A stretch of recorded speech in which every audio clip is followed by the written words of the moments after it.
Hi everybody, XtianBautista here once again. Thank you so much to everyone who joined XBG Clash for our League of Legends Wild Rift tournament. Thank you to all the teams, all 64 teams. Congratulations to all the teams who reached the semis and eventually the finals. Thank you to our sponsors, Sadis. Thank you, Tragik Esports. Thank you, Wild Rift Guides GG, Blackwater, of course. Thank you so much. You know what? This has been a dream of mine and it's coming true because of you. Thank you also to Em and Kaisaya and to all her team. God bless you and enjoy the rest of the games. Hey! Good afternoon everyone! Welcome in here sa XBG Clash League of Legends Wild Rift 2021. I'm Kaisaya and I will be your host, and together with me are some amazing casters. Our first two sets of casters, Rattlesnake and Leoric. And syempre bago lahat, kakamustahin natin sila. Kamusta naman kayo dyan, Rattlesnake and Leoric? Let's start with Leoric, I guess. Yeah, mainit dito sa Cebu. Napakainit na araw dito sa Cebu, but doing well. Rattlesnake? Yes, very hot afternoon, but it's much spicier right now. I can't wait to see what's gonna be happening and what's going to be this main event po sa Rift natin. So, yeah, can't wait. I can't wait to, and I'm sure our viewers cannot wait as well because ang dami nating teams. From 64 teams, we are down to the top 8 teams from that grueling best of 3 single elimination match a while ago. Well, not a while ago, but last week. So, ayan, nandito na tayo sa ating top 8 teams. Pero syempre, bagong lahat, we have something for the viewers as well. We have a giveaway ongoing on the stream. So, if you want to get a chance on actually wanting to get some products from Blackwater. Yan, nakikita nyo sa inyong screen ngayon. So, as well as, of course, gaming gadgets from Sadis. Yeah, we have a lot of earbuds in here. Or, anong tawag na parang AirPods ba yung tawag sa ganun? AirPods is for okay. Okay. But what yung Bluetooth something, no? Like, ganun. Yeah. But generally, earbuds sila, yes. Yeah, and of course, gaming headsets as well. So if you want to get a chance on getting or grabbing all those, all you have to do is to type in #XBG Clash in the shared live stream and make sure it is in public. So i-share nyo po yung live stream na naka-public sa wall nyo with a #XBG Clash. So eto na nga. And ayun, I'm not so sure what to expect on these matches. Pero tatanong kayo muna si Rattlesnake and Leoric since kayo yung pinaka-active dito mag-cast sa mga community tournaments. Narinig nyo na ba si Fervent Esports? At saka sino nga yung ating first set Leonites Esports? Right. Ano bang meron sa kanila? Yeah, Fervent Esports, we've been covering them for a few events already. Very strong team right here. Leonites. Haven't heard of them just yet, but going through the group stages and they made it through. Definitely, this is a strong team, and we surely will be for a surprise right here. This is very exciting for both teams that we're going to be watching right now. I'm pretty sure Rattlesnake is very much aware of that as well. Siguro tatanungin ko si Rattlesnake. Rattlesnake, do you have any predictions between these two? Like, what could it be? Is it gonna be a 2-0 in favor of a particular team or a 2-1 score in favor of a particular team? So, sino ba? Ano bang scoring mo dito, Rattlesnake? With Fervent Esports compared to Leonites. So I know they're a strong team, but that does not really mean that we can go for a conclusion that Fervent is gonna get this one. But so far, based on the game style that I've seen from this team, I think they're a promising one, and I think I'll just put the score to 2-1 because, of course, this is already, the qualifier round, and that means that they have funneled out the teams from each of the groups. So we can also look forward to seeing what Leonites has in for us, right? Ooh, Leonites. We want a game 3. Yeah, we want a game 3. So 2-1 dapat. Alright, we'll see how this will go. But I guess the teams are ready. But of course, maraming salamat. Bago ko ibato to sa ating mga casters, maraming salamat sa ating mga sponsors, Blackwater, Sadis, WildDriftGuides.gg, of course, as well as Tragik Esports. So ngayon, iwan ko muna kayo sa ating casters, Rattlesnake and Leoric. You guys, take it away. All right, thank you, Kaisaya. So on the blue side, it's gonna be Leonites Esports versus Fervent Esports. Whoever wins this best of 3 matchup is gonna move forward in our brackets, and there is a very big cash prize waiting for them should they win the tournament overall, diba? But before that, pag-usapan muna natin yung picks natin ngayon. Go ahead, Mr. Rattlesnake. The brains of the game is my partner. Alright, so on the blue side, I'm seeing the Gragas first pick agad ng Leonites. That's a very, very promising pick for me because Gragas is the wombo combo breaker. So with his ultimate, definitely po, it's a very promising way of making sure that he can ruin any combo potential that is actually going on for the red team. So that will put their team up at a better advantage during the team fight. And of course, a Lulu support, a very, very good support because she can do both offensive and defensive. And then of course Seraphine with the encore talaga. That's what I like about Seraphine. The encore, charming the rest of the cavalry, and it's extensive. As long as nakakapag-target siya ng maayos and hits through the champs of the of Fervent Esports, then that will also be a very good start for the blue team. And on the red team naman, we have Wukong with the Cyclone. I like that one because you can knock out the opponents, and of course Galio can come in with the semi-global ultimate. So that's a very, very good start for their fight as well. But they really have to just watch out for that Gragas, because of course Gragas can just get around the corner and ruin what combo potential or what plan they're gonna go during the clash. Yes, importante dito, Gragas binline pick nila ito. So it's gonna be a flex pick for Gragas. But right now, we are already seeing on Olaf, and he has the smite skill right here. So this is a top lane Gragas. Very wise for them. Pwede kasing gamitin si Gragas as a support, as a jungler. Then there it is. Always important to go for a safe blind pick because hindi mo alam if maka-counter ka, hindi. But right here, when they pick Gragas na open up si Diana, one of the strongest champions right now. I want to see how this Diana do a lot of damage here. But the wombo combo right here is, I think, on the Fervent Esports side. Si Wukong papasok with the Cyclone, and then papasok si Galio, and then Diana can finish things up with her damage.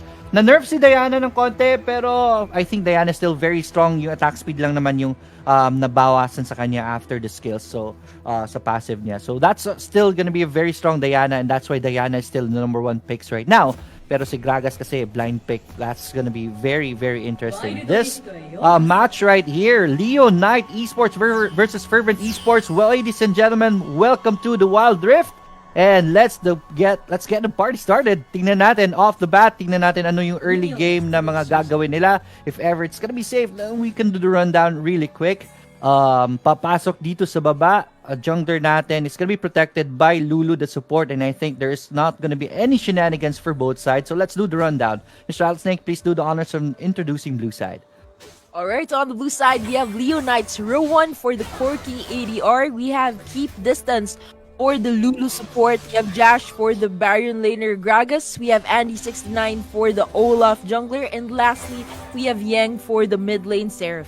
And on the red side, once again, Fervent Esports, we have Shan on the Diana mid, Azure on the Galio Baron laner. We have Finn on the jungler Wukong. We have Ike on the support, Brom right there, and Shoti on the what do you call this, Tristana na ADR. Tristana is getting stronger right now. She's starting to go into the meta, and especially ngayon na naban si Kaisa, so Tristana is gonna have a good time right here. But that Corki has different plans right here, doing a lot of damage right now. Oh no, the clutch shield is gonna be there, and the Tristana is gonna survive. Shode with a sliver of life right there, but gets out and says, nope, see you later. See you later indeed. That clutch armor actually allowed Tristana to survive after that fight. Corki dealing so much damage towards that Tristana is just something to spice things up early into this match. But luckily, yung clutch armor, like it said, saved the Tristana, and with the fruit, she will not be going home for today. The Rift Scuttlers at the top is already available, and kukunin na. One each for blue side. Wukong got the bottom side Rift Scuttler right here. So it's pretty even as of this point. Still 0-0. The goal is 7 to 7.3k on both sides. Invade right here by Olaf. I think Olaf is going to be setting up later. Let's see if he can find an opening for this Galio. But Finn is going to be spotting this out, and this is going to be a matchup. Hey there, let's see who will win this fight. The Galio is going to be there, and there it is. Olaf, his head is going to be chopped off by that Galio. Galio gets the first blood right here, but the follow-up right here is going to be on point. That is going to be another kill for the blue side. That's 2-1 on the board. On top of the things right now is Leo Knights on the blue side. That's a 3-1 exchange after that. This is going to be a scary Gragas at the top lane after that fight. The messy fight we just saw, and indeed, it's a very, very scary Gragas with that cleanup. Yung entrance was really on point, but Gragas dealing so much damage. And of course, just when we thought that a red team was gonna lose that after Galio's entrance, Gragas still managed to do a clean sweep, finishing off with 3-1 on the board, and now a 2k goal lead going to the pockets of blue team.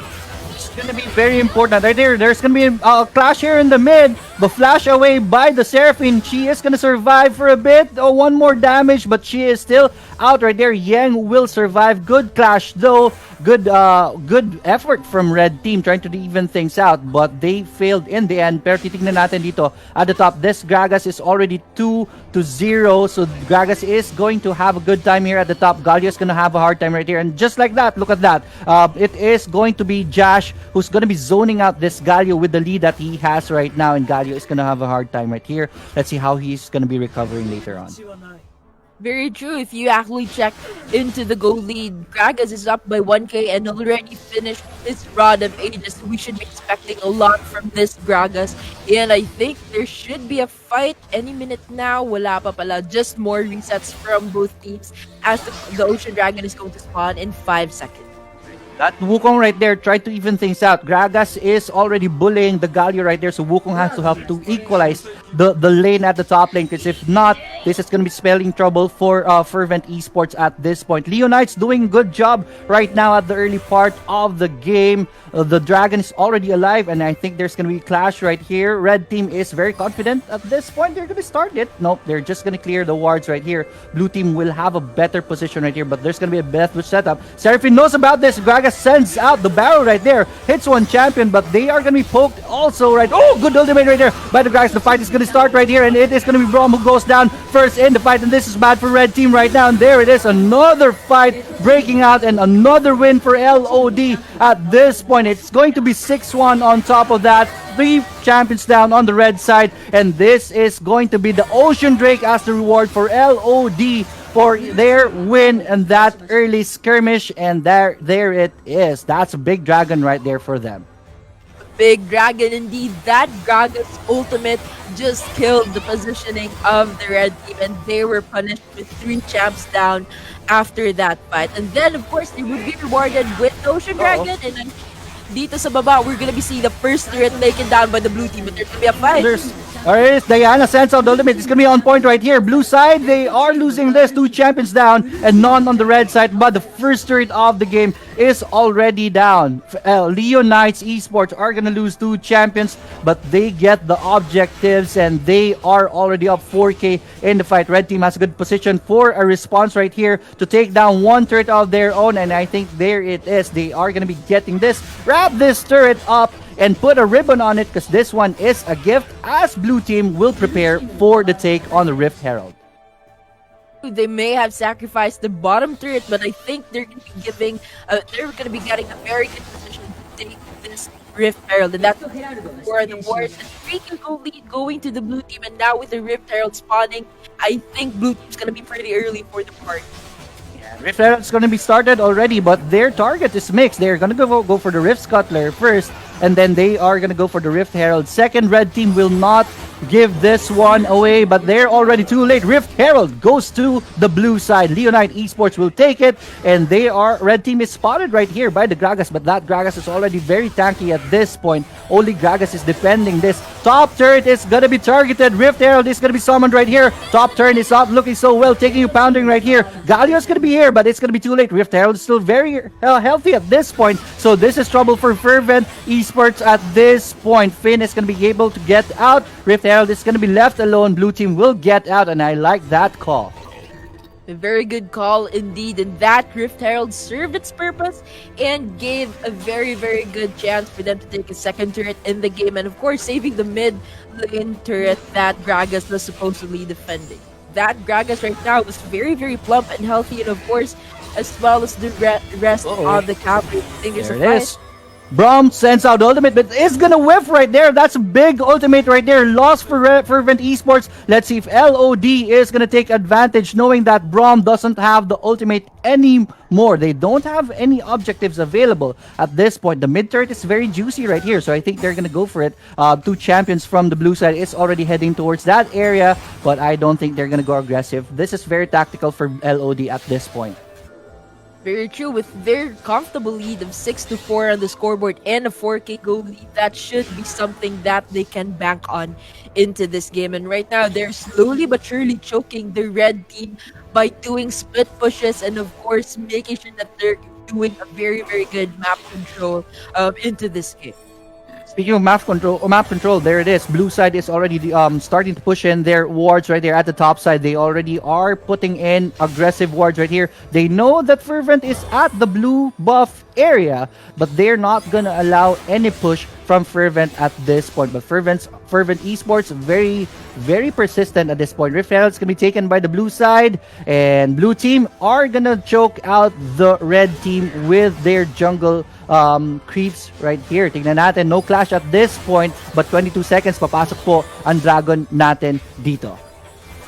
Very true, and slowly but surely, red team is also making sure that they have good position here and good control of the dragon area, just to make sure that they're not falling behind into the game. And right now they're going to be putting some effective warps to make sure that they also have vision of their opponent's side into this cloud dragon already spawning and will be started by the red team. And of course, blue team will be here to join the party, and I think there will be a fight.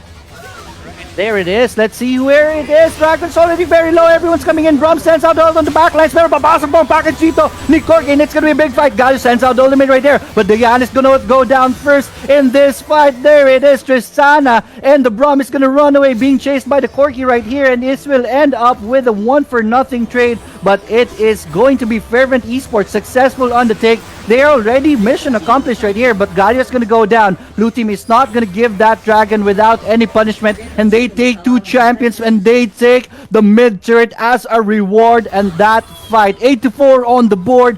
Fervent Esports are still down in this game. Down indeed. That cloud dragon was very costly for them. They lost a turret, the mid turret to be specific, and 2 champions, and that should put them pretty a lot behind into this game. 8-4 battalion board and a 7k gold lead, and I think another fight's coming up.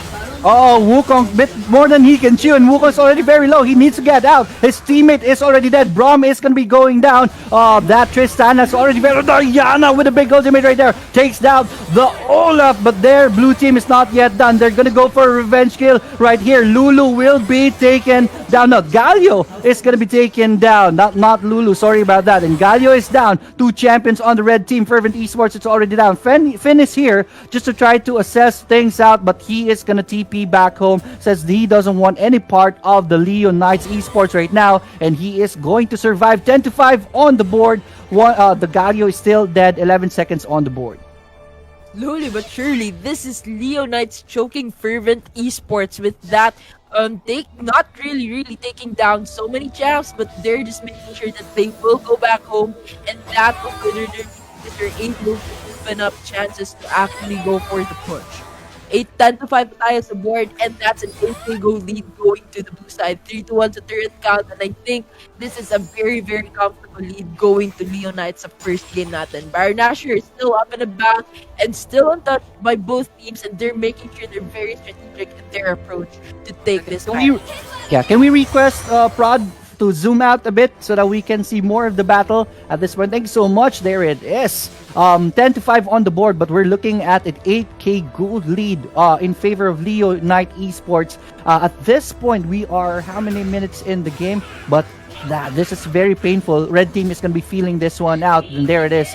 That just the Gragas taking huge chunk of Finn's life right there. Finn has to back away, uses the blast cone to create a separation from them. That there's going to be a fight right here. Brom is going to be first target right here. Even if Brom is a tank right there, Brom feels the brunt of the damage, and that is what I was talking about. Red team Fervent Esports is going to feel this lead right now. Wukong spots the Corky right there. Corky sends out the package. It's not going to be on point, but the Seraphine ultimate is going to be on point. Tristan is going to be going down first. Next is Diana. Next is Gali. 1 by 1. Red team is going to go down, and blue team has a very healthy health bars right now. Wukong's last will go down, and that's an ace in the game. Rampage for our Olaf, and that is another big win for Leo Knight Esports, and they will take the big purple worm as their reward, and this will not be contested at all. 15-5 on the board, and we're looking at a 12k gold lead. This is big, Rattlesnake. It's very big indeed. That encore from the Seraphine just was their ticket that they needed to win that fight, that ace, and then the Baron Asher going to their pockets, and with that Gragas split pushing, taking down the turret from the top. This is exactly what they were planning for. They have the Baron buff in their pockets right now. They're able to do quick resets, and let's see what damage they're going to be doing right now as they have the Baron in their pocket. True. Mamaya na itemization, we're not even able to look at it at this point because look at this. This is going to be very spicy. Right after the Baron buff is taken, another dragon is available. But just like that, Olaf takes it down with no contest at all. That is how far ahead LOD is in this fight at this point, and mid turret is being targeted right now. 3 champions make up 4 champions here in the mid side. It's going to be a 4-1. They're just going to focus down mid. They know that they're an advantage. It's going to be an easy push for them, and they're going to go for it. Tristana taking a huge damage right there. Braum sends out the ultimate. Tristan is already down at this point. Look at that. Gragas bullying everyone right there, and Olaf will do the follow-up right there, and another champion goes down from Fervent Esports. Mid turret is going to be the next in target. Wukong will do his best to protect this turret, but he is going to go down for the cost. Mid turret is going to go down, and that's the base cracked open by Leonite Esports. They'll just go for the Nexus at this point, but are they going to be able to do so? Are they going to be able to brute force their way in for the win? Diana sends out the ultimate, but she just gets erased in front of everyone, and that's another champion that only the Galio left. Blue team will disengage and look for a push on the sides instead. What was that? We just saw Leo Knights cracking the base open of the red team. That's going to be a tough job on defending for the red team. And right now, they're going to be pushing the side lanes. And mind you guys, the Baron buff is still in effect. So that means that these minions are still extra strong. But with the defense right now from the red team, I don't think that there will be another turret down with the Baron buff already off. But now it's a 19-5 on the scoreboard and an 18k gold lead at 15 minutes into the game. That's a very, very big lead, a very comfortable one that Leo Knights is sitting right now. And I don't think there's any way that Fervent Esports can still get back into the game. Just one turret down, and the base of blue team is almost too perfect if you look at the map right now. So I'm not sure how Fervent Esports is still going to catch up to this one. And right now, another turret is down at the bottom lane. This is slowly but surely a Leo Knights claiming their victory in game number 1.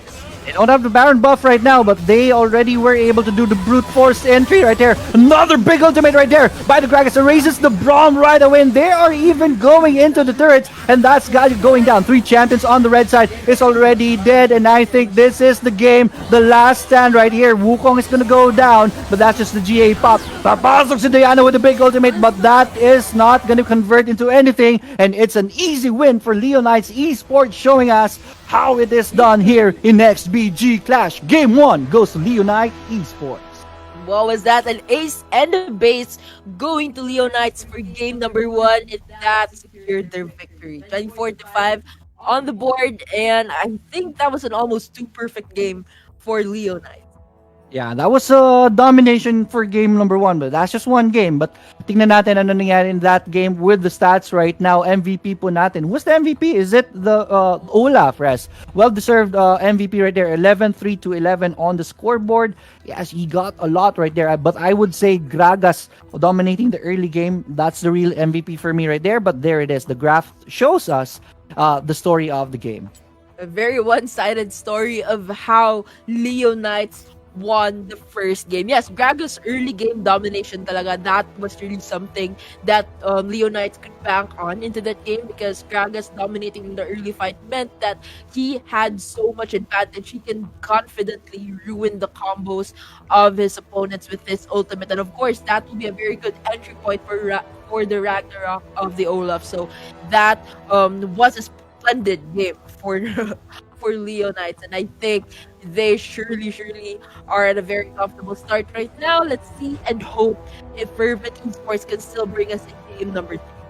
That's the danger of Gragas, and especially in the early game. I think the real story started when Gragas got the double kill at the top lane, and he was already bullying the Galio. That was the start of the demise of Fervent Esports. But let's see how Fervent Esports is going to be doing for game number 2 as we invite Kaisaya back with us in preparation for the next games. Yes, thank you so much, casters, for that. And yeah, that was very exciting. That was very interesting match. And sobrang one-sided, just like what you have mentioned. I think ito na yung start ng prediction wins ng ating mga casters ba? Or, I don't know. Pero sobrang dominating na. I think bumabalik din yung mga Lulu Olaf combo, right? If you have been present since Season 0 ng League of Legends Wild Rift, like during the time na wala pang spectator mode, or pa-start pa lang yung spectator mode, yun yung nauso yung Olaf Lulu combination. And true. Not just that, not just the especially na buff recently si Lulu, right? Right, so, with the movement speed, right. Yeah, we most likely will be able to see maybe again yung Jinx Lulu combo. We have yet to see kasi sa rank team nakikita ko ulit si Jinx But other than that, maraming salamat ulit sa ating sponsors, Tragik Esports, WildRiftGuides.gg, Blackwater, and of course, Sadis. Again, to those who are currently viewing the live stream, make sure you join and don't miss this chance in getting, in winning some gadgets coming from Sadis, or maybe even yung mga beauty products from Blackwater. All you have to do is to share the live stream on your wall with the hashtag XBG Clash. Iba yung hashtag na mabanggit ko pang ibang event. But yeah, I think we'll just have to go on a really short break as we prepare into the second lobby. And yan, huwag kayong aalas, guys. Once again, we are your hosts and casters. Ako po si Kaisaya. Kasama ko si Brown Snake as well as Leoric. We'll be back.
you guys? We are back in here at the XBG Clash 2021 League of Legends. Wilder. Ako po si Kaisaya, yung host. Kasama ko pa rin si Rattlesnake and Leoric. And yes, welcome back. We are still going on to that best of 3 match between Fervent Esports as well as Leonite Esports. Kanina, grabe yung dominance ng Leonites. Wherein nag-dominate sila. I think that was a quadra kill pa nga from that Olaf, if I'm not... Yes, true. Yeah, if I'm not mistaken. So, I think he was truly empowered. Kumbaga, ito na yung lolo na nakakatakot eh. Tapos empowered pa with the Lulu. So, di ba, grabe naman yun. So, we'll see what will happen kung makakapag-comeback pa ba dito ang Fervent Esports. Very interesting yung bans nila in here because Seraphine as well as Lulu got banned. They set aside the Olaf. Maybe they imagine, okay, we can handle that one out for as long as wala dito yung mga buffs coming from Seraphine and Lulu. Pero bago natin pagpatuloy or bago tayo mag-move forward onto the draft, papasalamatan muna natin ang ating mga sponsors for this event: Blackwater, Sades Philippines, WildriftGuides.gg, as well as Tragik Esports. At ayun na nga, sa ating mga viewers, for you to get a chance on winning this amazing products coming from Blackwater as well as Sades Philippines, all you have to do is to share the live stream on your wall with the hashtag XBGClash. Make sure na nakapublic ang inyong pag-share, guys, para naman makita ng ating mga administrators na nakashare nga, di ba? Hindi naman kasi lahat tayo magkaka-friends or magkaka-vibes pa sa Facebook. Pero, yan, I think ready na ang ating mga teams, and I guess Rattlesnake as well as Leoric will be ready to discuss with you guys kung ano ba ang mangyayari sa draft. Take it away, guys. Alright, here we go. Game number 1, Leonite Esports versus Fervent Esports. Kanina, nanalo pa ang Fervent Esports kanina that fight. Leonites was the winner right now. So, please pardon the names at the top. Medyo nakakalito. But Fervent Esports is going to be on the blue side. But this time, Fervent Esports will get the Gragas for themselves instead. Ang bans po natin, just a review. Ano nga ba ulit yung bans natin? Let me just open it really quick. So we have Akali, Garen, Seraphine, and Lulu. So, wow, Seraphine and Lulu getting respect bans from game number 1. Of course, they deserve that one. They did so much for the team during the team fight, especially that they were able to buff Olaf and Gragas much stronger. Olaf and Gragas doing so much during team fights, so they're gonna be getting the respect ban. And of course, Akali and Garen is very strong as well. So let's cut that one short. Let's go with our picks. So this time Fervent Esports is gonna go with the Gragas. Jungler na. Kanina Baron yung Gragas from first game. So now we're gonna be seeing a jungler Gragas, and of course still a wombo combo breaker. Let's see if this Gragas can still bring the A game and give us game number 3. Alistar, interesting. Kinuha na si Alistar instead of the Braum. I would say Braum is available, so Braum is a much more premier support compared to Alistar, but it is what it is. I think this is still a Galio Baron laner right here. They're gonna go for Shote, who's the ADR, and they're gonna go for the Lee Sin. So this is gonna be a Gragas mid, I believe so, or Galio is gonna go for the mid. Pwede rin naman, flex na naman si Galio. On the opposite side naman, they have the Ziggs, and they're gonna be working with the range. Ziggs and Ezreal is gonna be there for the pokeouts, and they're hovering over the Wukong. Ayan, akala ko pipilian nila si No, they're gonna go for the Olaf again. Once again, Olaf is here, and Janna is gonna be the one to support the Olaf this time. True. So far, we're seeing Janna a very promising support for the red team, and I like that Janna going for the Monsoon, healing the entire cavalry during the team fights. That should be a very, very good way of putting them back into the game. And Camille with the split push potential and being a very, very good Baron laner early into the match. I like that Camille with the Hextech ultimate, not only good with split push, but yung Hextech niyan super, super useful during team fights. And of course, the mobility of Camille is there, which is very and highly useful. And of course, Ziggs, very promising, the Bomberman, who can not only deal massive and tons of damage towards the turrets, but also in zoning out the opponents during objective takes. So I like this Ziggs pick from Leonites. And ladies and gentlemen, this should be it. This is game number 2. Welcome to the Rift.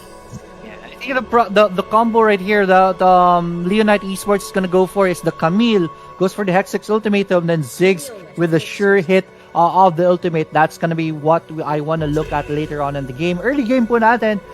It's gonna be safe early game for both sides. Once again, welcome to the Rift, ladies and gentlemen. Fervent Esports on the blue side, Leonite Esports on the red side. Leonite Esports won game number 1, so this is a win or go home situation for Fervent Esports, and they will have to bring their A game to bring this to game number 3. Leash for the jungler on Fervent Esports is going to be happening, while Olaf is just going to go for his lane for the jungle creeps alone, but that's going to make Lee Sin a bit faster in the early game. So this is something that we want to look at, yung aggression and Lee Sin's in the at his early game talaga na win condition di ba? Yes. And the mobility of Lee Sin, and of course the fact that he can just kick you in the face and then come with a very good entrance. This can be a very promising Lee Sin that can dominate the entire game. So this is going to be a very promising one, and making sure that Lee Sin can dominate early into this match, that's going to be something. But dito naman sa baba, I think things are getting spicy. Alright, Shote taking a lot of damage from the Ezreal right there, but Ezreal is also very low, so both of them are gonna go for their Mystic Fruit respectively, and it's gonna be even up that point still. But eto, tignan natin. I really want to look at Lee Sin right now. This is one of the win condition of Fervent Esports really, is to get the early game, dominate the early game with the Lee Sin pressure that they have. Lee Sin is already starting on the Rift Scuttler right here. So is Olaf on the Rift Scuttler at the bottom. So one's Rift Scuttler on both sides of the map. That should help both junglers into Eto the game, na. and I think it's right. Eto na yung sinasabi ko, early game by the Lee Sin, but the Olaf is gonna be there to help the Ziggs. Ziggs is already very low. Lee Sin chases out the Ziggs. Ziggs will be able to flash away, and that's very clutch right there. Yang will survive with a sliver of health, and it is going to be a reverse situation, and Olaf gets the first blood of the game. That was big for Leonite Esports, and they will get the Galio with the Kaoru roaming on the mid side. Big win by Leonite Esports. I think this is just 2 minutes in. Minutes indeed into the game, we're seeing so much aggression from Leonites, knowing that this Lee Sin's win condition is to dominate the early match. They went ahead for a counter and make sure that they won the early game fight doon sa mid natin, and I think we're gonna be seeing another spicy fight. There it is, initiation by the Alistar right there. It's gonna be on point, but Janice gonna be able to get out. But there it is, the Olaf taking down the cow first, but Olaf will go down with him. So 1-for-1 trade right there, but that's a big win for Fervent Esports, taking down the Olaf for a support. Very true. 1-3 na po tayo sa board, and the 700 goal lead going to Leonite. So it's not exactly comfortable for a start, but this is still something for them to bank on. With that, Lee Sin really behind for just 300, so that means that Lee Sin is still into the game, and that Olaf as well is into the game. So let's see if Lee Sin can still get back into the game and get the domination that he wants to happen in this early part. It's very important that Finn got the kill right there. Lee Sin was already below in the gold count compared to the Olaf. There it is, set up at the top right there. Lee Sin is gonna be on point this time, but Camille with the mobility will be able to get out. Says nope, see you later, blind man, and she is out just for the TP back home. Camille's mobility, her long legs talaga, that's something that you can really bank on with the Camille. You cannot easily gank her sa Baron Lane because of her mobility, and that is something she is currently using to her advantage. And now with 5 seconds in, Infernal Dragon is going to spawn. Olaf is pretty early for the party, and this should be a very important match for both teams, knowing that this dragon can give you bonus damage. Natin, red team is very confident right now with the lead that they have. They're gonna start off the dragon right away, and there it is, half HP on the dragon, but the cavalry for the blue side is already here. Kapasok po dito sa Lee Sin, but his face gets erased right there. Eats the bomb of the Ziggs, and Lee Sin goes down, and the dragon goes to Leonite Esports. Another big win for the team. 4 minutes and a half in at the top. Joss is gonna hit the Gragas body slam, and Gragas will be able to take her down. Camille goes down 2-4 on the board 4 minutes and a half in. Oops, sa baba. There's gonna be a fight right here. The package is gonna be used right here. They have to use that because that's gonna expire anytime soon. They weren't able to use that in the dragon fight, but instead, no, it is still row 1 winning this bottom lane right here. Papasok si Olaf. This is gonna be a very good setup right here. And there it is. Olaf goes in. The clutch shield is gonna be on point, but no, Ezreal still goes down. Galio goes in for the help, and they are gonna be able to take down Olaf, and that's a big win for them. But the cavalry for the red team is here. Hextech's ultimatum is gonna be on point. Corki goes down, and Galio will have to walk his way out. Goes back in, but let me see if that was a good decision. And there it is. He goes down. That was bad for Galio. I don't know what happened right there, but he goes down. 4-7 Leonite Esports on top of this game. 5 minutes and 26 seconds in. The chain of events we just saw from that dragon fight, and oops, I think there's gonna be another fight going on. Yes, they're gonna get down. They're gonna get the 6 right there. Good intro right there by Lee Sin, but Lee Sin, no, you are gonna go down instead. You wanna kill our little guy, big man Olaf is gonna be there for the revenge. 1-for-1 trade, and that's another win for Leonite Esports, taking down the Lee Sin. Very aggressive fight for both teams, going fight after fight in different lanes and different times, and this is the Rift Herald spawning in front of us. It's a very, very comfortable and it's actually anybody's fight. Actually 5-8 tayo sa board, but a 2k gold lead going to the red team. It's still anybody's fight at this point, and so far we're seeing some confidence from both teams right now. Lisa is pretty behind into the game, and there's a fight. There it is. Alistar goes in. That's gonna be a very good pulverize right there. 2-man pulverize. It's gonna put them in a good position right here. But red team is gonna be able to get down to their turret, and they're gonna go for the counter fight right there. But blue team will have someone to TP in for their cavalry. Red team will not want any part of that fight. There it is, another fight right here. Munson is being casted already. Red team, they're going down 1 by 1. 4 champions in their behinds, focusing on them, and blue team will win that fight, evening things on the board 8-8. But it is going to be Yang who gets the first turret of the game, and the top turret's not looking so well. Blue team will just get the Rift Scuttler as their reward for that fight. 8-8 on the board, and pretty even on the scoreboard, right? Pretty even indeed, 8-8, 3k gold lead going to the red team, but that's 2 turrets down already by the red team, and that's gonna be so dangerous because it's the mid lane turret that opens a huge portion of the map going to the red team, and that they can use that one to their advantage right now. But still, the Rift Herald is with the blue team, so they can use that one for a counter push on the turrets that are still unharmed for the red team.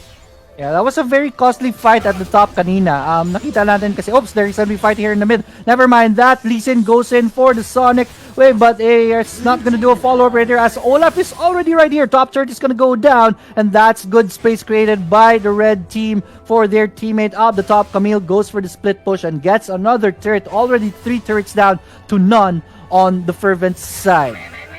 Camille using her split push to their advantage, already taking down 3 turrets into this match and making sure she can open up the map for the team. And even the jungle of the blue team, they have vision, they have map control of their opponents, and that will slowly choke Fervent Esports into this match. And right now, Ocean Dragon is already alive and will be started by the Lee Sin, but they don't know about this Olaf death push setup, and I think we're going to see a fight. Yes, there it is. Tornado's going to be connecting right here, but red team is not really committing for the dragon. Dragon's already very low. Corki goes in for the package. Oh, there it is. Who gets the dragon? It is going to be Lee Sin who takes the dragon, but at what cost? There it is. Olaf is already very low. Olaf is going to go down. That's the first champion. No, that's the second champion going down. Red team is going to go for the punish right here. Blue side, HP bars are not looking so good. Hextech's ultimatum is going to be connecting onto the Gragas, and that's the first ace of the game, and that's a big win for Leonite Esports. They even take the top turret as a bonus for that fight. What a fight! Leonite Esports, they win another clash. What a fight indeed. What an ace going to the red team. Leonites making sure that blue team would be punished after taking that Ocean Dragon. They secured too many objectives at once. The turret from the top, they get the ace, and of course the turret from the bottom will also be killed slowly but surely. But right now, this is Leonites at a very comfortable lead, 9-13 on the board, and a 10k gold lead going to Leonites. talk about lead right now, it's very comfortable for Leo Knights already. And then of course, not to mention the Mega Inferno Bomb on the Ziggs at the start, always making sure that he can go up with a good entrance. And of course, for the chase, Hextech Ultimatum from the Camille is always on point. Yes, the United Esports just says, you take the dragon, but we will take everything. They got an ace, and they get 2 turrets for it. Rift, Baron Nashor is already available for the taking. Let's see which team will be able to take it down. I think it's going to be Leonite Esports with the advantage of the game right now. There it is at the bottom. Corky, where are you going? You need to get out of town, my friend. But Corky will be able to hide under the turret. One more poke, and there it is. Outplayed by Josh right here. But there it is. Gragas is going to go for the punish right here. 1 for 1, but good solo kill right there by our friend Camille. Josh right there at the mid naman si Sean, take a lot of damage. One more poke, then there it is. Ezreal gets the kill, and that's row 1 getting Galio, and that's another win, and that should be the go signal for red team to get the big purple worm Baron. It's already being started by Leonites Esports. Leo Knights slowly but surely taking their objectives strategically. And the rest of the cavalry will be here for the blue team, but they are at disadvantage. Leo. Lee Sin pop, and that will be Lee Sin punished. That GA just delayed the inevitable, and that will be Lee Sin taken down just like that. 10 to 16 on the board, and that's a Baron buff going in the pockets of Leo Knights right now. His Herald will be spawned in the mid lane, but to no advantage, no attacks done by the Herald. The Herald will fall short. Alright, tingnan natin dito. Baron is already available for LOD. Let's see what kind of damage they can do. They spot the cow right here, and is it gonna be corned beef for dinner tonight? Nope, Gragas stops the hunt, and Alistar survives right here. Ezreal and Yang is already very low, so I think it's gonna be very wise for them to just TP out. Galio, are they gonna be spotting them? No, they will be able to get out. That Baron buff helping them with the what they call this, with the channeling speed of the TP back home. Very true. It's a 10 to 16 pa rin po tayo sa board, but with that Baron buff in their pockets, that let's see what damage they have. Camille dito sa baba, waiting for the perfect opportunity to split push, and I'm sure she will be able to take down the bottom turret already. Camille doesn't have the Baron buff right here, so this is gonna be slow take right here. Corky is gonna be there, but at the top it's gonna be a fight. Lee Sin is already very low, trying to run away, but no, he still goes down. Next is gonna be Alistar right here, and the Gragas taking a lot of damage, and there it is. The Monsoon is even used to control that Gragas right there, and Gragas goes down. 2 champions on the blue side already not available. Alistar, one more poke, and there it is. The cow goes down, and that's beef steak for dinner, my friends. Top turret is not gonna be living for too long at this point. 3 champions gonna be poking it down here in the mid. Only the Ziggs, but Ziggs will be enough to take that down. That's base cracked open. Mid and top turret already down. Package is gonna be used. Galio goes in for the hero's entrance, but it's not gonna connect to anyone at all. There it is. Another dead on the blue side. Corky this time, and the Galio will go down next. It's a disaster for Fervent Esports at this point, and I'm smelling a sweep at this point. 11:21, 13 minutes in. And that's a 17k goal. Oops. Camille goes down. Di ko napansin. Camille went down, yes. But that's 11 to 1, 21 on the board, and a very comfortable 17k goal lead going to Leo Knights at this point of the game. I don't think there's anything Fervent Esports can do with their base open. They just have to stand and watch as that Mountain Dragon will be taken by the red. Gragas knows about this, so he's gonna send out the barrel right there, but I don't think that's gonna be enough. Solo kill by Camille right there on the Lee Sin, and that's another disastrous event for Fervent Esports at this point. Slowly but surely, they're choking themselves out with that fight. There's going to be a fight taken right here by Fervent Esports, but this is ill-advised. They are already down 2 champions. Red team knows about this, and they will go for the Ezreal with the ult from the downtown, and that is going to hit 3 champions. Blue team will have to back away. I think they're going to be able to defend this. There is no blue buff right now available, so this is going to be a slow push for blue team. They are going to go. Camille will be able to get away. Ezreal takes a lot of damage right there. Baron is already available. Galio, one more poke, goes for the sidestep, but no, that Ziggs minefield right there. It's gonna be enough for the kill, and Galio goes down. Red team is gonna be disengaging and will focus on the Baron. And if they take this, I think it is game over. What do you think, Rattlesnake?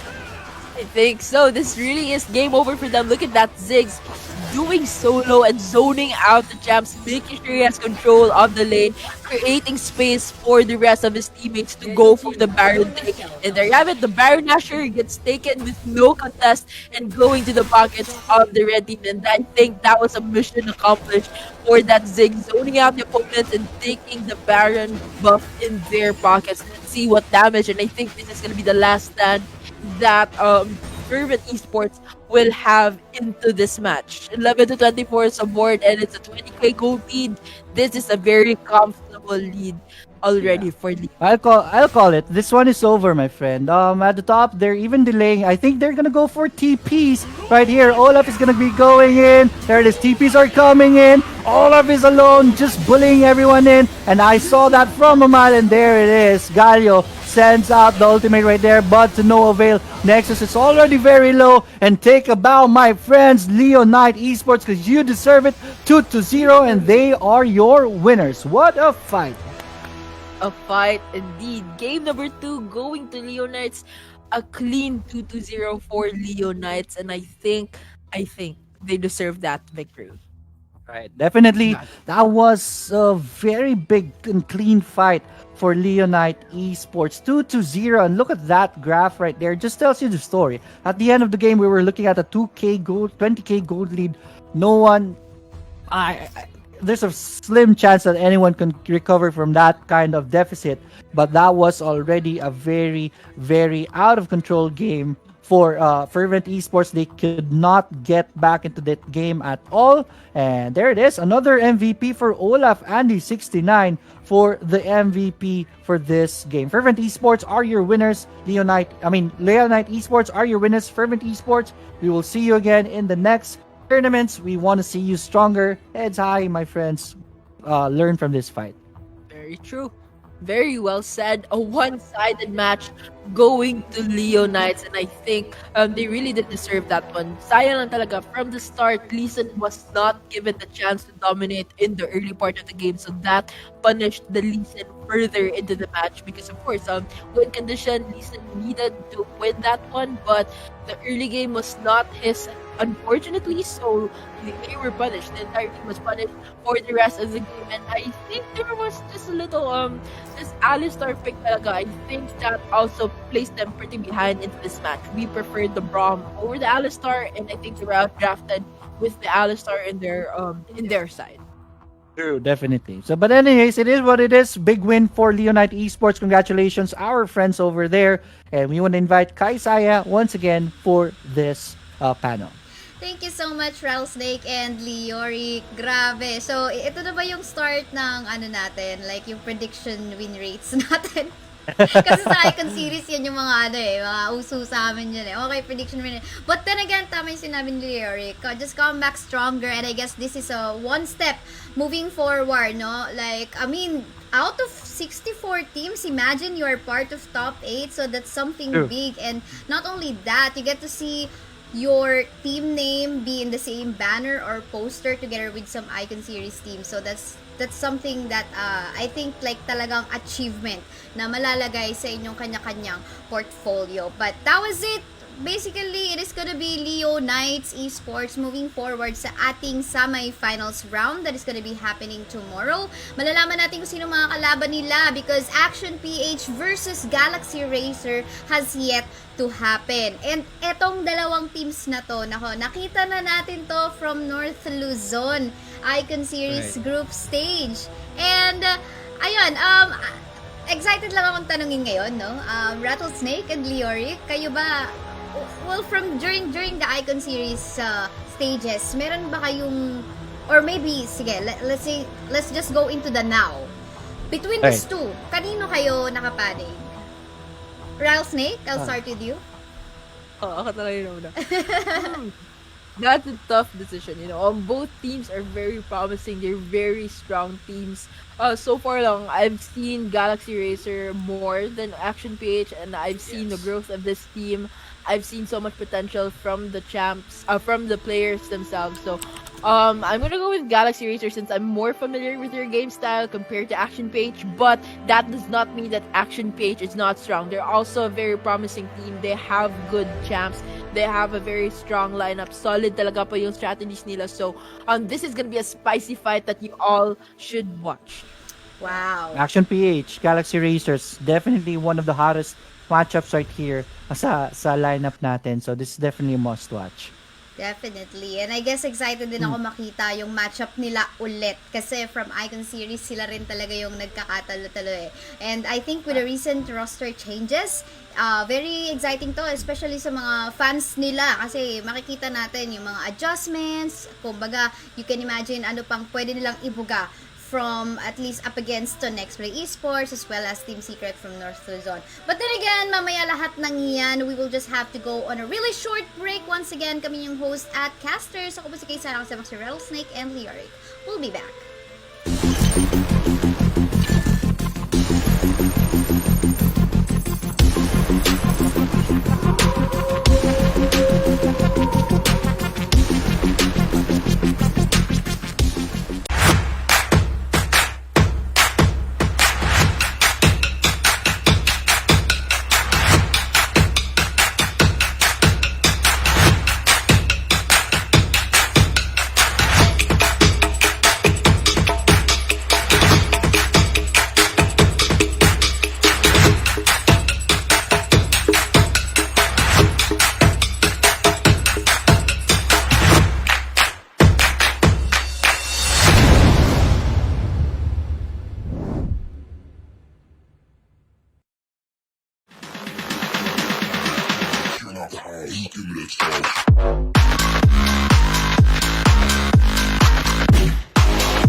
Hi everybody, XtianBautista here once again. Thank you so much to everyone who joined XBG Clash for our League of Legends Wild Drift tournament. Thank you to all the teams, all 64 teams. Congratulations to all the teams who reached the semis and eventually the finals.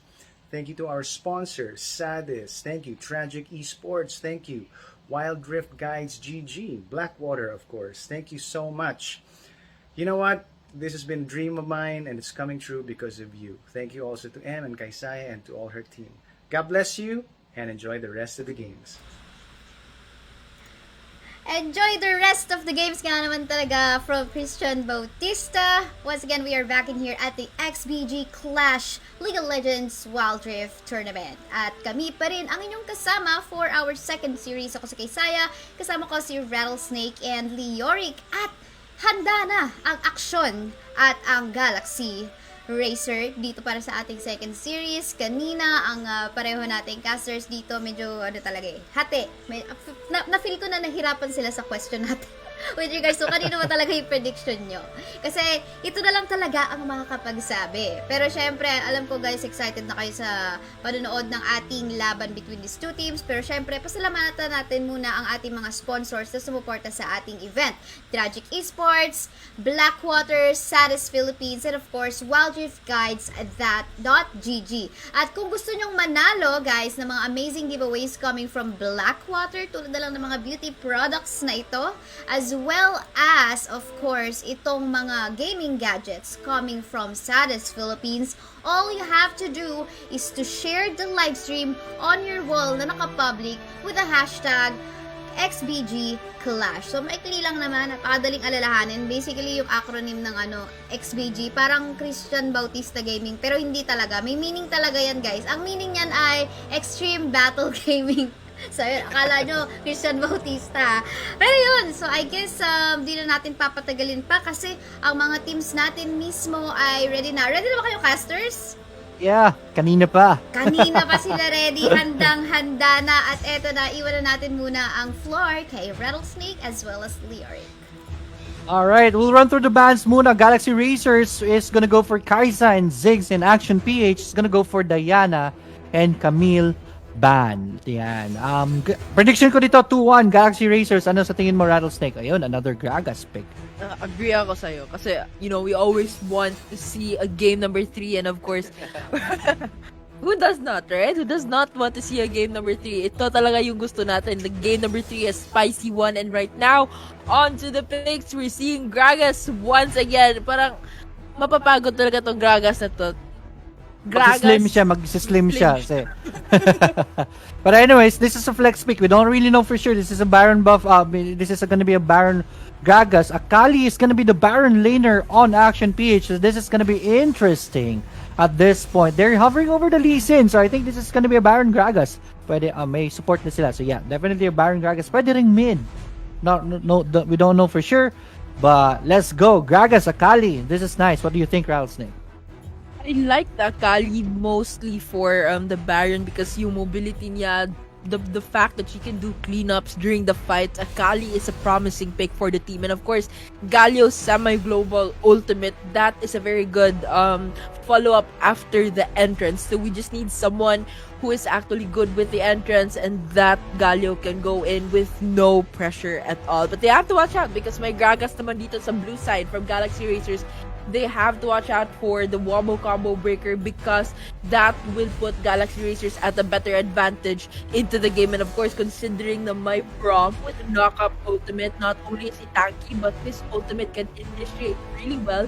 And of course, Lee Sin can just kick you in the face, and that can serve as a very good entrance. His mobility as well. And of course, Garen's emptiness and the damage potential that Garen can inflict during the team fights is also a promising one for the blue team. But so far, Shaya lang yung parang softy dito, tsaka yung Lee Sin, they're going for the big a big trio here in Galaxy Racers, so that's gonna be something. But right now, we're seeing Olaf and Lulu again in the Rift. Nakita natin kanina with came with the first matchup natin, the Lulu-Olaf combo is a promising one. So that is something they can really back on, and that's something I'm very excited to see into this match. Tanky lineup for Galaxy Racers, but I am in favor of Action PH with this picks right now. They don't really have a clear answer for Akali at this point, and Olaf can always mess with their minds around, so they will lose their they will be distracted and focusing on the Akali. Weakness kasi ni Akali is whenever Akali goes in, you have to focus on the Akali, but Olaf is gonna be there to ruin your game plan. So I like the picks over sa Action PH na side, but we'll know for sure once the game starts. In theory, that's just what I think at this point. Pero okay naman pa rin. There's a good fight from Galaxy Racers. They have a very tanky build. Yun yung parang response nila sa Akali na pick nila talaga. Shaya on her own will be able to survive. Meron naman pa escape si Shaya with the ultimate. So, and with the control, with the stun. So, Shaya will be okay. So, this is gonna be very interesting. At a bit, I'm just leaning over towards our Action PH. Let's see. Early game. Ladies and gentlemen, boys and girls, welcome to the Wild Rift. Early game.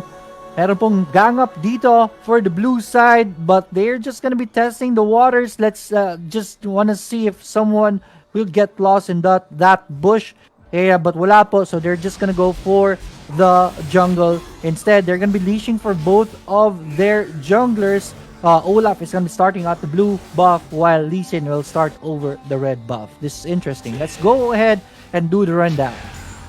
Alright, so on the blue side, we have Galaxy Racers, Icarus for the Garen Baron laner. We have Zibs for the Kaisaya ADR. We have Draw for the Braum support. We have Fate for the Lee Sin jungler. And lastly, we have JC for the mid lane Krakas. Right, kanina lang nag-drop si Galio ng ward. You see those aggressive wards on the blue buff right here. That is to know where Lee Sin is. For sure, Lee Sin will wisely go for the Grumps instead para po hindi siya ma-spot talaga at this point. That's very wise for both sides. Very methodical, very tactical at this early point on the game. On the red side naman, we're looking at Yamada on the Akali Baron laner. We have Tirador on the Ezreal ADR. We have Chinelas on the Lulu support. Ram Ram on the Olaf jungler right here, and Boy Dibels on the Galio mid. And if we can zoom out, that would really help. There it is at the top. It is going to be Yamada in the advantage right here. Gandang invade dito by the red team. Ram is gonna go for the blue buff. Lee Sin is gonna be responding, pero pagpasok ni Lee Sin doon, wala na pong blue buff na siyang makukuha. So Lee Sin is gonna be starved in the jungle. This is a big win for red team at this point of the game. One Rift Scuttler each for both sides at this point. Very true, a very good win and a big one for that Olaf early into the game. But mind you, grabe ng map control for both teams, putting deep wards into the jungle areas of their opponents, knowing that, of course, this is a very, very tactical game. They're very, very strategic about it, and they want to know their opponent's movements, most especially the junglers. So a very effective warding can play part. Alright, very interesting jungle fight right here coming up. Olaf, he doesn't know about this. Body Slam is going to connect. And there it is. Galio is going to be coming in to help that. But Olaf still goes down. First blood. Not over yet. Blue team is already here. Napakalit lang po ng buhay ni Lee Sin. And there it is. Execution by the Akali. It's going to be on point. The blind man is down. Lulu is going to be here to help everyone. But Gragas is going to fall down. Garen is going to go down next. And overall, it's a win by Action PH. 1-4 on the board. And that is just 2 minutes and 50 seconds in. What a spicy fight. What was that we just saw? A triple kill from the Akali? What? Grabe, she was there to punish. That's bad. Akali, you give a triple kill for Akali. Man, it's almost all the time the game is over. Let's see how they are going to be recovering from that. Yes, let's sure hope they can. But that Akali right now, fattened early into this match, is going to be something that they can bank on for Action PH. And because of Akali's mobility, used her advantage, she was able to punish the slow pokes into this game. And with that, Yandri's Torment will be built by the Akali. That's going to be something they have to watch out for. 20 seconds and the Mountain Dragon is going to spawn. I think this is a very comfortable lead now for Action PH. 1-4 on the board and 3k gold lead. That's going to be something they can really bank on. Kali, Ichi, Lee Sin is gonna be heading over, pero Olaf is gonna back away, seeing the Braum is gonna be there, but Lulu will make our Olaf very courageous, and Olaf will drive everyone away. Dragon is gonna be pulled towards the exit right there. This is going to put advantage on the side of the red team. Blue team will have to do something to respond to this. Braum will send out a poke. Braum sends out the ultimate right there, and that's going to be the trigger for the clash right there. They are going to be focusing on that Braum, and Braum is going to go down. This is bad for blue team right there, but they're going to be coming in. Garrett goes for the ultimate right there, but there it is. Gagas gets the Lulu. Olaf goes down, and one by one, blue team somehow is winning this one, but no. Galio goes down, but that's the cleanup right there, and that's an unofficial ace, and that's a big win. Once again, good recovery from Action PH, and they're gonna take the dragon. Nope, they're not gonna take the dragon, but they will get an ace. What was that? We just saw a very spicy fight.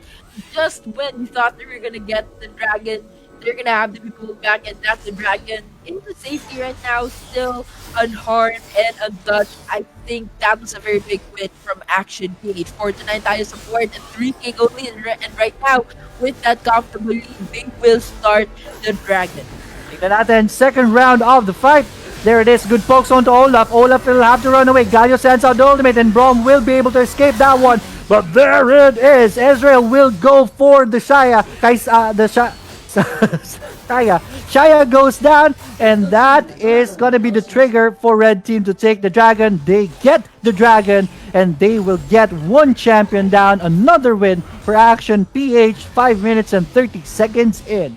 Wow, very interesting start for Action PH, giving us a 4-10 on the board and a very comfortable 4k lead going into their pockets. That second fight was just remarkable. Wala na silang firepower. They lost and exhausted most of their ultimates from the first matchup, so it was a very peaceful take on that Mountain Dragon. But Action PH will be rewarded pretty well with that Mountain Dragon right now. And now with Herald already spawning, let's see if there will be another spicy fight. First turret is not down, so they will need the Rift Herald this time to go for a comfortable lead, taking the first turret of the team.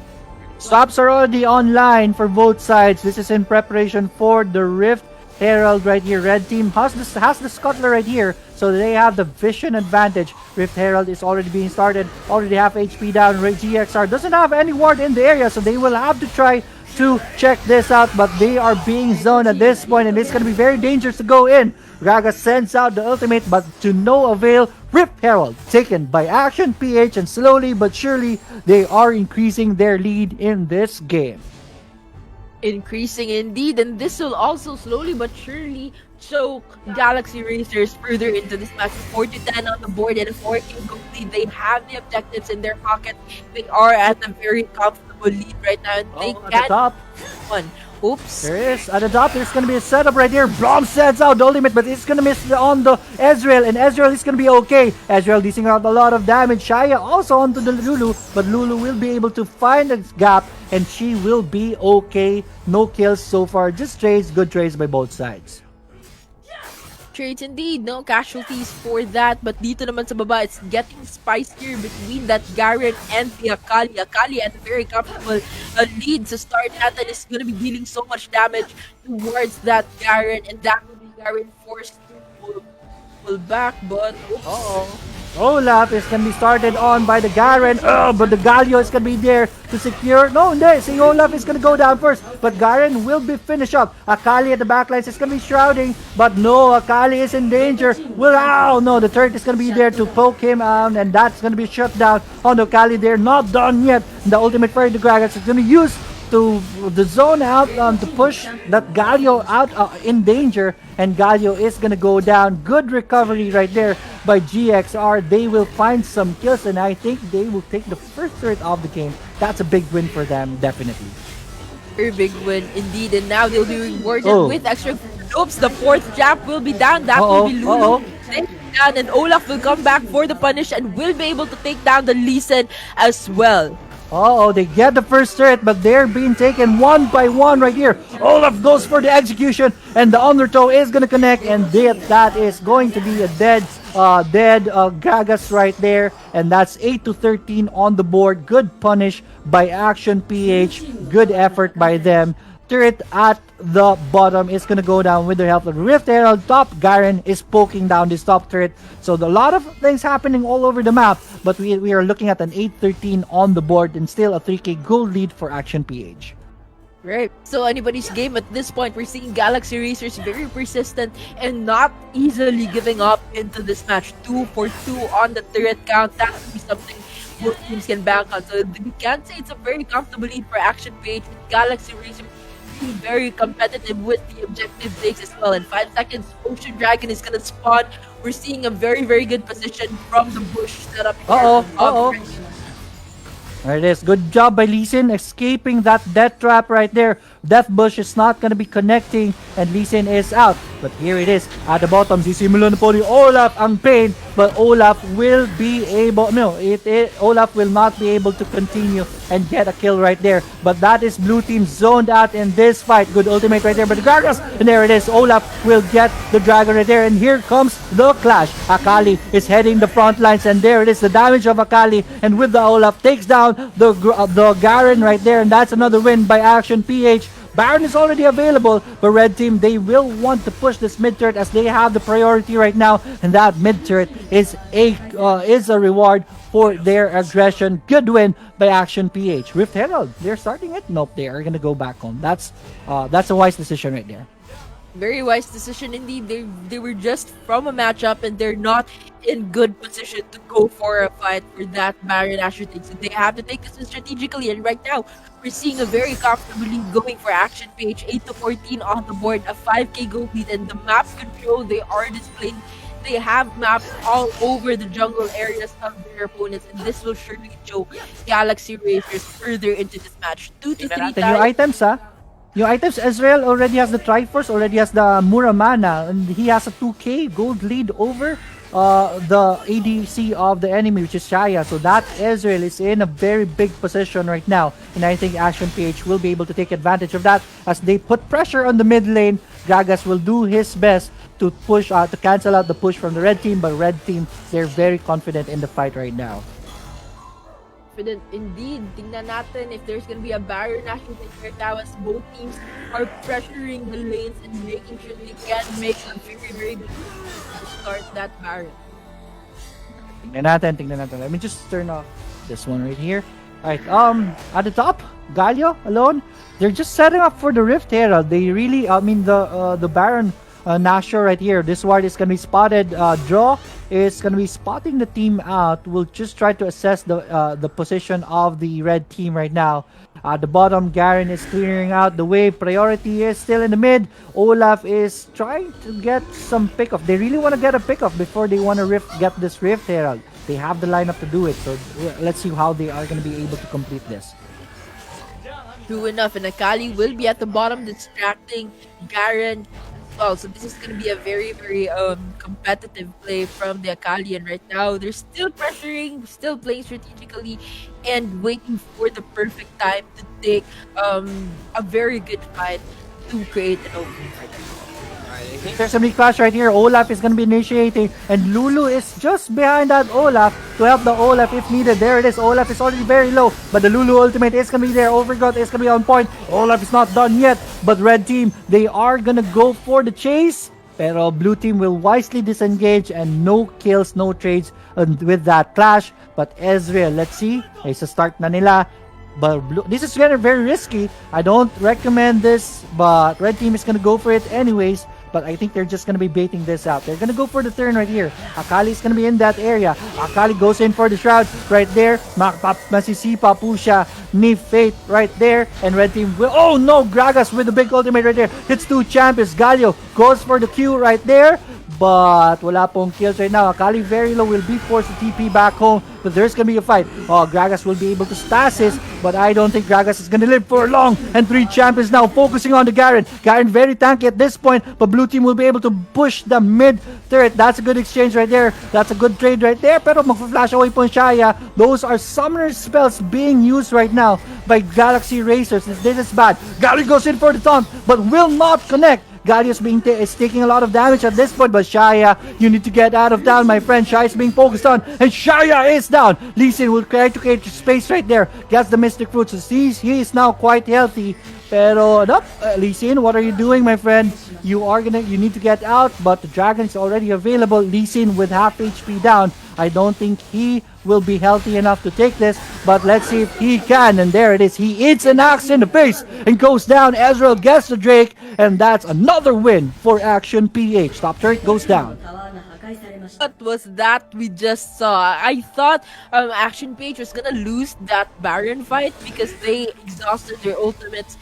They did not have much firepower, but with their chase, they were able to exhaust so many skills, even the summoner spells of their opponent. And oops, Rift Herald, half HP down. Let's see who will be taking the Rift of the Baron Nashor right here. Garen is being knocked up, and Garen is down. And that's the Rift of the Baron Nashor going on to the red team Action PH. And that Olaf takes it with the smite. Let's see what kind of damage they will be able to do with this Baron buff in their hands.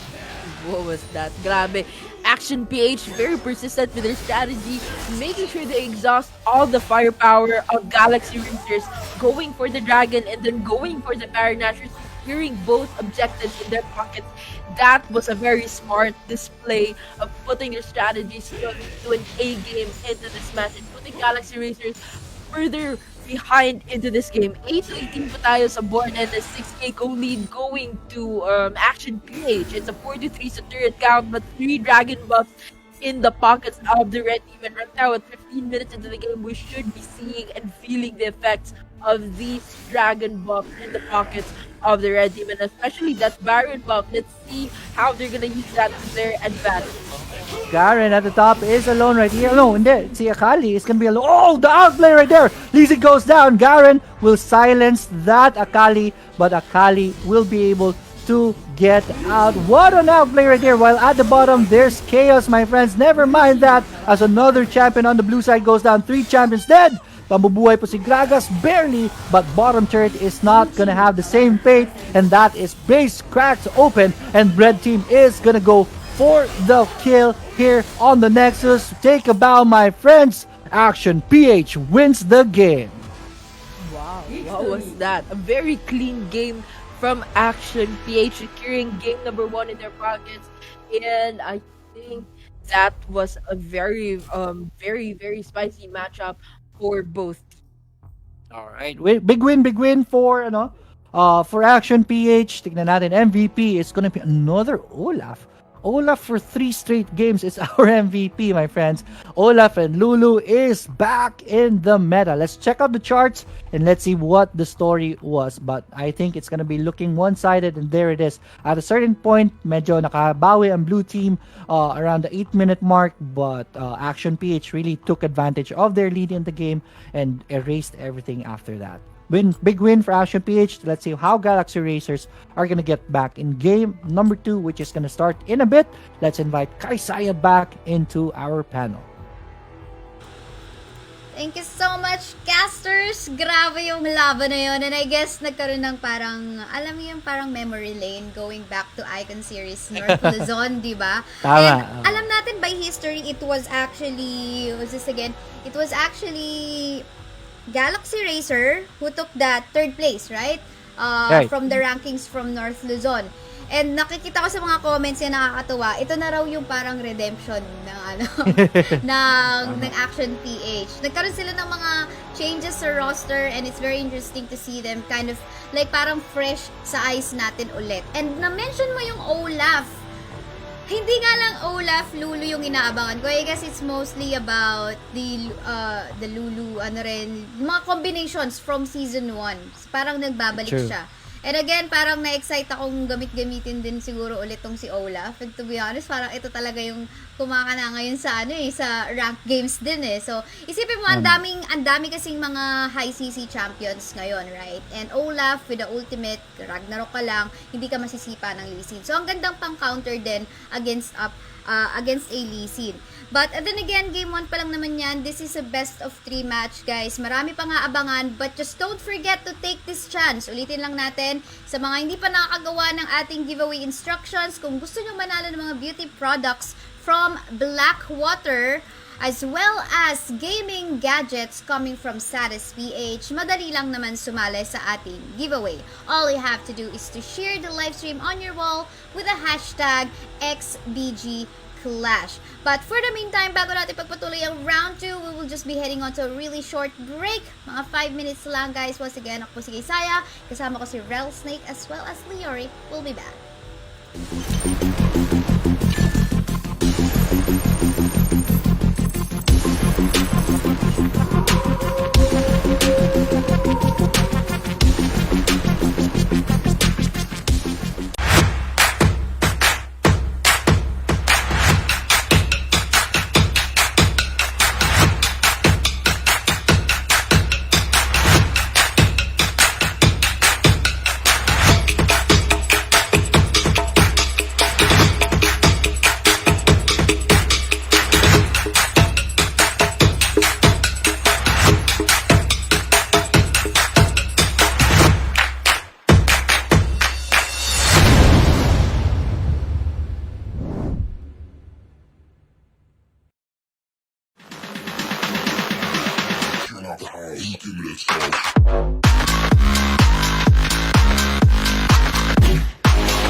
Hello, and we are back in here at the XBG Clash League of Legends Wild Rift. Ako po si Kaisaya, kasama ko si Leoric as well as Rattlesnake. Sana hindi ko nagulat masyado si Rattlesnake with I think busy siya kanina before I do that welcome sa ating mga viewers. At ayun, kompleto na ang ating mga players sa lobby at sisimulan na natin anytime soon ang ating round 2 between these two teams, Action PH as well as Galaxy Racer. So, but if you just tune in onto the live stream, meron ng isang puntos ang Action PH from that match a while ago. And masasabi ko, I guess, hindi naman siya ganun ka one-sided. I think, tulad ng sinabi ng mga casters kanina, that could still be anybody's game at around 10-minute game time. Even yung last match nga nang nagkaroon sila ng fight into that Baron Pit, ang dami pang pwedeng mangyari, no? Comeback could happen. But I think the moment na nakita ng Galaxy Racer, or rather, ng Galaxy Racer na okay, teka lang, ang tagal. Kanina pa natin ina-attempt na mag-go for a steal, pero hindi magawa. So let's just try to go for some push, turn it takes. That did actually happen, and ang ganda ng sagot nila, ang ganda ng response nila. But I guess sobrang nag-online lang din talaga yung Akali. Ang ganda ng mga plays na ginawa ni Yamada doon. Talagang very slippery, kukuha ng flank on the side, tatargetin yung mga squishies on the side of Action PH, and the story happens. So I guess yun talaga yung gusto mong iwasan eh. The win conditions must happen, like okay, that early gank from the listen should have happened, but apparently it did not. What happened was the Akali went online. I think, tama ba? Triple or quadra? Triple kill. Triple kill early game. Triple kill, imagine. So, I guess titigan na lang natin. But then again, sa ating mga viewers nakakarating lang sa live stream, kung gusto nyong sumali sa ating giveaway, maraming winners nito na pwede makakuha yan. Especially pandemic ngayon, mahalagang maging malinis, guys. Diba? So ito, kung gusto nyo manalo ng mga products from Blackwater, as well as yung mga gaming gadgets coming from Sades, ayan. All you have to do is, of course, to share the live stream on your wall with the hashtag XBGClash. Napakadali lang sumali. Make sure naka-public lang, guys, para syempre makita natin na nag-share nga kayo ng stream. At eto na. Oh my goodness. I'm just so excited to see what will happen between these two. Just a little bit of background. So, the jungler of Sunsparks is now the jungler of... lumipat na siya sa Galaxy Racer. So, this is now Fate joining Galaxy Racer. And then, Yamada naman, siya na lang yung natira sa Action PH from North Luzon. So, makikita nyo medyo drastic yung change in terms of, okay, sa playstyle, I guess, nila, medyo iba from what you have seen from North Luzon Icon Series. So, but then again, hindi kasi one-sided yung game kanina diba? So, possible 3 games pa rin tong best of 3 series natin. But I guess hindi na natin papatigalin pa. We're gonna be starting of the bans and picks. And iiwan ko na kayo sa ating amazing casters, Rattlesnake and Leoric. Sa inyo na to. Alright, thank you so much kay Saya. Action PH versus Galaxy Racers, game number 2. Ang bans pa natin, Action PH will be banning Gragas and Ziggs, while Galaxy Racers, they're gonna be banning the Camille and Akali. And off the bat, Diana, one of the OP champions right now, is gonna be the first pick.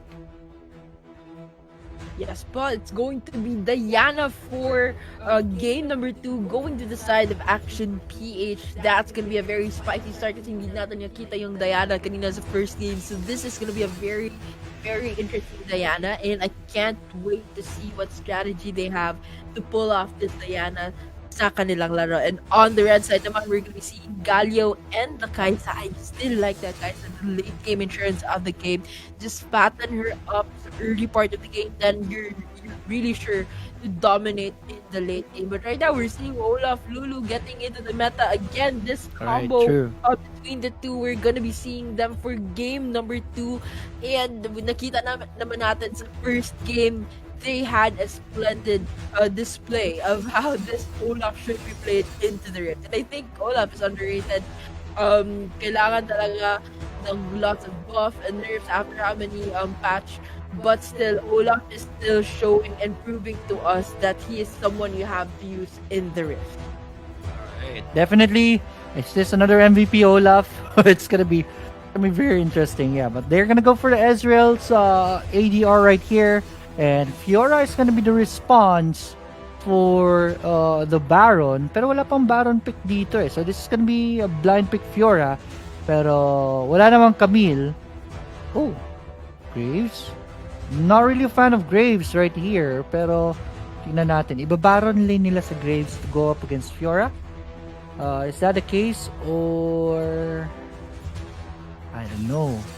Yeah, they're gonna go for Graves right here. So this is gonna be very interesting. What do you think about this, Rattlesnake? Very interesting. Double smite. Double smite. Ano ba yan? Right. This is gonna be so interesting because Rengar is new in the Rift, so Ay, hindi. Rengar is gonna go for the top lane. yeah, for the top lane. But Rengar is new in the Rift, so your play and game experience on the Rengar should be quite of a new, parang newbie, parang wala yung Rengar dito sa Rift natin. And in a big tournament like this, I do not really like seeing new champs in the game because of course, new champs meaning hindi pa gaano yung playstyle mo sa champ na you're not that comfortable. But we'll see what strategy they have for this Rengar. And of course, the Graves.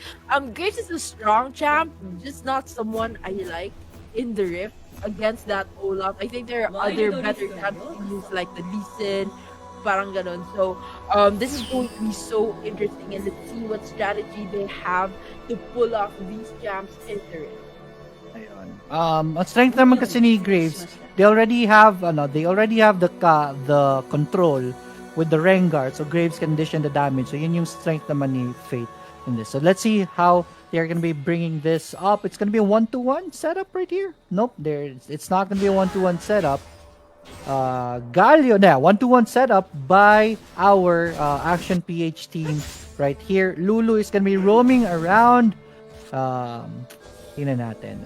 Graves is gonna go for the top, the red buff right here, while Olaf is gonna go for the red buff also. So yeah, this is gonna be a roaming chinelas right here. So 1-3-1 setup basically. Pero malakas rin naman ang roaming Lulu eh, diba? So just this Lulu is gonna go with the Olaf just to empower Olaf even more on the clashes. So very interesting for both sides at this point. Let's do the rundown really quick while everything is still a-okay. Alright, so on the blue side, we have Action PH Yamada for the Fiora Baron laner. We have Tirador for the Ezreal ADR. We have Ram for the Olaf jungler. We have Chinelas for the Lulu support. And lastly, we have Voidy Bells for the mid lane Diana. On the red side, Galaxy Racer, Spo, Icarus on the Rengar Baron laner. We have Draw on the Janna support. We have Zivs on the Kaisa ADR, JC on the mid Galio, and Faith on the Graves jungler right here. Rift Scuttler has already spawned, and it's gonna be 1-for-1 each and no battle on both sides. As of this moment, 0-0 on the board. 1 minute and 30 seconds in. Very safe start for both teams. This is actually very interesting.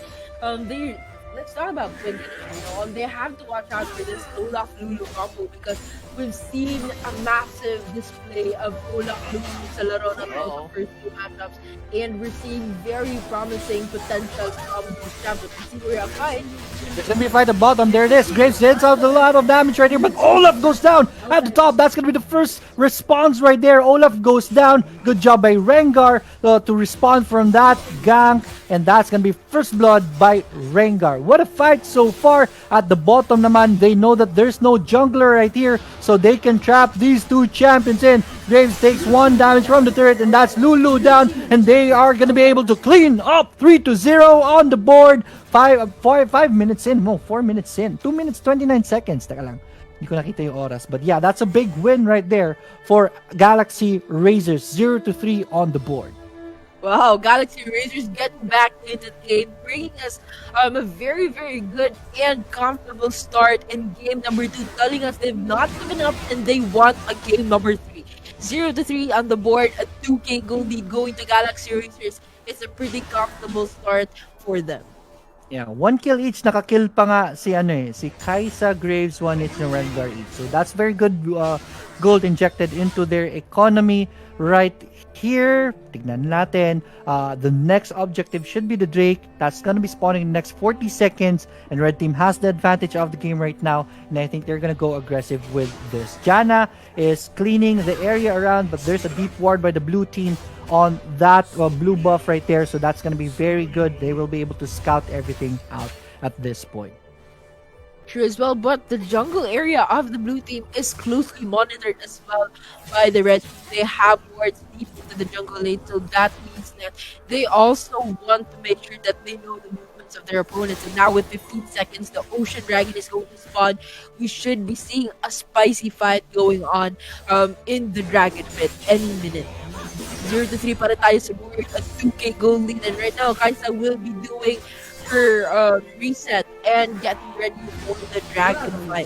Kukunin na item ni Kaisa. Yes, hindi pa bubuhay ni Kaisa yung mga itemization niya. That is just to make sure that her first skill is gonna evolve fast, and that's gonna be very big for the team fights. Hindi pa niya na-evolve ang Xtian Rain at this point, but anytime soon, pwede na po niya pwede niya po yung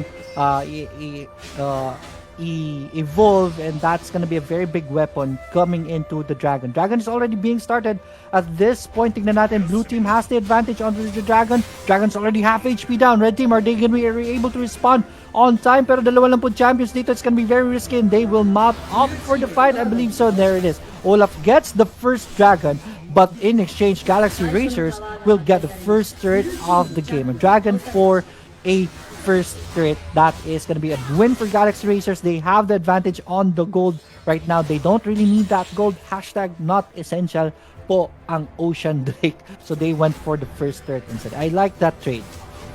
I think it's a very good way of making sure they're back into the game, because after all, hindi mo mababasag ang Nexus without pushing down the turrets. So they're going for the turret takes right now, and they want to make sure as well. Bottom.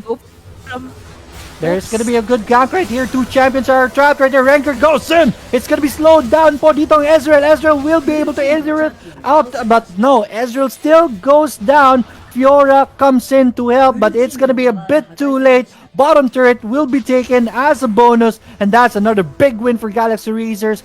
5-0 on the board, 5 minutes and a half in. Pero hindi pa sila tapos. Rengar being annoying, doing Rengar things, and going for the Fiora.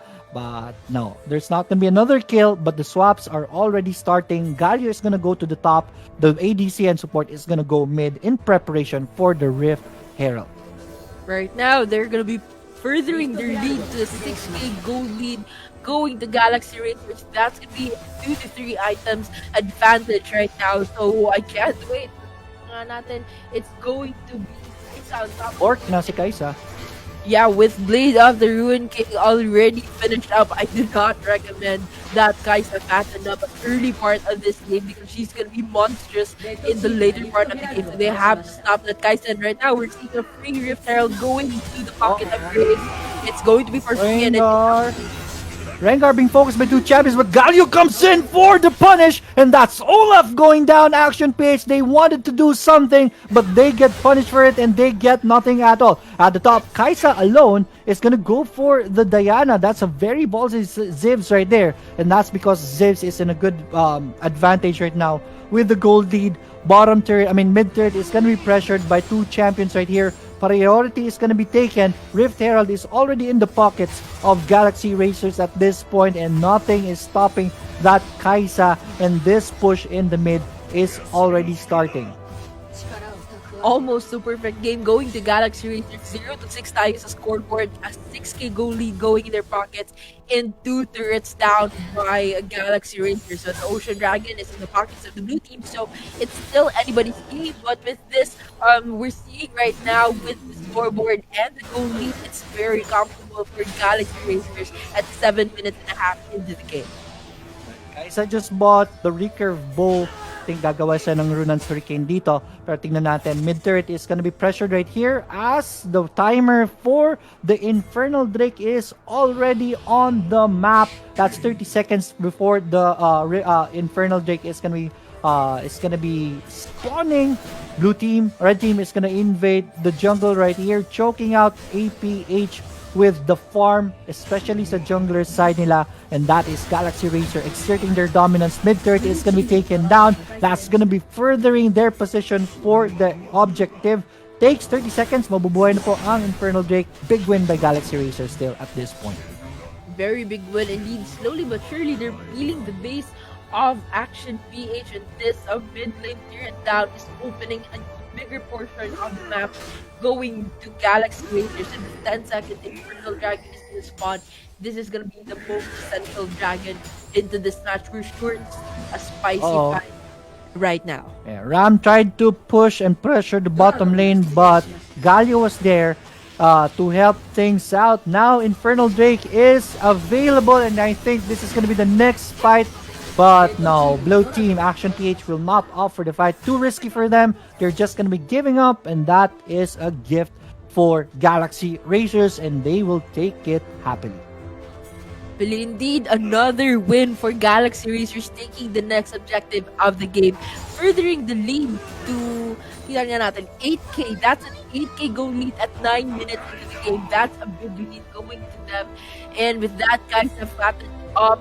I don't think it would be smart to continue that one for Action PH. Kaisa being fat at this point in the game, that means that she will be dominating further into this match, and that's something that Action PH will not want to face in the later part of the game. 25 seconds, the Baron Asher will spawn. We'll see if they're gonna go for a take. Still monitoring the itemization of Kaisa. Kaisa's very rich right now. So is the Graves. Si Graves, ang ganda ng items ni Graves. At this point, he has the Humos Ghostblade. He has the Executioner, the Black Cleaver available already. Meron na siyang Zeal available, and I think he is going to be making. Not really sure nung gagawin niya dito. Zeal is gonna go for. Mamaya, tignan natin anong gagawin niya. But anyways, here in the mid, 0-6 still on the board. Olaf is gonna be spotted, but Lulu's gonna be there to put a shield onto Olaf, and Olaf will be able to find an escape. But that was very dangerous for Olaf. Everyone is playing for the Baron Nashor at this point. APH will try to pressure mid.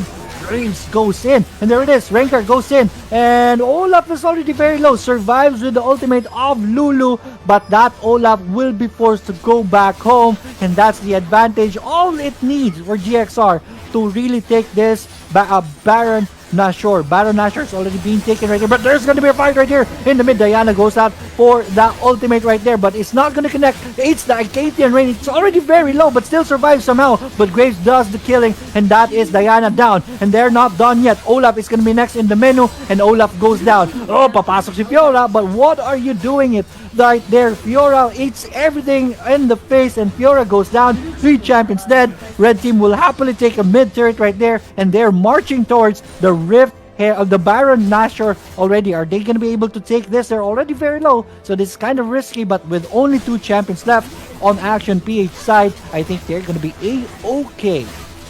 A-okay indeed. What the chain of events we just saw. That's a free Baron Nashor going in the pockets of Galaxy Racers. That was a very comfortable lead they're sitting on right now. Taking 3 champs first, and then the mid lane turret, and then the Baron Nashor in their pockets. Let's see what strategy they have to pull off to actually work their way towards. Grabe. I think this is an almost too perfect game going to them. A 0-9 on the board. Their turrets are not taken down at all, and they were already able to take down 4 turrets. And whoops, Olaf gets taken down by the Rengar, and that should be a 0-10 on the board already. Can you smell that, Rattlesnake? I smell a perfect game right here, right now. 0-10. And this Graves already has the Phantom Dancer, and that's already very scary. Bad news for Action PH. Baron buff is still available at this point for Galaxy Racers, and let's see what kind of damage they can do. Bottom turret just erased just like that, and they're not done yet. Graves goes for the top push on the outer turret, and that's the last outer turret available for the side of Action PH, and they're now boxed in the base. This is bad for Action PH at this point. Very bad indeed, and almost too perfect. And I'm also smelling a game number 3 for our viewers. And right now, Graves will be in trouble. Let's see if there can be a fight. Graves already half HP down, but no, Graves is very painful. This is what I told you. Meron siyang Phantom Dancer, and that's enough damage, and he takes one down. 2 versus 1 yun na, mind you. And mid turret is gonna go down. Graves is gonna go for the top turret. Everyone is gonna slide down at the bottom side, except for Galio, but the job is done on the top side, and they're gonna go for the bottom side. Bottom side is down, and that's base wide open, and they're gonna brute force their win for the win, and there it is, just like that. Galaxy Racers ties up the series. What a fight. Good job, Galaxy Racers. What a fight indeed. Galaxy Racers getting back into the game, bringing us to game number 3, just like you've all asked for. We're seeing game number 3, and let's see the charts. MVP of the game is going to be the Graves. Hindi natin ginusto yung Graves, but Graves is shoving that MVP badge to our faces right now.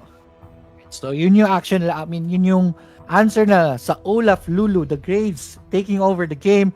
Good win by our friends here over Galaxy Racers, evening things out, and the graph will tell us that was a dominance in the early game going to the late game.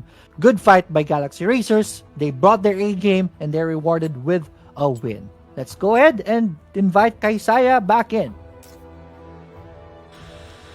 Thank you so much, casters! Grabe naman talaga yung pinakita. Perfect game, just like how the casters noticed that match. Grabe dito, hindi na pagbigyan yung Olaf. Actually, that Graves is a good soft counter up against the Olaf. Basically, ang gusto mong gawin dito, the idea is, ayaw mong makipagharap-harapan as a melee up against that Olaf. Because, you know, Olaf would love to go into close fights. So, if you are a Graves, which is what the Fate has been doing actually since I think the past nung nag-start pa lang sila sa Sunsparks, they have been doing this like, okay, there's an Olaf, hindi naman tayo pwede matakot dyan, let's just combo it with Graves na kasama pa natin ng Lulu. But instead of a Lulu in here, kung mapapansin nyo actually dito sa ating damage dealt graph, so sinama rin nila dito yung isang Rengar na gamit ni Icaros on the top side. The reason why they're also willing to give that first dragon sa Action PH was the idea is to give Icaros as a Rengar an assist or a kill. And alam natin yung passive ng isang Rengar dito, the more that he gets kills or assist, mas nag-e-empowered yung damage niya.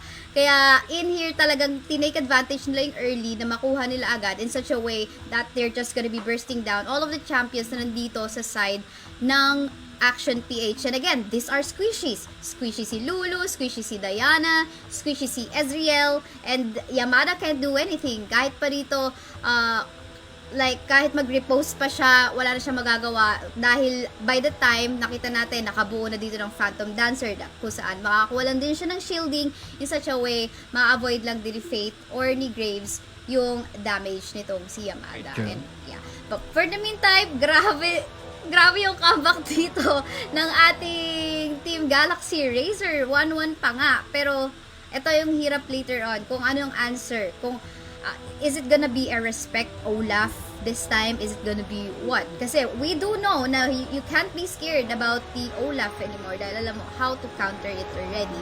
But maybe there could be a respect on the Rengar. We don't know kasi ang daming pwedeng ma-open. So, yun na lang siguro yung interesting part. But for the meantime, yan, sa ating mga viewers, kung hindi nyo pa naabangan ng ating giveaway or hindi nyo pa nagagawa yung instructions para sa ating giveaway, kung gusto nyo manalo ng mga beauty products or mga, ano ba mga tawag sa mga ganito?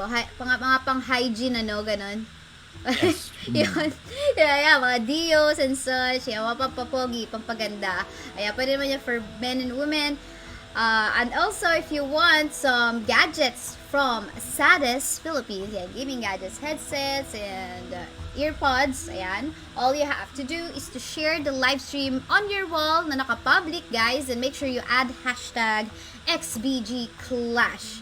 So, napakadali lang sundin, and shoutouts dito, of course, ating mga nanonood na viewers, si PJ, Salas, si Kurumi, Mina. Thank you so much for tuning in. We are live both sa page ko, Kaisaya, and sa page ni XtianBautista. At ayun, thank you so much sa ating casters. Babalik pa sila for one last match. This could be Action PH Games, but this could also be Galaxy Racers game. Depende na lang siguro sa draft, and we'll just have to find that one out. For the meantime, short break muna tayo, guys, as we prepare the third lobby of the series. Ako si Kaisaya, kasama si Rattlesnake and Leoric. We'll be back.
And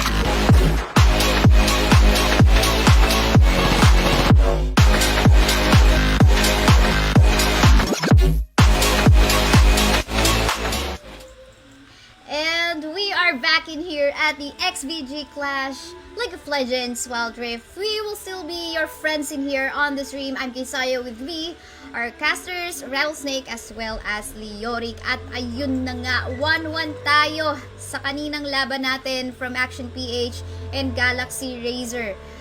Tatanungin ko lang, I just wanna take this opportunity na tanungin ang ating mga casters. And alam ko, ito yung pinakamahirap lagi, yung mga tanungan moments eh. From the matches that you've seen kanina between these two, from the picks that they've had. Sige, start to be fair. Start naman ako kay Leoric. Leoric, so tingin mo... Dapat ladies first eh, di ba?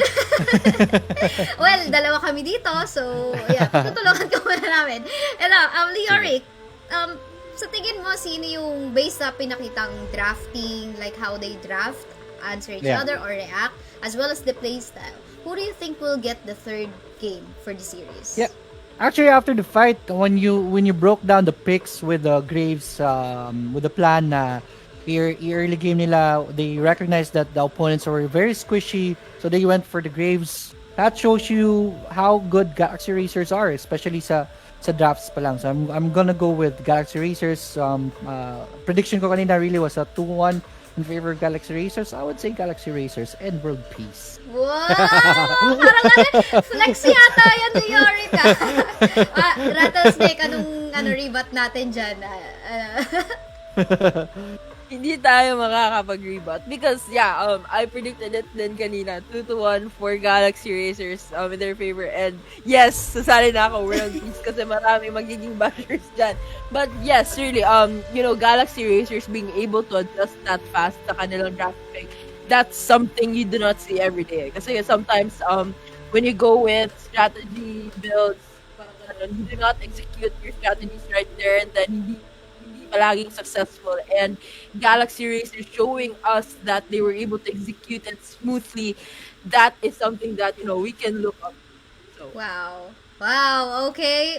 Basically, we have a unanimous vote dito sa ating casters. Ganun pa rin, walang pagbabago ng isip based from what we've seen kanina. Galaxy Racer 2-1 daw sila dito.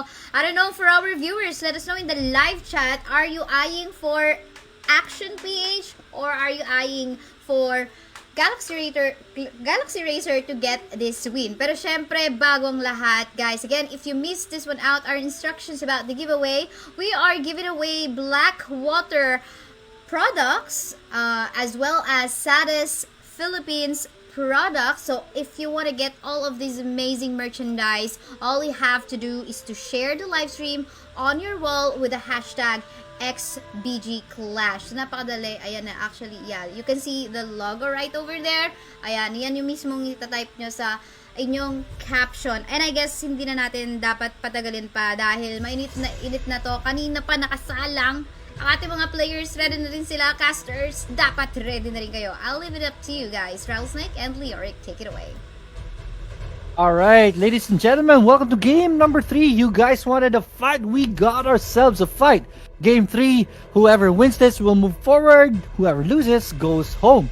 Galaxy Racers on the blue side, Action Page on the red side. We have the bans already available. Akali and Ziggs is not going to be available in the fight. As well as Action Page, Brand, Gragas, and Camille. So first pick po natin, blue side, Galio. Galio, wow. Galio, parang perfect student, parang palaging perfect attendance yung Galio din dito. So, Galio with, the semi-global ultimate, the very good entrance that he's able to execute during team fights, that is something promising, and that will also help the team a whole lot.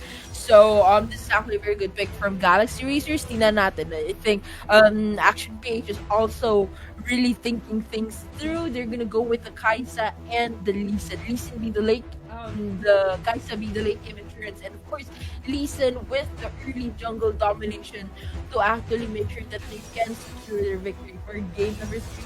That's something promising for Action Page. But on the blue side naman, we have Tristana getting into the meta, showing us so much damage during team fights, and Rengar, although bouncing Rengar into the rift, but Rengar so far has been showing a very good display of making sure that he can also be a very good jumper into this game. So gusto ko yan, but I think this will be another flex pick for that Rengar going to the back, because we're seeing Graves and that Twisted Fate from Galaxy Rangers. Gusto ko yung Twisted Fate, although hindi na natin palagi nakikita, but Twisted Fate has the global presence with his ultimate. He's able to gank other lanes and help out his other teammates from the other lanes. And that is something they can use to their advantage. And of course, sa other side naman, we're seeing Oriana. Wow. Oriana with the Shockwave, that's also something for them to really bank on. And of course, Jana with the Monsoon. So this is game number 3. This is extra spicy. I can't wait to see what strategies they have to act. So, akala ko Galio is gonna be the Baron laner here. Nope. Tingnan natin. May Rengar di ba? So, may Rengar. So, interesting picks for both sides right now. Tingnan natin. We have Rengar, Graves, Twisted Fate. I think this is gonna be Twisted Fate. Yeah, si Twisted Fate na naman. Si Graves na naman po ang jungler natin. Rengar is gonna be the top. So, more or less, same strategy earlier from the blue team Galaxy Racers. On the red side naman po, Baron laner po nila is gonna be Yamada on the Garen, and then Lee Sin is gonna be the jungler right here. Okay, interesting picks right here. I'm in favor of the picks of Galaxy Racers at this point. Nakita natin kanina kanong alakas si Graves, and they're still going for the damage lineup. Tristana is very painful. TF can always go for the stun. Pwede mag-follow up si Draw with the taunt and dash in. So this is very interesting indeed. Action PH versus Galaxy Racers. Remind you, this is game number 3, win or go home situation for both teams, and they're gonna be fighting for our very, very big cash prize in this tournament. Thanks to our sponsors nga pala, diba, for making this available. Tingnan natin. GXR, I think we need to go for, pwede tayo mag-run down for the champions na muna. Alright, so on the blue side, we have Galaxy Racers Icaros for the Rengar Baron laner. We have Zibs for the Tristana ADR. We have Fate for the Graves jungle. We have JC for the mid lane Twisted Fate. And lastly, we have Draw for the Galio support. Right, on the red side naman, Boy Bells on the Oriana mid champion Yamada for our Garen Baron laner. This is gonna be a fight at the top. Garen dealing a lot of damage right now, but it's Rengar who's winning the fight at this point. Garen's already very low. Will have the shield to survive that. There it is. The damage is enough, and Garen goes down. First blood by Icaros, and that's number one kill for Galaxy Racers. This Rengar is gonna be scary from this point on and will dominate that lane. We have Ram nga pala for the Lee Sin on the jungler, and Chinelas and on the Janna on the bottom side. But 1-0 on the board. Looking at it, 1 minute and 45 seconds in. And an almost 1k gold lead going to Galaxy Rangers. It's a very good start for the Rengar on the Baron lane. That clutch armor, but he could actually survive, but Rengar's damage just did it and finished the Garen, and Garen had to go home in a body bag. Set up for 80 for Twisted Fate. Twisted Fate is on Wise side. Lee Sin could not reach him, so Oriana just takes the damage right there. They wanted to really bait out Twisted Fate and go aggressive, but Boy Bells failed, and that's Twisted Fate sniffing everyone out, and he is A-OK. that was a very good call from Twisted Fate, making sure that he will not be touched by Lee Sin, knowing that Lee Sin has the win condition of early game domination. He knew that Lee Sin would be just around the corner, waiting for him to pop out as Orianna tried to bait him out. So that was a very good call from Twisted Fate, and I think that was Twisted Fate making sure he could counter the early domination that Lee Sin was. There it is. Rengar's gonna go in. Oriana's taking a lot of damage right now. And the stun from the guy. And that's Twisted Fate taking another kill for GXR. That's 2-0 on the board. Icarus will be going back home. But that's a big win in the early game for Galaxy Racers 3 minutes in. Very big win indeed, and that Icarus patterned up really well. 2-0 on board, and it's a clean sweep for Rengar. That is something I do not advise Action Page to keep doing. Rengar patterned up into the game and also punish them in the later part of the game. And with the 2 lead sitting comfortably for Galaxy Racers, this could be a very good start for them. And now with 25 seconds until the last Cloud Dragon is going to spawn. Alright, tingnan natin. Resets for both sides right now. We're looking at the Dragon. It is going to be the Wind Drake. So this is kind of important as the Drake. Knowing that Galaxy Racers has the advantage in the early game, I think they're the ones who will go aggressive with this Wind Dragon take. They don't want Lee Sin to get this, because Lee Sin with this is going to be very, very annoying. A fast Lee Sin is very dangerous, and you don't want that. So Galaxy Racers will hang around the area. We'll just make sure that red team will not take this. Ram, whoa, then it's going to be spotted right there by Twisted Fate, and the gank will fail, so he will just go for the jungle creeps. Blue team is gonna go advance this time. Now they are in position for this dragon take. They are gonna be lensing the area. Tingnan natin if meron ba sila mahanap na wards. And with that ward down, I think they're gonna be starting everything. Oh, good ward right there by Janna. Just when Fate's sweeping lens turned off. Thought it was gonna be a death bush setup. It's not gonna be successful. Good team, good job by AP Action PH right now, sniffing everything out. But the dragon is already being started. Rengar goes in. Janet's in trouble. Will have to flash away. This is Twisted Fate with a gold card. Hits Lee Sin right here. Lee Sin is stunned right now. Kaisa deals a lot of damage. Garrett goes in, but the dragon's already being taken by blue team right now. That's a big shockwave, and the Galio with the big ultimate is gonna be on point. They're gonna be able to take down the Twisted Fate. Tristana goes down in this fight, but this Janna is this Kaisa is way out of position right now, and that Janna is dead. That's gonna be a 2-for-3 exchange in favor of Galaxy Racers, and they will go out with a 5-2 and the dragon with their hands. What a spicy fight we just saw right there. Galaxy Racers winning the fight, 2-for-3 exchange and bagging the Cloud Dragon in their pockets. That's going to be another comfortable lead for Kigo lead, a 5-2 on the board. This is them getting into the game and making sure that they can secure the objectives in themselves. 10 seconds, Rift Herald is going to spawn. Lee Sin seems to be pretty early right now for the party, trying to scout the area as well as the blue team cavalry is also here. Alright, tingnan natin. At the top side, Rengar already has the Triforce finish. So this is going to be a very painful Rengar right here. Rengar pressuring the mid side. Rift Herald is already available. The swaps are complete. And after they get priority at the top lane, Tristana and Galio will go for this Rift Herald. Rift Herald already half HP down. Our red team gonna be able to respond to this. Mapasok po dito, and there it is. The steal is gonna be completed, but what cost? Lee Sin is already very low. GA is gonna be popped right here. Janna will be able to survive. There's gonna dive into the Lee Sin, and Lee Sin gets out.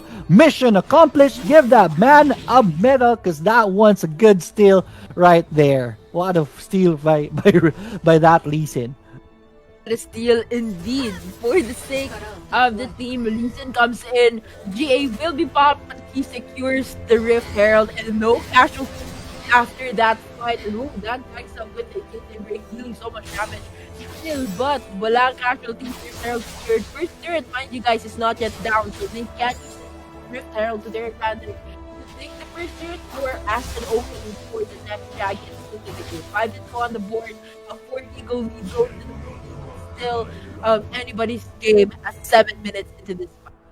Action PH, if they get the first turret, that's their ticket to get back into this game. They're still down in this game 4K. But with the Rift Herald in their hands, first turret can be a good target, or they can go for the second Drake with the help of the Rift Herald. Let's see what their plans is going to be. Looking at the itemization, Oriana already has the Archangel staff done right here, so that's very good for the Oriana. Garen Sunfire Aegis is already done, so he's quite tanky right now. And look at that, he's tanking the damage from Icarus at this point. But the story is this Rengar, man. Rengar is very farmed up. 3 champions at 6k gold on the blue side, so Galaxy Racers is in a very good lead at this point. Only Kaisa on the red side has 6,000, is on the 6,000 mark. At the bottom, it's going to be a fight. Galio goes in with the Hero's Entrance, will not connect, but they're going to be able to take down the Lee Sin, and this is a big win right now for Galaxy Racers. The first third of the game is taken by brute force. Galaxy Racers gets 1 champion and the first third of the game, 8 minutes and 29 seconds in. As they fight another win, going to Galaxy Racers, taking the first turret of the game and taking the Lee Sin down on the red. It's a very big win. Taking down that jungle. Lee Sin was the top. Things are getting spicy for that Rengar and the Garen, but Garen will have to be mindful. Rengar is pretty fed up and formed up into the game, so he will have to be extra cautious going for that Rengar. 2 on the board, 6k gold lead, and the first turret going blue. Dragon is already spawned. You have to keep your eyes open for this Tristana. Tristana can take down your turret very fast. And look at that itemization of Tristana right now. He already has the static shift. He already has the IE. So that turret is going to be melting very fast. So you have to respond quickly whenever a pressure comes in. Rift Herald is already being casted. Rift Herald is going to be focused on by the blue team. And that's red team's signal to go for the Dragon. But Galaxy Racers already have good damage. So they're able to kill the Rift Herald so fast.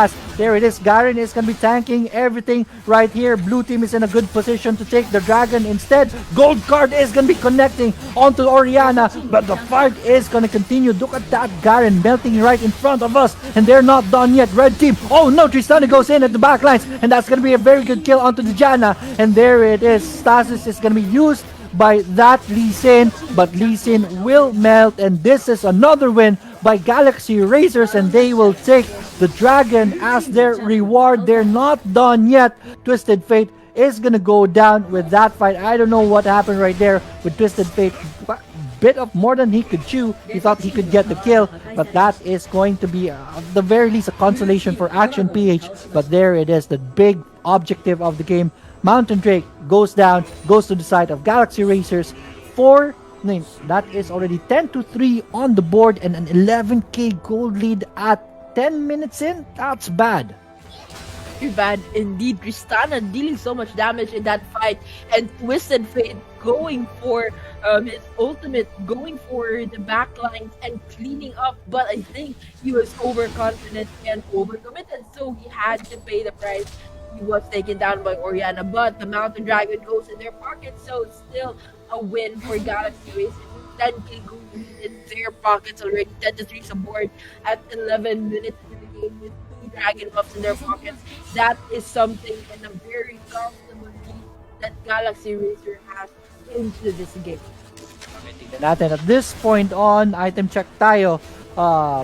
Definitely good itemization already for Galaxy Racers at this point. That is an 11k gold lead, and you see that.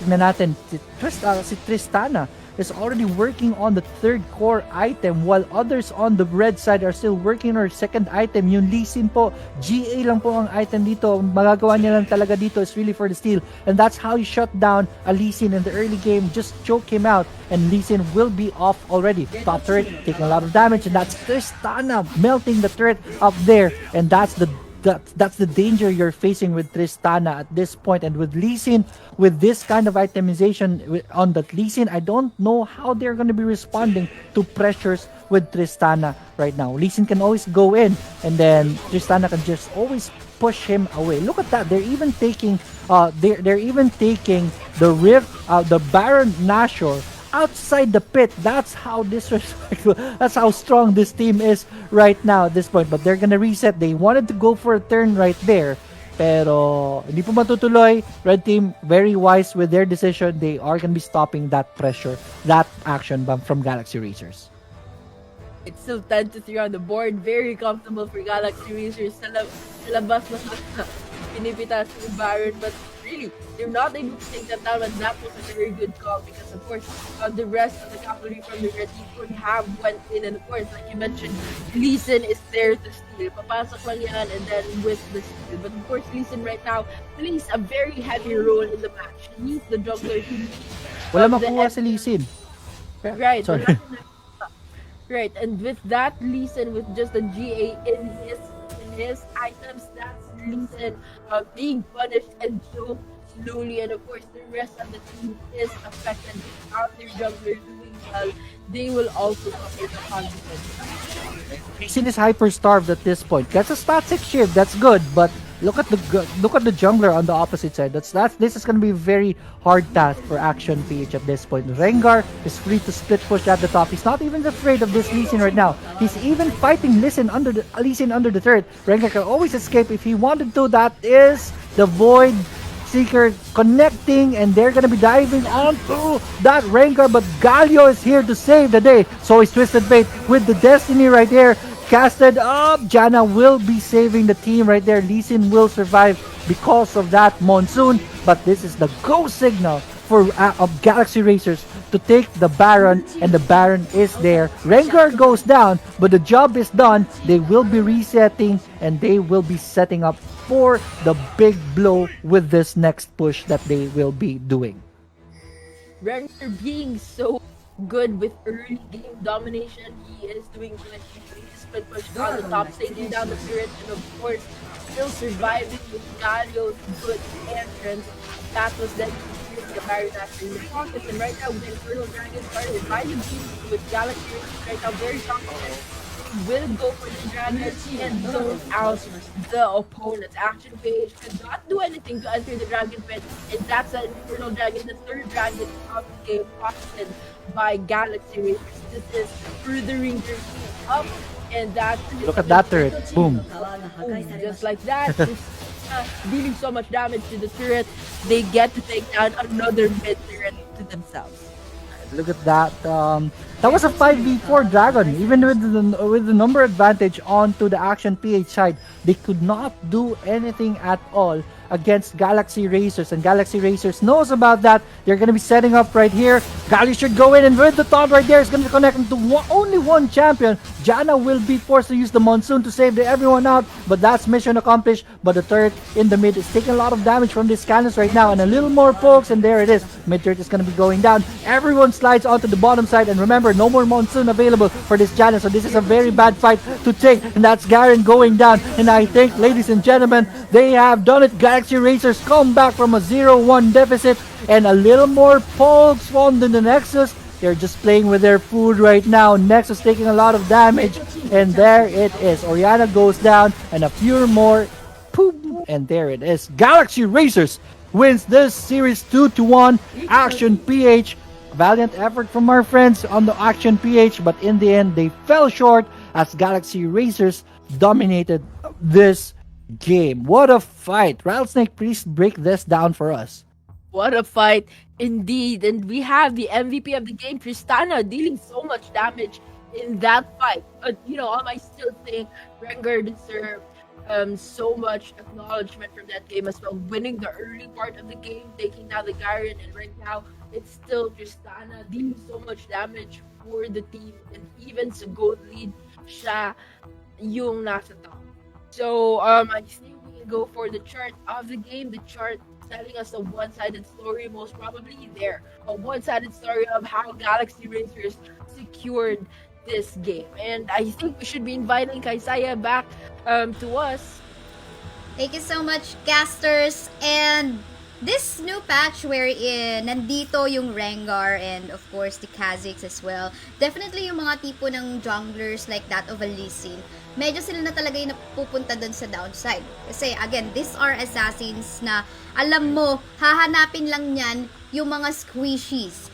Lee Sin without the damage output, hindi siya makakuha ng gank. Yes, yung potential to steals nandun. And I guess, the moment na, actually hindi ko ma-recall kung ano yung first pick dito. Rengar yata yung first pick, right? Ng side ng Galaxy Razor, if I recall.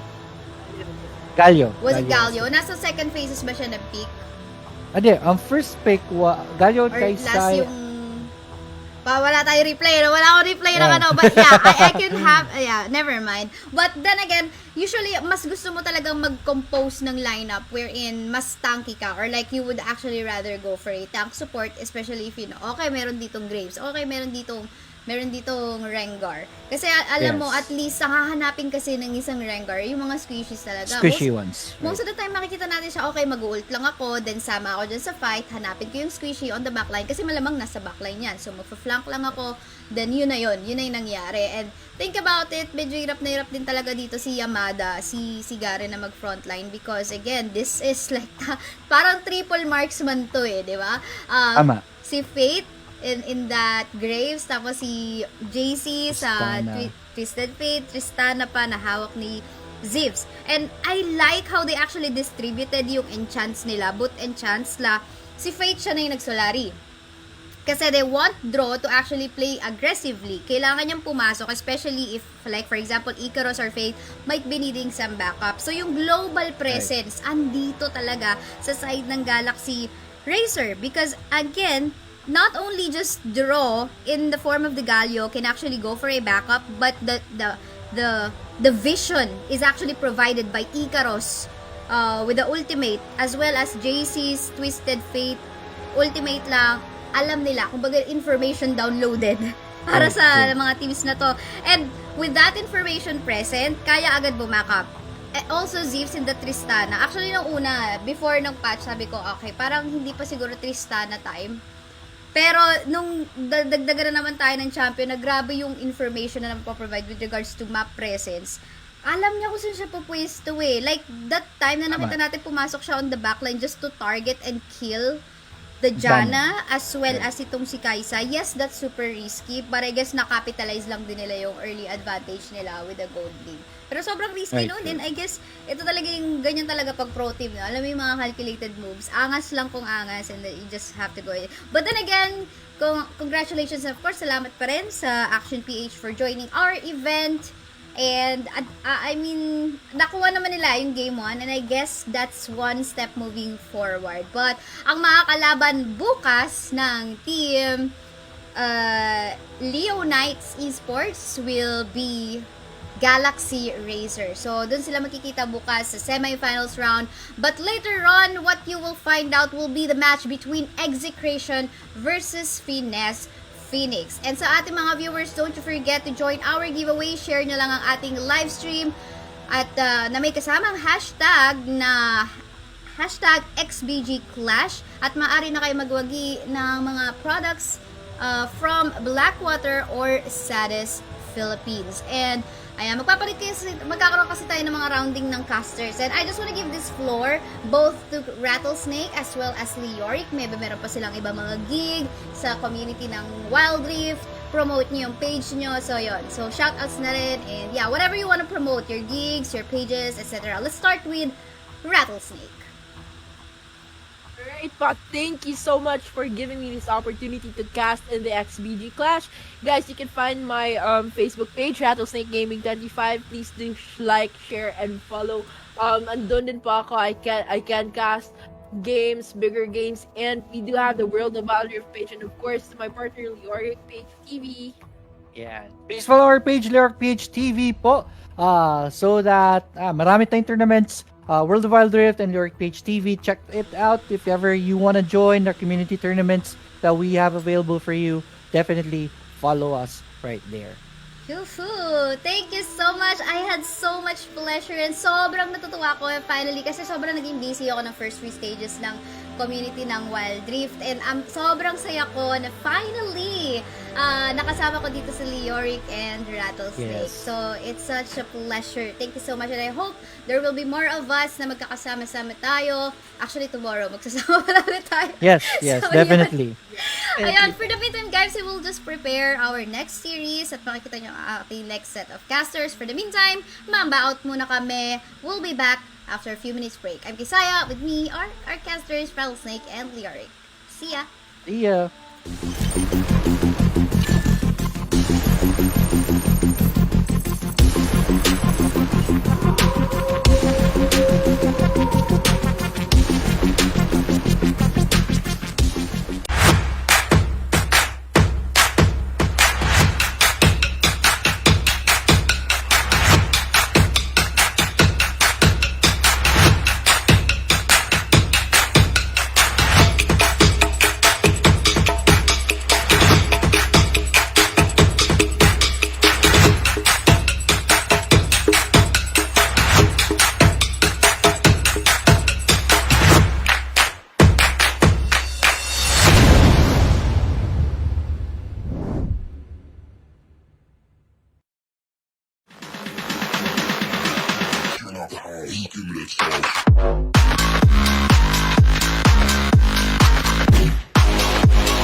Hi everybody, XtianBautista here once again. Thank you so much to everyone who joined XBG Clash for our League of Legends Wild Drift tournament. Thank you to all the teams, all 64 teams. Congratulations to all the teams who reached the semis and eventually the finals.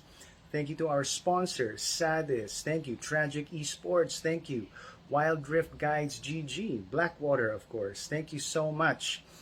You know what? This has been a dream of mine and it's coming true because of you. Thank you also to Em and Kaisaya and to all her team. God bless you and enjoy the rest of the games.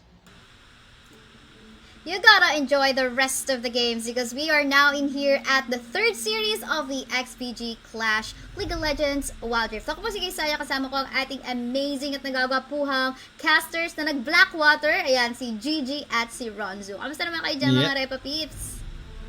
Good, Well, we're very excited. Yeah. Definitely. We're very excited this sa ating first series that's gonna be Execration versus third series rather, Execration versus Finesse Phoenix Adagay. Siyempre, sino bang hindi makakaabang-abang dito dahil nga marami kasing, siyempre, of course, pag galing ka sa Icon series, gusto mo rin tignan ano pa mga naging changes nila right after Icon series.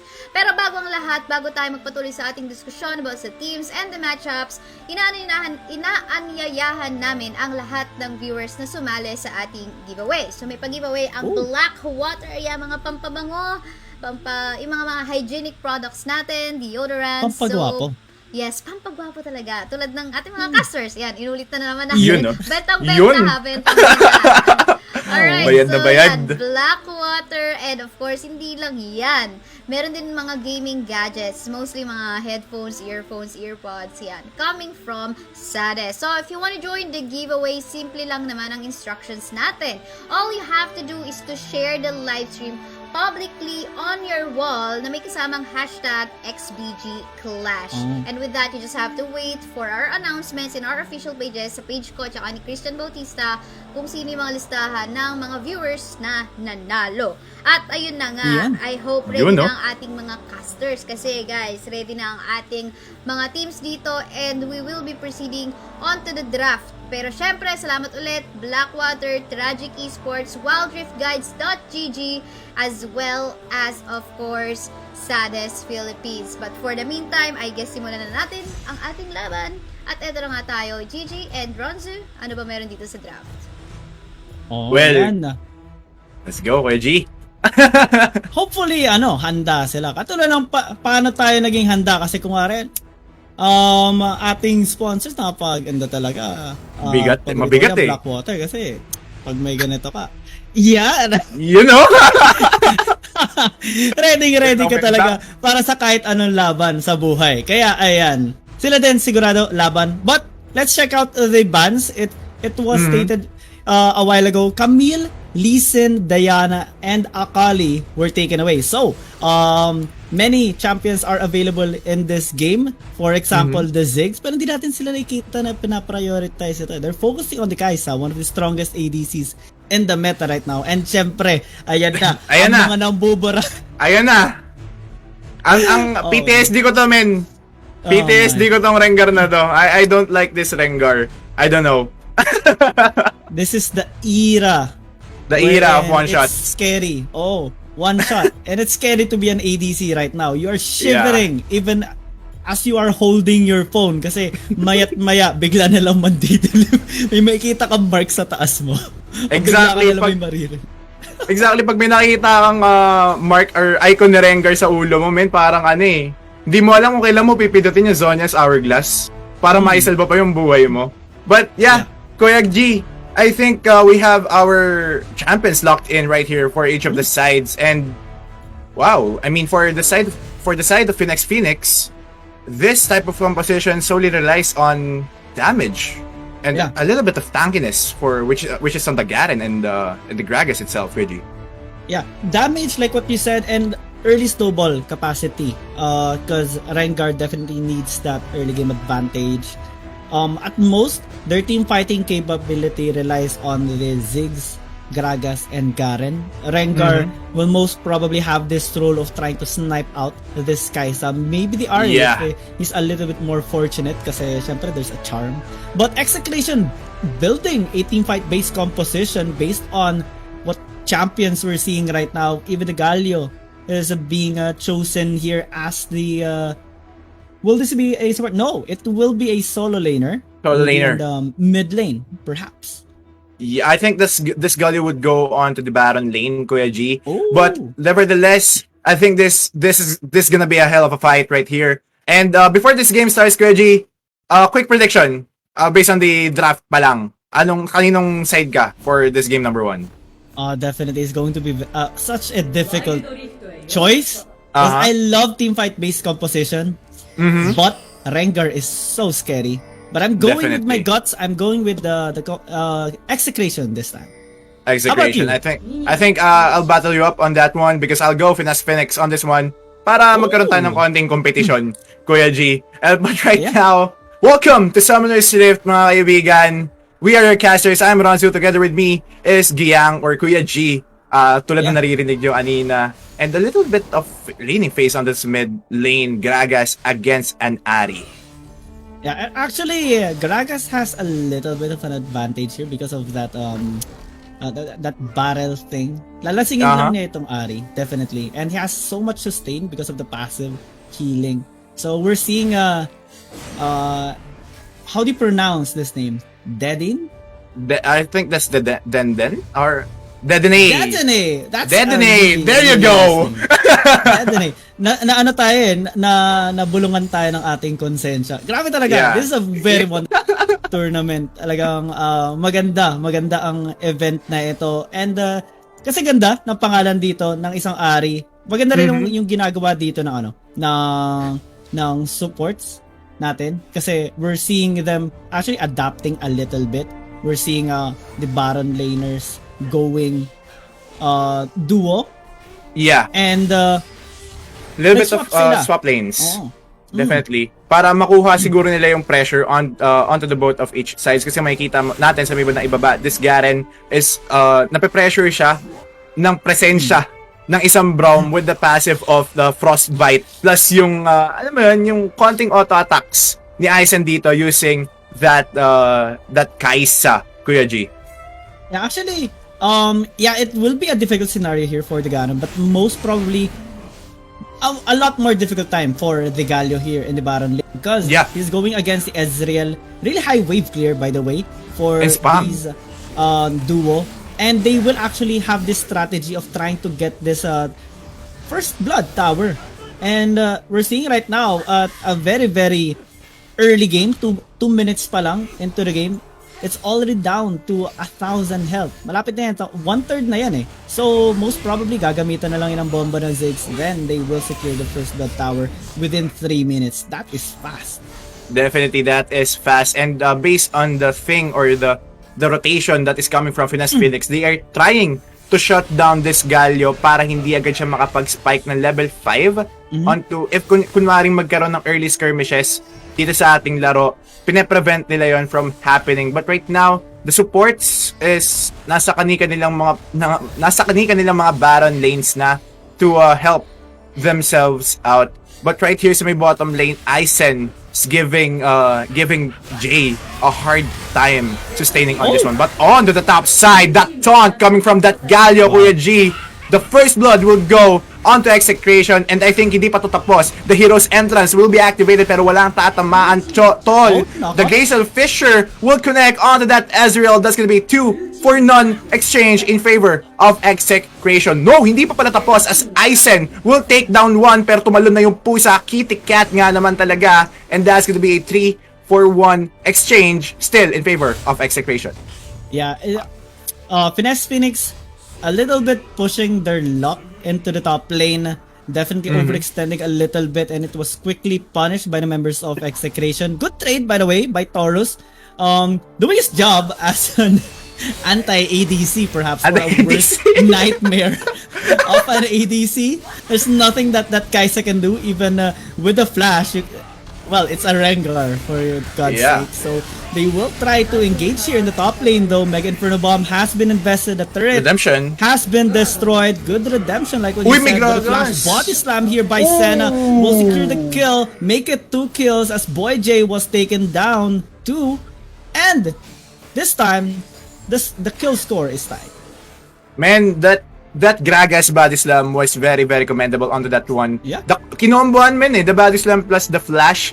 Wala nang naging sagot doon ang mga taga-Execration, kundi maghintay na lang ulit ng kanilang death timers as the first dragon will now be up for grabs onto this one, and I think there will be a huge team fight right here, Kuya G. Both of the teams are now setting up onto this one, and I think medyo ibibigay muna to for the meantime ng Finesse Phoenix, and papasok sila dito pagdating ng takdang panahon. Tulad ng takdang panahon na to, the taunt will connect onto that Galio, the killer's instinct from that Kaisa. Mapapatay ang isang Ezreal, tapos si Garen dito would want to take that Braum away. That's a double kill for Aizen. The charm will connect as well onto that Ziggs. That's a triple kill. That's a wipeout. That's an ace for the side of Execration, Kuya G. Yeah, definitely Finesse Phoenix. I didn't know why they were trying to contest that dragon. It was for sure that Execration has the advantage because, well, they built a teamfight based composition. Definitely they will engage onto the members of Finesse Phoenix. And since they had the priority already, they established their control over that dragon. There was no access for Taurus to even enter this dragon pit. It was a very simple decision that Execration has made, go for engage. You get the dragon, you get 5 kills, you lose no one, not even Empty Bottle, which had nearly Definitely. got taken down a while ago, but because of his teammates, he managed to stay alive, so that further increased their gold lead to 3,000. It's just a few minutes into the game. 6 minutes to be exact, but that 3k gold lead on a scaling composition is definitely something to be scared about.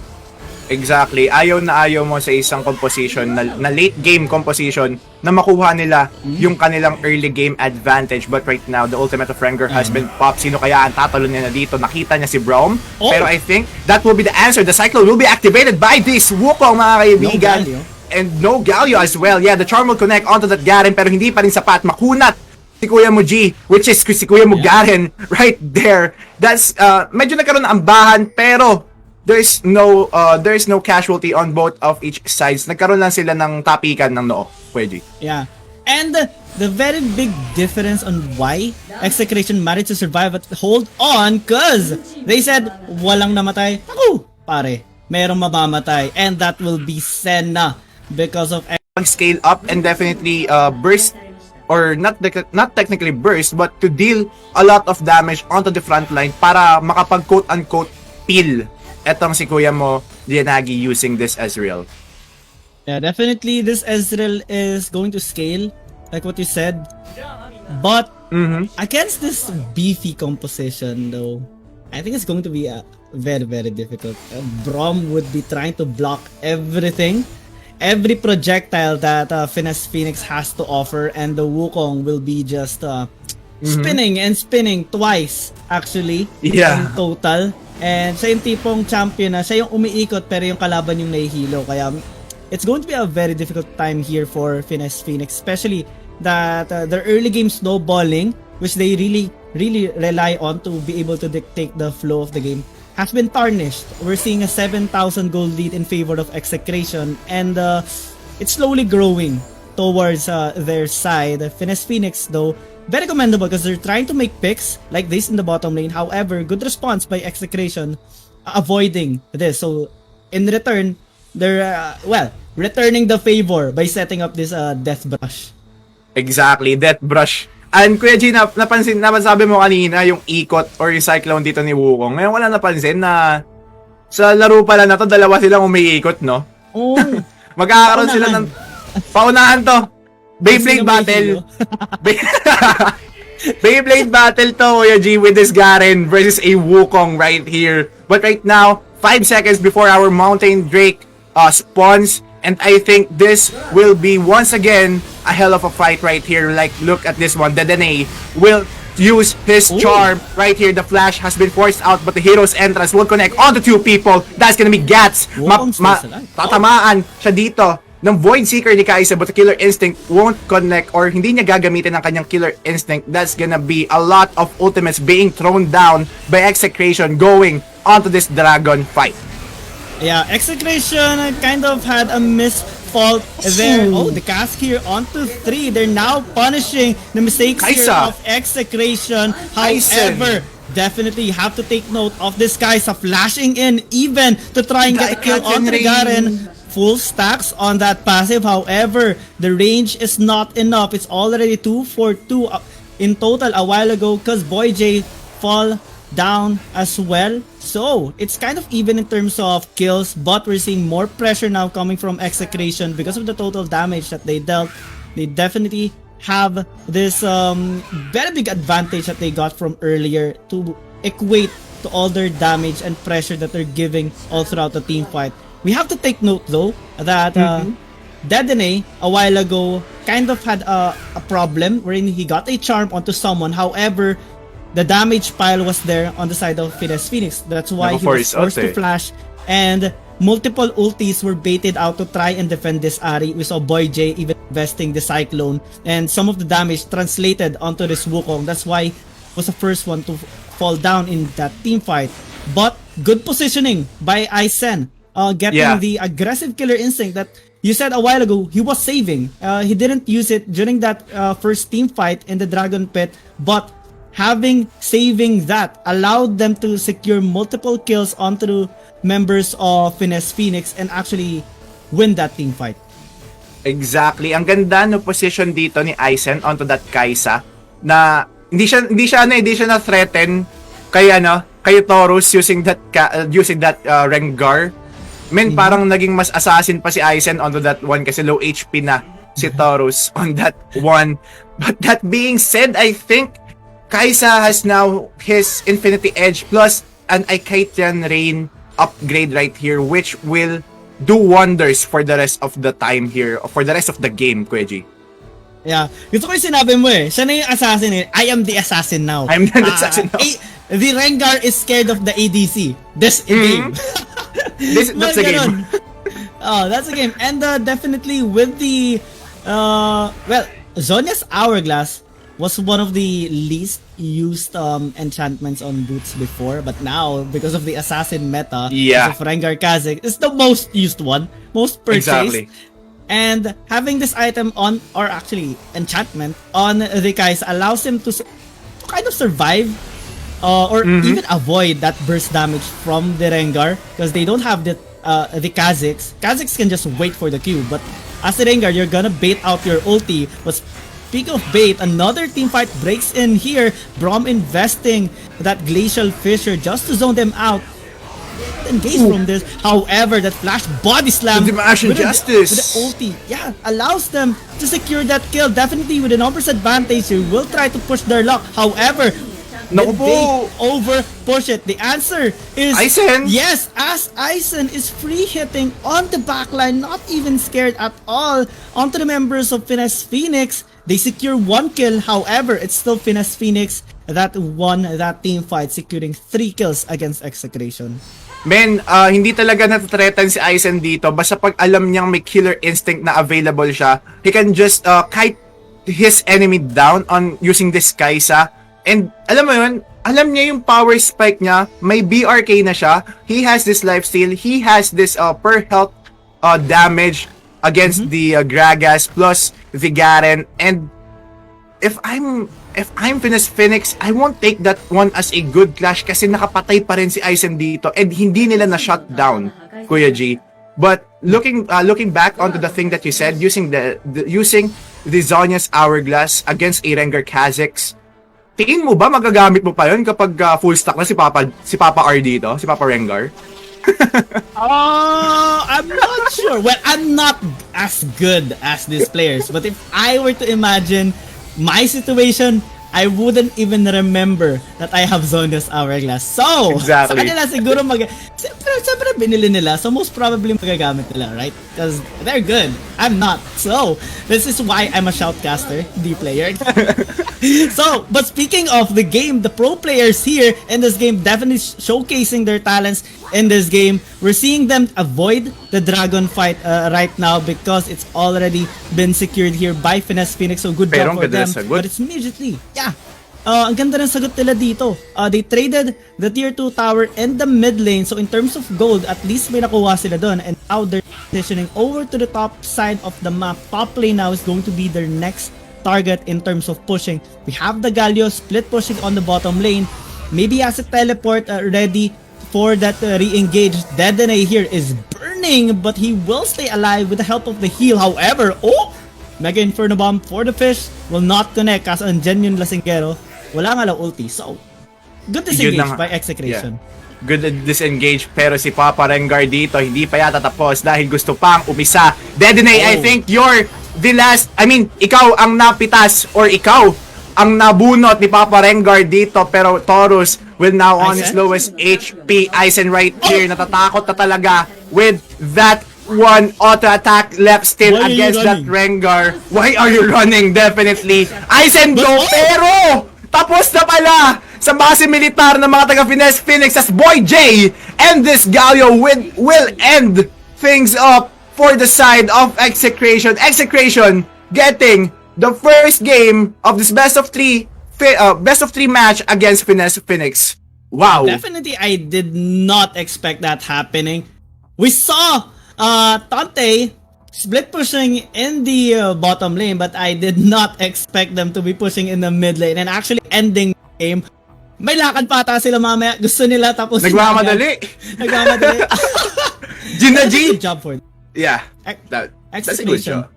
Mhm. Obviously. Kasi if you look at this, man, you wouldn't want to throw away the lead that you have during this kind of tournaments, diba? So, they're professionals, diba? So, you should end the game as soon as you can para makapag-advance na tayo onto the next one. But right now, I think si Taurus dito nahirapan siya onto picking up Aizen using this Kaisa because of the thought na merong Rengar, merong Wukong, merong Braum that can just protect Aizen kapag ka nakita nila yung ultimate ni Rengar na activated.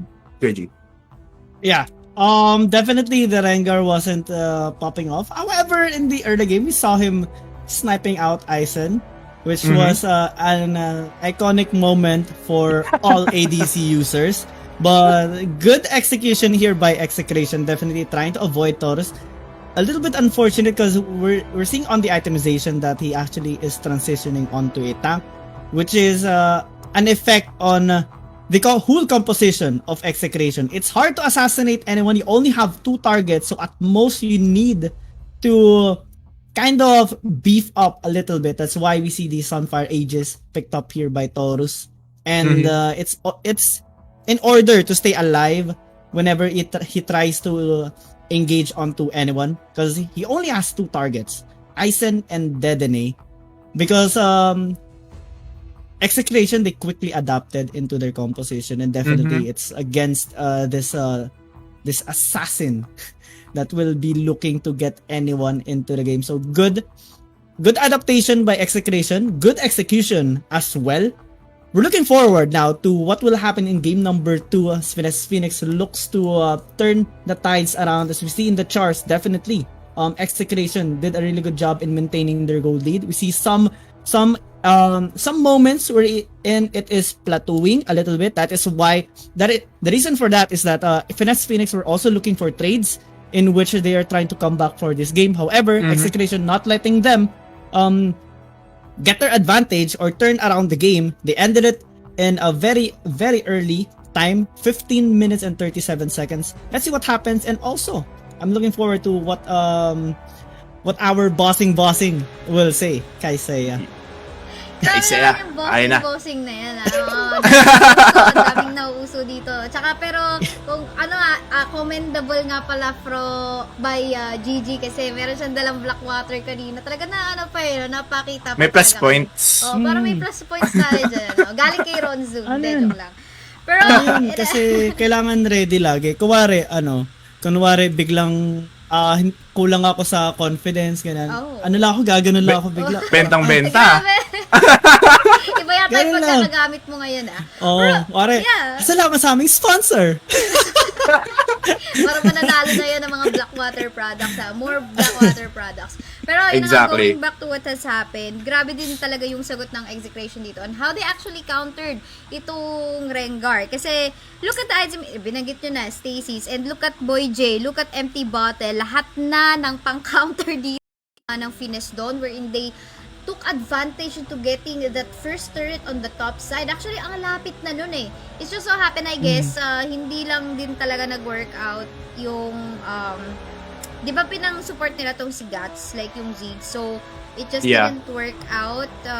Pero nice try. Maybe it could have worked out kung tank Gragas pa to, like support. Then si Guts dito yung nasa mid. Pero kasi yung sagot ng Execration dito is not just also on how they actually picked up their enchantments, but at the same time how they are actually very much aware of the map. Even the casters did not notice a while ago. Oh, teka lang, nagtitake down na, nagba-backdoor na pala to, nagtitake down na pala ng base, right? So, Ganun kaganda yung nila, pag backdoor. Pati yung caster, hindi napansin. Hindi napansin mo eh.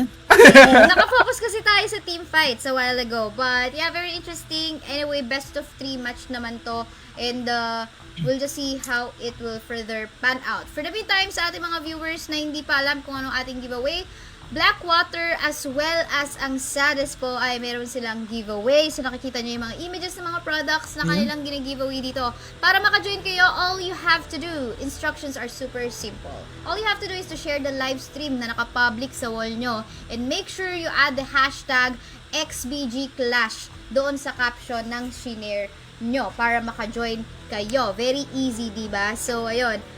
Meantime, I think bago tayo pumunta sa ating round 2 or ating game 2 ng ating best of 3 series na to, we'll just be heading on to a really short break as we prepare the lobby once again. Kami ang inyong mga kaibigan mula dito sa cast na to. Ako si Kaisaya, kasama ko si Gigi at Bronzu. We'll be back.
Hi everybody, XtianBautista here once again. Thank you so much to everyone who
Hello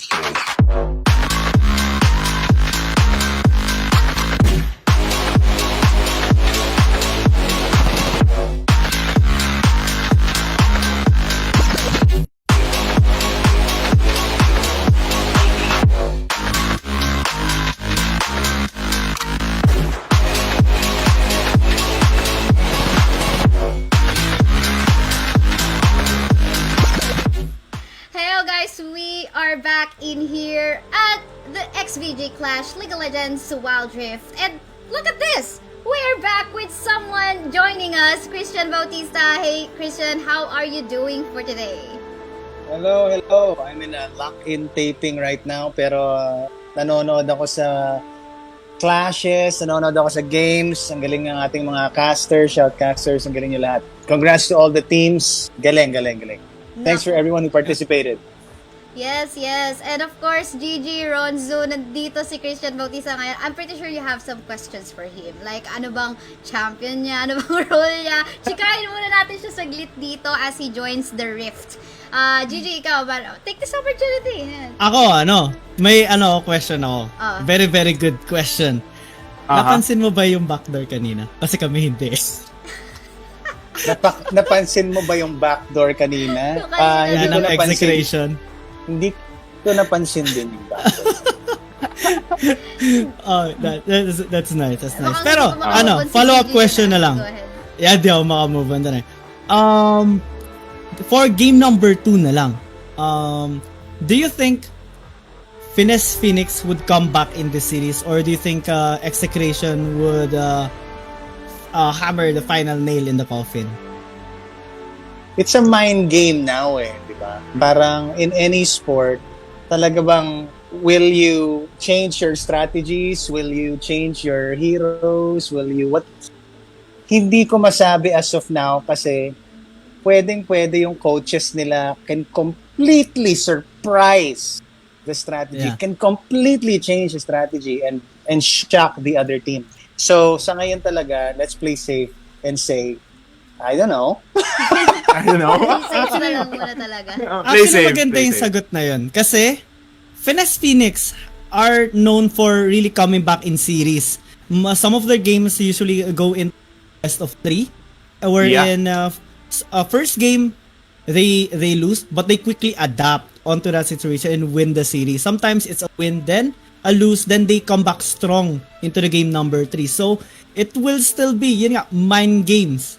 Mind games talaga. And magiging factor yon in terms of adaptation of Phoenix will be, they be able to adapt the playstyle and composition built up by Execration, or mahirap masyadong maliksik. Elements of adjustment. Yeah. The element of adjustment. Pero dadalihan ko muna yung tanong for Christian. Pero pinag-aaralan natin si Christian dito. Christian, ano yung top 3 favorite champions mo sa League of Legends Wild Rift? Tsaka, bakit mo pinili yung League of Legends? Why did you play League of Legends Wild Rift? Or bakit mo na-enjoy yung laro?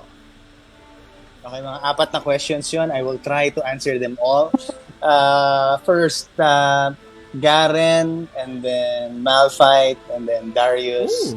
Baron Laner. Usually Baron or tank or support. Why League of Legends? League of Legends really opened my mind sa esports. Years ago when I joined yung Conquerors Celebrity Show match GCM. sa Arena. And GCM. I was introduced to this amazing player, Kausep, na talagang kami is like, wow, he is really wearing a cow costume while playing a game. Alright. Kaya naman pala. And then sabi namin, just tell us what to do, ha? I literally told him, Kausep, just tell me what to do, tell me where to go, I'll do it. Okay? So para, hindi na ako umasa. Just tell me where. I'll go here? Okay, I'll go there. There? Okay. Wow. Also, it's a fun experience. Then. Yeah. Super fun. So, why Wild Rift now? Kasi, I can bring the game anywhere. I can bring it anywhere. Portability. So, definitely, meron mga laptops, right, na super gaming, ganyan. Pero pag nasa taping ka, tapos meron kang 30 minutes to spare, edi pull out your mobile. Ayun, laro muna tayo. Hindi ka naman isang ganun lang. Hindi ka naman na-stress minsan sa laro. Or kami lang yun yung mga parang... Kami lang ata yun. Parang kami lang yata yun. Ay, yung mga nagpapa talaga rank up. Pero how do you deal with yung mga I don't know if nai-stress ka sa laro sometimes, like getting tilted. Do you experience all those or talagang chill lang yung very casual lang yung way mo ng paglaro? If you watch my streams, mostly chill lang naman ako. Ang nasa-stress lang talaga ako kapag hindi nagta-tower lock yung mga kakampi ko. Doon lang talaga. So parang, mananalo ka na eh. Mananalo ka na eh. Alam mo yun? Almost there. May mamamatay mga isa o dalawa, hero. Mananalo ka na eh. Pero hindi eh. Aalis sila, papatayin nila yung isang hero, tapos doon ako nasa-stress. O yan na, yan na XtianBautista na tilted. Yehey, hindi lang ako na-tilt kagabi. Pero, Tao pa rin pala tayo. Tao pa rin pala talaga tayo. Okay, now I give the floor to Ronzu. Maybe Ronzu, you have some questions. Easyhan mo lang or saktuhan mo lang for Christian. Sakto lang to. Pwede yung out of Wild Rift or whatever about gaming. I mean, it's still on the Wild Rift. Kasi kanina pa namin pinapoint out ni Kuya Jito. Na one-shot ko na ba ng Rengar since dispatch? Laging Hindi pa. biktima ka na ba? Hindi pa. Okay. I think I end my Hindi pa kasi ako statement on naglalaro that. since lumabas eh. Hindi, joke. Okay. Para hindi ma one-shot na That's, Rengar. nga no. Wait Pwede for the naman. next na lang match. ako. May add na lang ako. Nagpa-contest ako the other day sa page. Namigay ako ng isang Rengar skin, isang Kha'Zix skin, right? Tapos parang, paano ko mapapagawing interesting to? Singer naman ako. Ganito gawin natin. Sabi ko, okay guys, kung sino makakabigay ng isang napaka-cool answer if you put Kha'Zix and or Rengar in a song, the best answer wins. Oh. Meron So na ba? parang, meron na, may nanalo na. Yung Okay. iba, na corny ha, parang ano ba yan? Pero parang, meron dalawa na astig. Yung isa, nilagay yung Kha'Zix sa 24 Kha'Zix magic in the air. So, yes, panalo to. Panalo to. Sayang. Pwede. Mag-entry sana ako dun eh. Ala, sige. Yung pwede. isa naman, Mag-entry sana. sabi ko, paano kaya yung Rengar? Napasok pa rin niya. Pero simplihan lang ha, sabi niya, go, go, power Rengar. Pwede. Gusto ko yan. Gusto ko yan. Pwede. User ako eh. Pero pwede Pasok eh. Same winner ba yun? Curious lang? Or magkaibang tao? Iba si Kha'Zix, Okay. iba yung Rengar. Dalawang win. I see. Tingnan. Creativity Interesting. talaga kailangan. Well, then again, I guess, guys, na-enjoy nyo na nandito sa atin si XtianBautista with us to actually check out what has been happening in here sa XBG Clash, League of Legends, Wild Rift.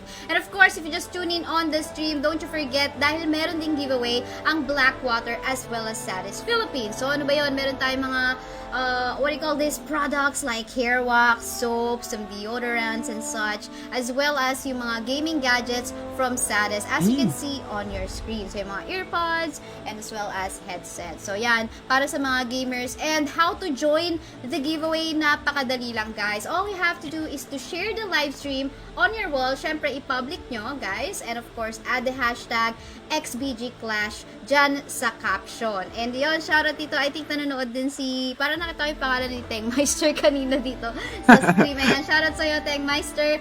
Thank you for, dropping by. And I guess, ready na ang mga teams natin. Christian, I guess, message lang before we head on to the draft. I just want to thank everyone who joined, who is watching, who is training, who is learning, who are enjoying the games. Salamat sa community na to. God bless everybody. Woohoo! And now we're gonna start and leave our casters onto the rift as we proceed on to the second game ng ating mga teams. Here we go! Laban ng Execration versus Finesse Phoenix. Let's get it on, Gigi and Ronsu. Take it away. Yan, simulan na Yun. natin ang game. Simulan na ang bakbakan as we head down into the bans. This time, Execration on the blue side. Finesse Phoenix looking to come back in the seas on the red side this time. The bans are Diana Akali, Gragas, and Brom. Execration taking their first pick as the Camille. Man, this Camille, di natin ito nakita, I think, onto the first game. And this Camille will definitely do wonders for I think that's, who's the Baron laner for the set of Execration? Is it Empty Bottle? Tama ba? For side of... Yeah, that's Empty Bottle. Yeah. That's Empty Bottle na Baron laner. So, I think he will do wonders up against Jay once again onto this Galio kasi this Camille does deal a lot of damage with that hook shot plus the first skill, Kuya G, and medyo sasakit na naman ang ulo dito ng Finesse Phoenix if they manage to give Empty Bottle the early game advantage onto this one. Yeah, and we have to take note as well, Ziggs hasn't been banned, so it is available for the taking for both teams. And seeing the Camille implies that there's a chance for Execration to actually pick the OG combo, Ziggs Camille Hextech Ultimatum into the middle of the Mega Inferno Bomb, which is really scary to imagine being the one getting hit. But they might change their composition here, and adaptation definitely suits really well for the side of Finesse Phoenix too, because in the first game we saw them going for early game skirmishes, but now we see them going towards a team fight built composition. Definitely they did their improvement, but they might still stick with the Rengar. We see it being hovered multiple times. They're switching it to Vi, so it will be still the Rengar here. They are really confident and they want to kind of scar the memories here of the ADC of Execration. It will be possible because a while ago Execration built a really strong teamfight based composition. They had the Galio, they had even a Wukong that can stop multiple engages and even initiate teamfights into their favor. But this time, we're seeing multiple squishy targets. Yes, they are still strong in teamfights. They are also strong in small skirmishes, but they are squishy. So, they are very, very good targets for Rengar. Exactly, Kuya G. But let us still not forget na meron pang maraming pang cancel kay Rengar right here, like the satchel of that Ziggs right there, the hook shot of that Camille, the monsoon of that Janna, plus the tornado. Madami pa rin siyang dadaan ng butas ng karayom. Pero if that Rengar manages to to get himself ahead against his opponent, definitely medyo sasakit din ng talaga ang ulo ng Finesse Phoenix dito. But before this game starts, Kuya G, quick prediction, I'll go for the side of Execration on this one. Yeah, I'm also going to the side of Execration. Definitely they know what they are dealing with, especially having this Fiora against the Garen. It will be very, very risky. Same with the situation right here in the mid lane. That's a very, very scary situation. Imagine having speed, but so goes your opponent and you see 5. Oh my God. Like, kunwari, nauna doon si Janna, no, sa bush na yon. Let's say, for example, bloodbath eh. Yeah, a mini heart attack. Perhaps. Mini heart attack indeed. The one alone. But, like what I was saying a while ago, for a Garen map, it will be very, very crucial because Fiora should win and it will transition onto the whole game, split pushing and threatening into ganking any lanes like mid lane and bottom lane. But most probably if Boy J managed to get ahead, it will be very, very difficult for Tauros to even gank this lane because you have the riposte. If the Rengar tries to dive onto you, he will take 0 damage. Definitely. But speaking of the Baron lanes, Kuya G, that Fiora is having a hard time against that Garen kasi mukhang papalunokin ka lang ng espada itong Garen na to eh. Diba? Yeah. But then mahirap eh. Silence sa Gedli eh. Silence lang sa Gedli. And yung katulad ng pinag-usapan natin no early game, siya yung umiikot, pero ikaw yung nasaktan. Oh, grabe. But onto the bottom lane, this Kaisa plus this Galio combo onto the Dragon lane. Sumasakit din ang ulo dito na Execration. Nakala nyo, kayo lang may pasakit sa ulo ha. Kami din, kuya, mga chong pits. Sabi dito ng mga taga Finesse Phoenix.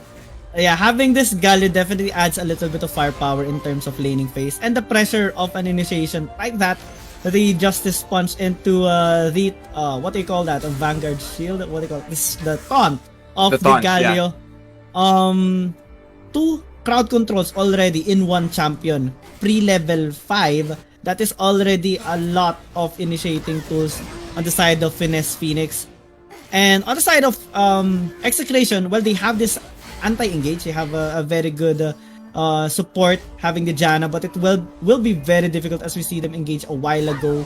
It didn't amount to any kills, but it's definitely some pressure they're building up towards this Dragon lane.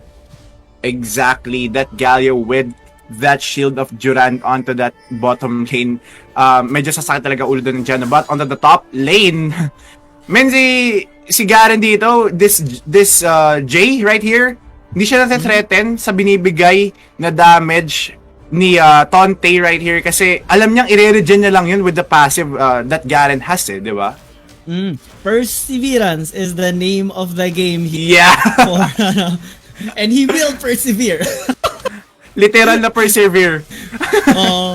Kumaga, kaya to ng aking muscles. Muscles. Can you do the handstand push-ups? Pero bago yon, we see Jay getting to little bit. And the top lane, sabi niya, hindi ako handstand kapag napatay ako ng gank. So, very good gank here by the Camille. Definitely Boy J being very, very proactive in this game. But same goes for this Rengar. Yeah. He also got his first victim. First victim. Yeah. Man, oh man, hindi mo gugustuhin yan. That's a 1-0 Rengar right there. Isang 2 to 3 more kills. Then right si Dedene dito and the rest of his squad will be dead. Kaso si Senna hindi pa pala. Senna will fall down, will recall just by that with the Mega Inferno Bomb being used by that Ziggs. That's a 1-1 in favor of no one. Kasi 1-1 nga naman. Yeah, in favor on top of that though, Dedene, Boy J, Tonte already used their ulti. Same with Isen. So, in terms of Dragon fight, because it already spawned, Finesse, Phoenix kind of have the upper hand because Gats still has his hero entrance. Senna has that gap close. So many dashes. Even if Taurus already invested his ulti, there is so many brushes and there's a river side, so he can actually engage still onto the members of Execration, so they can actually start this objective. However, very proactive stating here by Execration, actually stopping them, but we see a team fight breaking out. Hero's entrance being used to actually heal his teammates. However, Killer Instinct comes by the Kaisa, definitely closes the distance ever. Execration actually countering the engage here by Finesse Phoenix. That Monsoon definitely helped here in this team fight for Execration. Secured multiple kills. Was it 2 kills, 3 kills in exchange for nothing, plus a turret in the mid lane, equating to almost 4,000 gold lead. Exactly, and that clash being held by Execration and Finesse Phoenix, man. That Monsoon coming from that Janna, sobrang commendable kasi how do I put this? Parang nahati niya, yun na lang. Nahati niya yung clash onto 2 separate team fights, or nahati niya yung focus ni Rengar dito kung sino ba talaga yung tatalunan ni Taurus right there. And that resulted on to Isen getting those free hits, getting that double kill. And right now Isen has the Infinity Edge up on his arsenal, and this Tristana will definitely deal a lot of damage going onto our Rift Herald pick. Yeah, and like what you said a while ago during the drafting phase, yes, Execration are having this squishy composition, but they have so much counter tools to the Rengar pick. You have the Janna, even the Tristana with the Buster Shot can stop the engage here by the Rengar. So, we're already seeing it being applied all throughout this game. They are even having this courage to start the Rift Herald even though multiple ultis are available on the side of Finesse Phoenix, because they know they can actually avoid this Rengar. So, Finesse Phoenix going to give this away. They are moving on to the top side of the map. However, Execration are not having any of it. They defend this top lane tier 1 tower, and we see Tonte even answering with a split push in the bottom lane. Hindi natatakot dito Execration na mag-split push, but speak of hindi natatakot, this is the clash onto that battle lane, onto the top lane, the Spirit Crush by that Arik, the Charm Moon Connect, pero si Garen dito umiikot lang up against Boy J. He has Hextech Ultimatum up, pero I think hindi niya ata gagamitin yon dahil Ayun, ginamit niya na pala. Barrier has been popped as well. The hero's entrance has been used by this Galio. Too many ultimates has been used right here. Rengar's jump will definitely take down that Camille. That's a 2-0 Taurus. 2-0 Rengar right there. But si Tonte dito, tumatrabaho lang, men. Grabe.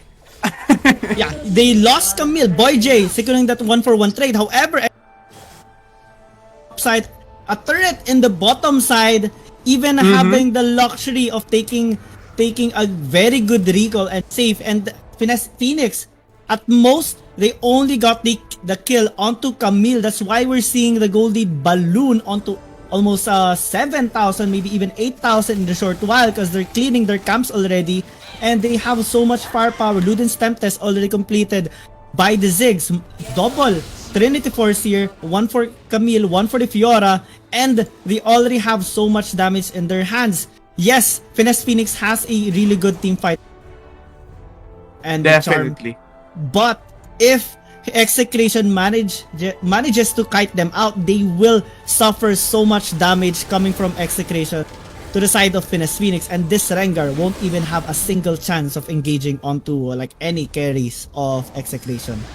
Was Lee Sin banned on this one, Kuya J? Kasi I feel like Lee Sin would be the much better jungler right here. But speaking of much better jungler, that Rengar will put himself on the slow HP of his life. Para sa likod, nandun si Senna picking off Aizen using that Tristan of the Mega Inferno Bomb has been used by Dedenne right there. The stasis, though, Boy J has still his hook shot available, pero hindi pa tapos ang lahat dahil sa may bandang taas. Tonte will get Jade down off this game, and that's gonna be a win for the side of Execration. Definitely, they will deal a lot of damage more dahil mas secure nila dito ang isang Mountain Drake. And alam naman natin lahat, Kuya G, na kung anong effect ang binibigay ng isang Mountain Drake on this game. Yeah, definitely you'll become much more tankier, but we have to take note also. Execration winning that team fight despite losing Aizen pretty early in that game. It was a good punish by Senna, getting that kill, especially having the ulti, so there's no escape for Aizen after already investing the jump, even the flash to go away from the members of Finesse Phoenix. But Execration maintaining their focusing onto winning that team fight. They managed to secure 3 kills. They even had the luxury of getting that dragon. But let's see, Finesse Phoenix are engaging here. Tristana might get caught out again. Ari slaying this Tristana, however, here by Senna counter the Hextech ultimatum. Hero's entrance coming in here out. Boy J now trying to reposition, trying to get any angle to get that kill, but with the help of the Ziggs, managed to slay Senna. Hook shot! Wow. Once again, Gats trying to back away. This is a messy team fight that is breaking out. However, Tonte is still split pushing in the bottom lane. They will secure this inhibitor the grand tower, challenge. even having this oh my god, 1v3, no problem for Tonte. He is not scared at all, but he might need to respect this damage coming in from the Garen to disengage as a 2-4-1 exchange here in the bottom lane, mid lane included, plus multiple towers in favor of Execration. Men, Finesse Phoenix has had a glimpse of a comeback right there nung napitas nila si Aizen. Pero, men, sabi dito na Execration, sige, napitas yung ADC namin, butasin namin yung tower nyo sa may bandang ibaba, tulad ng pagbutas dito ni Kuya mo Boy J using this Hextech ultimatum onto that Rengar. Spirit Rush by Ari has been used as well. The rocket jump, hindi aabot para mapatay si Senna, but here we go. This Galio is taking a lot of damage. With that, against that Tristana rather, the Charm will connect, the Killer's Instinct will connect, pero makakancel siya ng Tornado ni Janna. Rocket Jump once again, plus that Flash, Kuya G, grabe, this gonna be a potential double kill. Once again, the Zonia's Hourglass or the Stasis will be popped just enough para maisalba siya dito, pero the Mega Inferno Bomb has been casted by that Ziggs. Sa loob na si Tonte dito, wala siyang pake kahit nasa loob siya ng base militar ng kanyang kalaban. Tonte lang to, guys, sabi niya dito. Definitely a very good execution there, especially by Aizen. It was a little bit of a nervous time for all of us because Tristana flashing in, even with the tower standing strong here, but let me pause for a while as Rengar has been Gary now trying to secure a one trade. BoyJ trying to escape, doesn't have any mana for a hook shot anymore. Galio using the blast cone to try and close the distance. BoyJ will fall down, and Finesse Phoenix looking to get any trade as possible because they want to extend this team fight, they want to extend this game, and they want to get this a win here to tie up this best of 3 series. However, it's not being allowed here by Astante. Grabe si Tonte! All onto 2. Jay now trying to back The away proto build desperately with the pa. help of this Ari. Charm connects, Divine Judgment to help assist in securing the skill onto the Fiora, and we see the battle ending. A while ago, as we talked about, grabe yung fight, grabe yung engage dun ni Aizen. Not scared at all, even with the tower standing on the side of Finesse Phoenix. Pero we have to take into consideration na yung reset ng jump niya, sobrang proper ng timing, sobrang grabe ka-calculated pa. Even having this stasis to try and stay alive before jumping out. That's why we saw him surviving during that team fight, even if he was having 200 health remaining. Isang first skill na lang yun ni Rengar, he would have been dead. He actually jumped over the Rengar and managed to stay alive. But different case here for Yanagi. That's a blow-up bomb. Exactly, that's a blow-up bomb with the use of that Mega Inferno Bomb, Kuya G. And, I mean, si Tonte dito, man, I can't just move onto what Tonte does on this game dahil he is the jack of all trades, man, eh. Di ba? May kill, may push, trabaho. Trabaho lang, kapatid. Trabaho sa trabaho, Kuya G. But right now, this is gonna be a 3 vs 1 situation. Tonte being the head, being on the center of those 3 people. Pero the ultimate of Rengar has been popped. Sino kaya ang matatalo niya na dito? Or kung siya ba ang dapat matakot na lumabas sa base sa kanyang ultimate? Dahil kapag lumabas siya dito, men, feeling ko siya yung mawawala eh. It's really taking his time, even hesitating.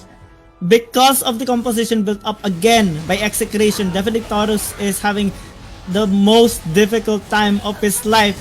Imbes na ikaw yung nagbibigay ng nightmare sa ibang tao, ikaw, you're living on your own worst nightmare. The ADC killing a Rengar, that is rare. If I was playing Wild Rift, it would be the other way around. However, BoyJ even aggressively just grabe, I guess. Flawless. Towards his opponent. Flawless. Execration winning 2-0 against Finesse Phoenix in this best of 3 series and will move on to the semifinals. Kuya G, sobrang flawless ng pinakitang laro onto that 2 games that Execration had against Finesse Phoenix. Tonte right here on this game 2, I would definitely give him that MVP. May Espa sa baba, men. Kasi trabaho eh. Kanino ba sasabi yung trabaho na binibigay niya dito? Kahit na trabaho lang talaga. Para sa pamilya, men. Para sa pamilya, para sa kinabukasan ng Pilipinas, no? Para kinabukasan ng Pilipinas. Look at that damage being dealt by Tonte. That's huge. 23,933, Kuya G. Men, oh men. I cannot say no more. Execration winning flawlessly against Finesse Phoenix. How about your insights right here, Kuya G? Well, definitely, yun nga eh. From Champions Select, pick and bans pa lang, we saw how Execration, we saw how Finesse Phoenix adapted to their earlier composition in game number 1.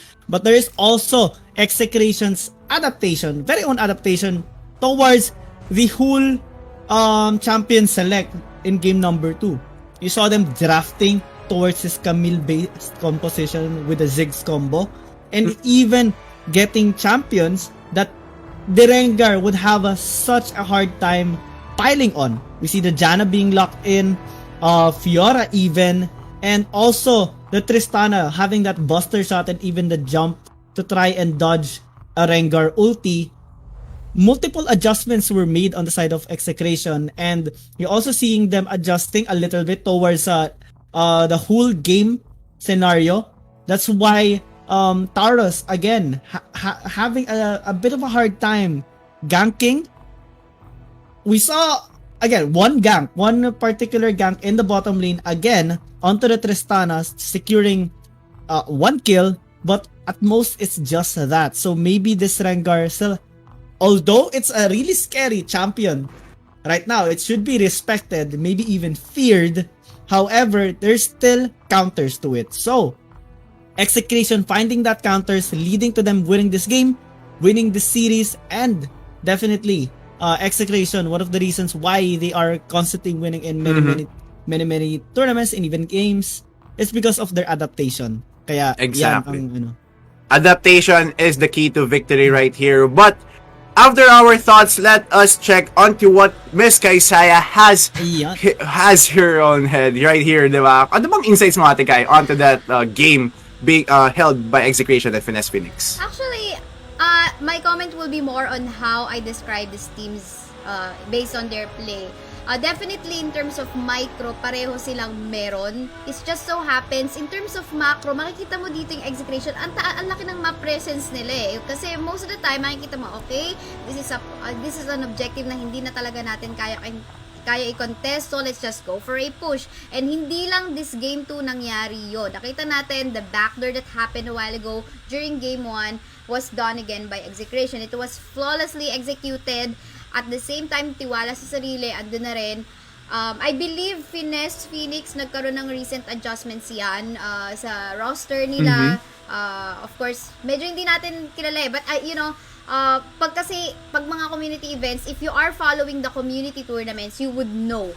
So, other than that, them matching up against Execration is such a huge opportunity already. And nakikita mo na kaya nilang microhin. Nakita natin many times kung paano dito si Taurus would actually go for that attempt into ganking or flanking on the side to actually go for an attempt on getting Isen. And that happened most of the time din naman, so happen nga lang na well protected na siya dito. Of course, ditong si Empty Bottle on this dyan. Definitely. And grabe yung aggressiveness ni Boy J tsaka ni Tonte, tulad ng sinabi nyo. It's not just that them si Aizen din talagang pumapasok sa ilalim ng tore kahit meron pang inner turret tsaka inhibitor turret, pasok lang ng pasok. So I like it.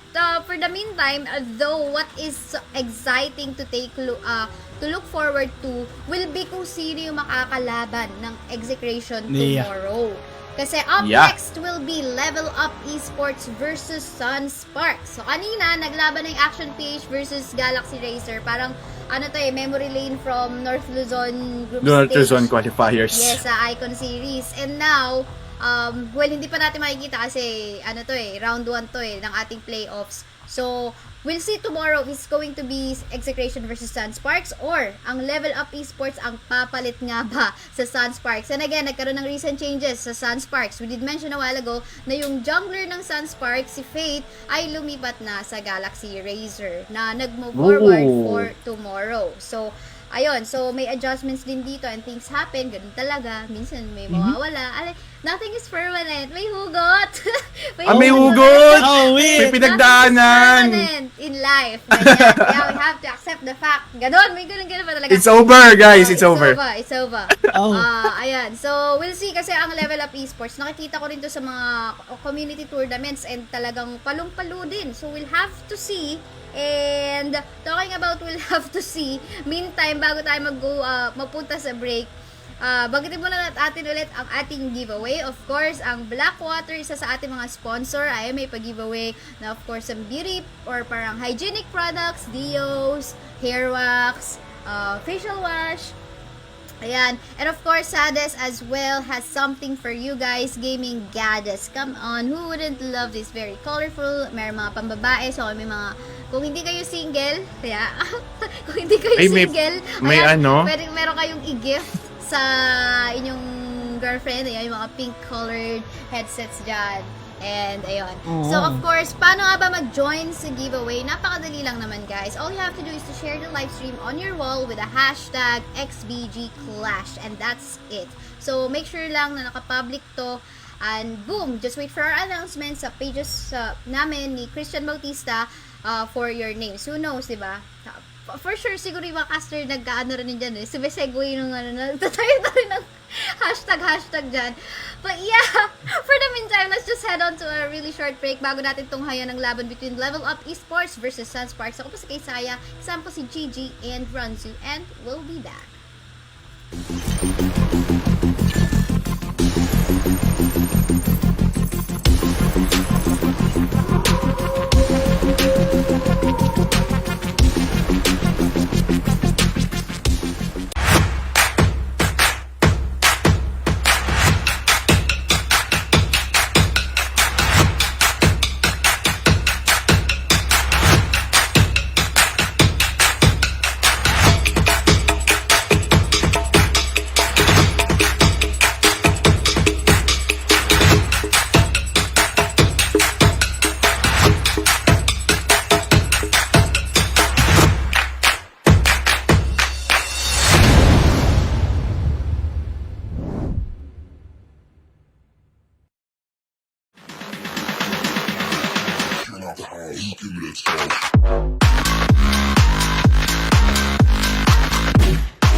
everybody, XtianBautista here once again. Thank you so much to everyone who joined XBG Clash for our League of Legends Wild Drift tournament.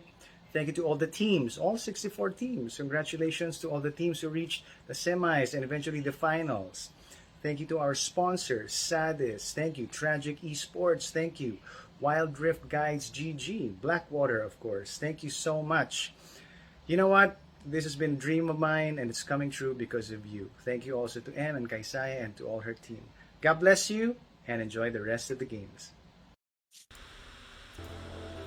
Hello you guys, we are back in here at the XBG Clash League of Legends Wild Rift. I'm Kaisaya, still with me are Gigi and Ronzu. At eto nga Gigi and Ronzu, papalapit na tayo sa closing ng ating Day 2 for the XBG Clash. Pero syempre bagong lahat, yan, pasalamatan muli natin ang ating mga sponsors, Blackwater. Ayan, isa mo ng flex ng Blackwater ni Gigi dyan. Blackwater. Mamaya. Kailangan i-ready ang akin. Nasaan ako kasi nasa tabi. Yeah, mga hiniram yun ah. Hindi nakuha. Hiniram yung, kunin ko lang. Oh, sige. Yung- Ayan, salamat. Ayan. Yun. Okay, Blackwater, Tragik Esports, of course, wildriftguides.gg kung saan marami kayong guides na makukuha, in-depth guides, hindi lang basta generic guides yan kasi submitted to by mga recommended players. And also of course, salamat sa Sades Philippines. And syempre, meron din tayong ongoing giveaway sa stream na to hanggang bukas. Kung gusto nyo manalo ng mga Blackwater tulad na lamang ng hawak ni Gigi kanina, yan, mga facial wash, hair wax, may soap din dito, and of course, mga deo spray, ayan. And of course, hindi lang yan ang pwede mapalanunan. Sadis din, meron din silang pag-giveaway, not only for our participants, but also to our lucky viewers. So if you want to win all of this really nice merchandise, all you have to do is to share the live stream on your wall with the hashtag XBG Clash. So napakadali guys, wala nang pasegoy, wala nang tag your friends, whatever, like this page, whatever, share nyo lang, pero make sure naka-public. And ayun, hinintay nyo lang yung announcement sa aming mga pages kung kasama kayo sa list of winners na nanalo. So ngayon, kinakompleto na lamang namin ang mga players sa lobby. So tanungin ko muna si Gigi at si Ronzu. How are you guys looking forward into this matchup between LevelUp and Sunsparks? Kasi nagkaroon nga ng adjustments. Tapos yung LevelUp, hindi rin natin sila pwedeng i-discount. Although hindi sila Icon Series team, they have been winning in a lot of community tournaments and there's something to look forward to in them. And kita mo naman yung mga rank din naman. Hindi naman biro. May mga master din tayo dito, di ba? Yeah, actually. So, what are your thoughts? I'll start with you, Gigi. Well, I have been noticing a pattern in this tournament day. First series 2-0, second series 2-1. Oh. Ngayon naman 2-0. So I'm kinda seeing na there is a potential na maging tight series to 2-1. Kaya I'm looking forward to it. Siyempre, mga nanonood ngayon gusto na laban, hindi yung parang one-sided lang. And these teams are really strong. So definitely they will battle until the ends of the earth para manalo sa series na ito and maka-move on para sa semifinals. Kalabanin ang nanalo kanina, which is Execration. Yeah, I'm very excited about that. Ikaw naman, Ronzu, anong in-expect mo dito? Ano kaya yung mga pwedeng ma-pick? Or, what are your thoughts about these two teams? Unahin mo natin LevelUp siguro. I think they have this slight advantage. I mean, not technically the advantage, pero I think they got a shot to at least force a game number 3 right here. I don't know if Sunsparks, kung nakapag-adjust na ba sila onto the loop. Sabi nyo kanina, diba, Tegay, nawala si Fate on their jungler right here. Tingnan natin kung nakapag-adjust na ba sila dito. Then kasi kapag hindi, may hirapan sila ng kaunti. As you said, LevelUp Esports, hindi lang porket wala sila sa PPGL Icon Series, is that wala na sila. I mean, hindi na sila relevant on this game. And let us see kung mapapatunayan ba ng LevelUp Esports na underdog wins games. We'll see about that, and I'm pretty sure the viewers are also excited, kaya hindi na natin papatagalin pa as we will be heading on to the draft phase. Gigi and Ransu, you guys take this away. Yes, we got this. We got this, boy. We have to take note then. Pick and bans na tayo. Ban this time is kind of different. We see usually nakikita natin na ang nababan is Akali, Diana. Ziggs, Diana, maybe even Braum. This time we see Gragas, Akali, Draven taken away and a standard Camille ban. Ziggs is going to be the first pick of LevelUp Esports, and what were you saying? Actually, nagulat ako sa Draven ban na to for the side of Sunsparks kasi I feel like kaya nilang i-utilize to eh. Itong Draven pick na to with the use of that Janna. Man oh man, that Janna plus that Draven combo, masakit agad eh. But, Kuya G, Lee Sin has been locked in right here for Sunsparks, and as we all know, this Lee Sin will definitely do wonders in terms of rotation na meron sila, or na, sa fast-paced rotation na meron ng isang Lee Sin. Ikaw ba, anong tingin mo dito sa pinapakitang draft ng Sunsparks? Ako, tingin ko, based sa pinakita mo sa akin kanina, meron dito ata sa LevelUp Esports na kasing galing mo mag-Draven. Kaya binan dito ng Sunsparks yung Draven eh. Meron ata dito very very strong Draven user. Pero on a serious naman, Lee Sin really has that implication of since andito na eh, we're on the assassin meta, Rengar Kha'Zix. Lee Sin now is on the table as well, and he has the potential to make picks and even execute team fights into the favor of Sunspark kapag nagamit yung Dragon's Rage niya correctly. So they have lots of CC building up on their team. We're even having the Singe being hovered. It will be quite a good pick. Good pick, perhaps. But Garen is the more sustaining one. Kaya yun ang ilalock in nila. On the side naman ng LevelUp Esports, we have a usual teamfight based composition. Wukong, Ziggs, Braum, even a Corki as ADC para lang sa extra damage with the package with that zone control, and Fiora once again for split push.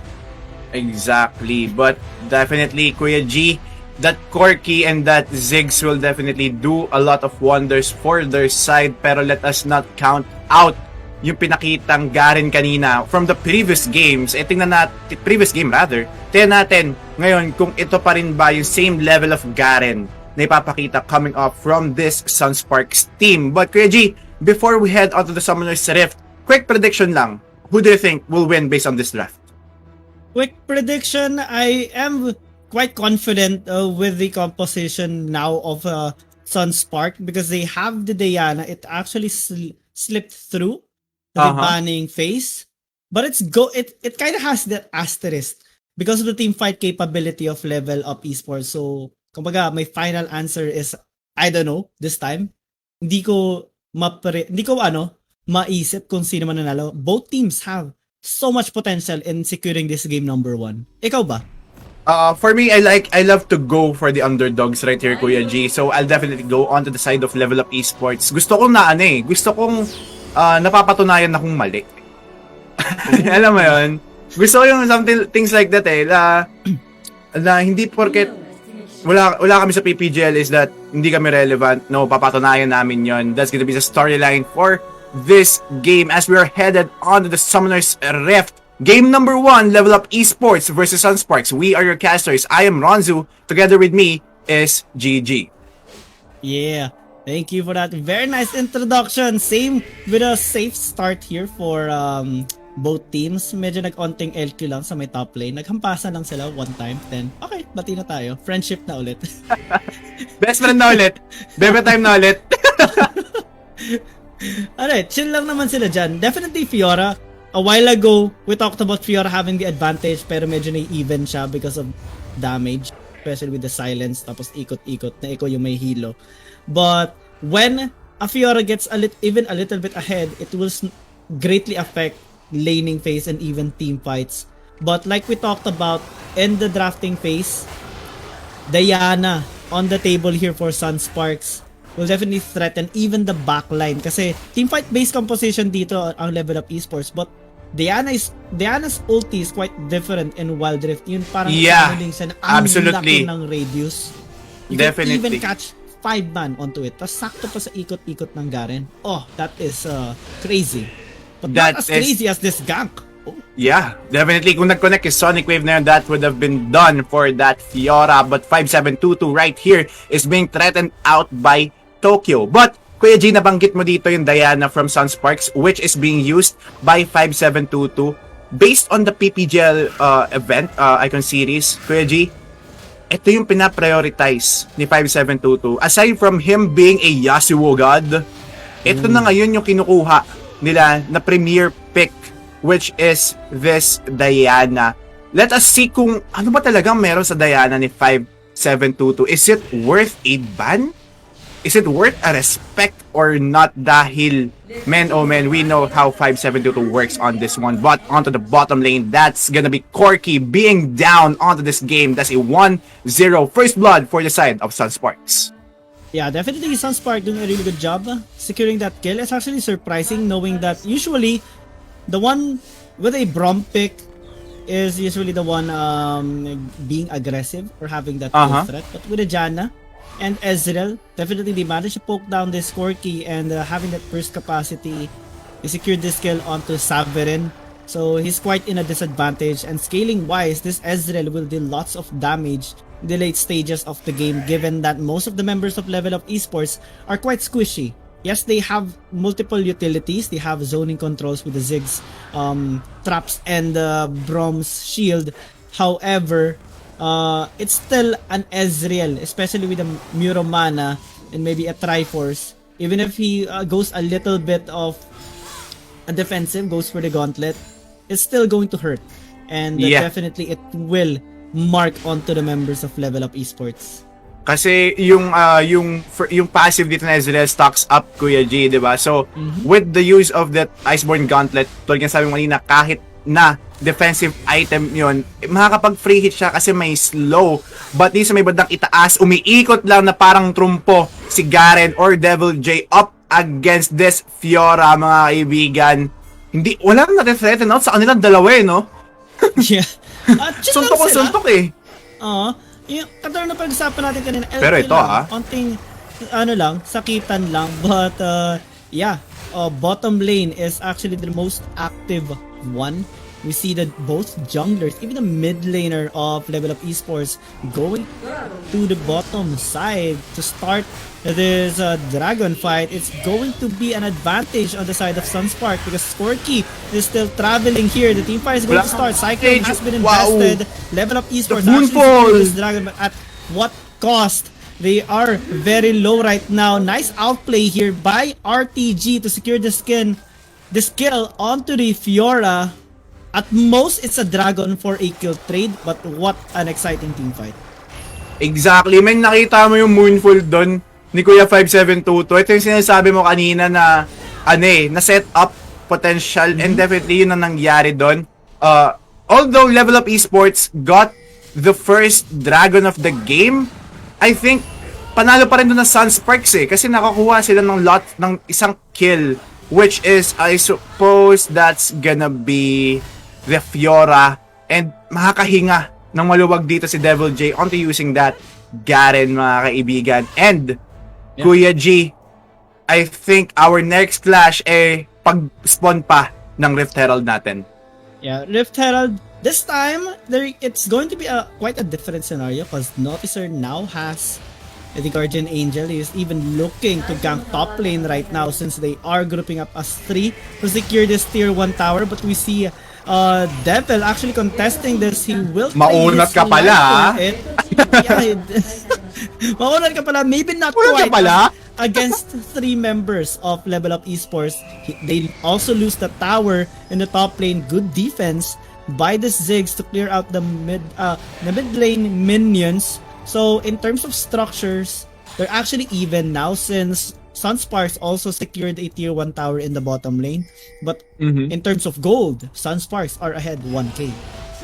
Exactly. I mean, that 1k, kung ibabato mo yun sa isang specific na player, isang recipe agad yun ng item, Kuya G. But right now, the Rift Herald is now up for grabs, being started off by LevelUp Esports. The Tornado of Janna will be blocked by that unbreakable wall. Pero ito na, yung mga teleports, the Dragon's Fury, the Dragon's Rage, mga kaibigan, Diana, Wukong getting that Rift Herald right there, pero the monsoon just enough para maisalba ang kanyang mga kakampi. Pero nag-flash in si kuya mo Ezreal, and definitely he will take down that Corki here on the Summoner's Rift. Pero hindi pa tapos dito ang mga taga Sunsparks, dahil yung first kill ni Diana will connect. May dash pa siya na available dito, though wala siyang Moonfall para makapag-deal ng damage. That's gonna be a 1-3 for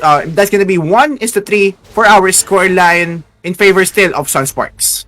Yeah, good secure there by the Wukong, definitely in getting that Rift Herald. However, good chase. Sunsparks securing a kill onto the Corki, and it was a long chase, but it equated to some gold in favor of their team. 3k is what we're seeing right now as their lead, and we're seeing them also ganking in the top lane. Kaso medyo nainip ata si Maze, siya yung nauna na sa pag-engage, hindi na si Lee Sin. Exactly, medyo na-excite ng konti. Pero game. Yun na lang siguro yung comms nila sa kung saan mang platform sila nag-uusap. Pero right now, Devil J, tumatrabaho lang din. Lahat ng mga Baron laners, silang naman talaga ang trabaho, pumush ng tower. Pero the grand challenge has been activated by this Fiora. Sinusundot na paunti-unti ni Nokraya, and you will cry, my bro, kasi ikaw ay mamamatay. That's gonna be Garen falling down 5 seconds onto our dragon before our dragon spawns. Yeah, it's a huge advantage in terms of numbers. So we're seeing LevelUp Esports starting this up. They also have this pressure in the top lane. Trabaho lang, sabi ni Nokrala. And it's going to be a contest here for Sunsparks. A team fight is breaking out. RTG managed to secure this dragon.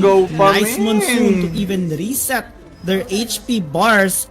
However, it's quite a difficult spot there by LevelUp Esports, especially because they have the disadvantage in terms of numbers. Even if the Garen wasn't there, damage still output so pa rin much damage. Yeah, they have to respect the damage output coming in from Sunsparks, and they didn't even secure that top lane tier 2 tower. So they lost in terms of objective control, they lost in terms of kills, and they also lose this mid lane tier 1 tower, which is why we're seeing so much gold lead right now by Sunsparks. It's going on to 4k, maybe even 5k, as they are threatening top lane with a gank. Exactly, Kuya G. And if I'm that Fiora, mas gugustuhin ko sigurong tumulong na lang onto that dragon, kasi hindi ko rin naman na-push yung top lane tower, diba? Yeah. So I think doing a 5 versus 4 clash, somehow may edge of the advantage pa tayo diba? Don't you think? Yeah, and also they have teleport, so it's quite a weird play, or maybe comms, decision makings. We're not so sure, but what we know for sure is the outcome of that fight, wherein Sunspark was the one to go on top of it, and because of that, they have so much pressure. We're seeing them being spread all over the map. The Garen now having quite a comfortable time dealing with this Fiora, and we see top lane now being pushed very, very easily. Even if the Ziggs tries to defend this, it will not be enough. The Yana now Moonfall engages onto 3. They managed to stay alive. Dragon's Rage was interrupted because of Saverin, and we see Nokrala now taking a lot of damage. The party was invested, and now he got taken down because of that Garen. Oh!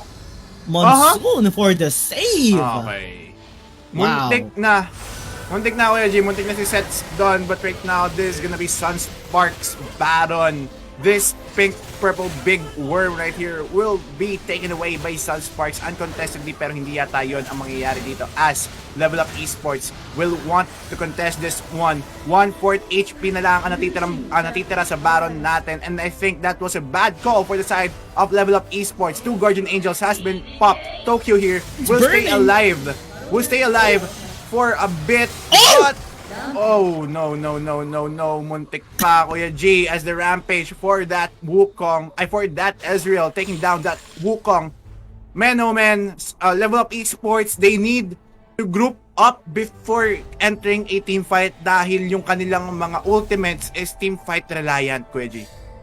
Yeah, mistakes after mistakes here for LevelUp Esports. That's why it is a scenario of bad comes to worst here on the side of LevelUp Esports. But we know as the underdogs, they are striving so hard, and like what you said a while ago, they will look to prove everyone wrong who is voting against them. They will try their best to secure this win and come back in this game as well. However, Sunspark doing a really good job pressuring all the lanes right now.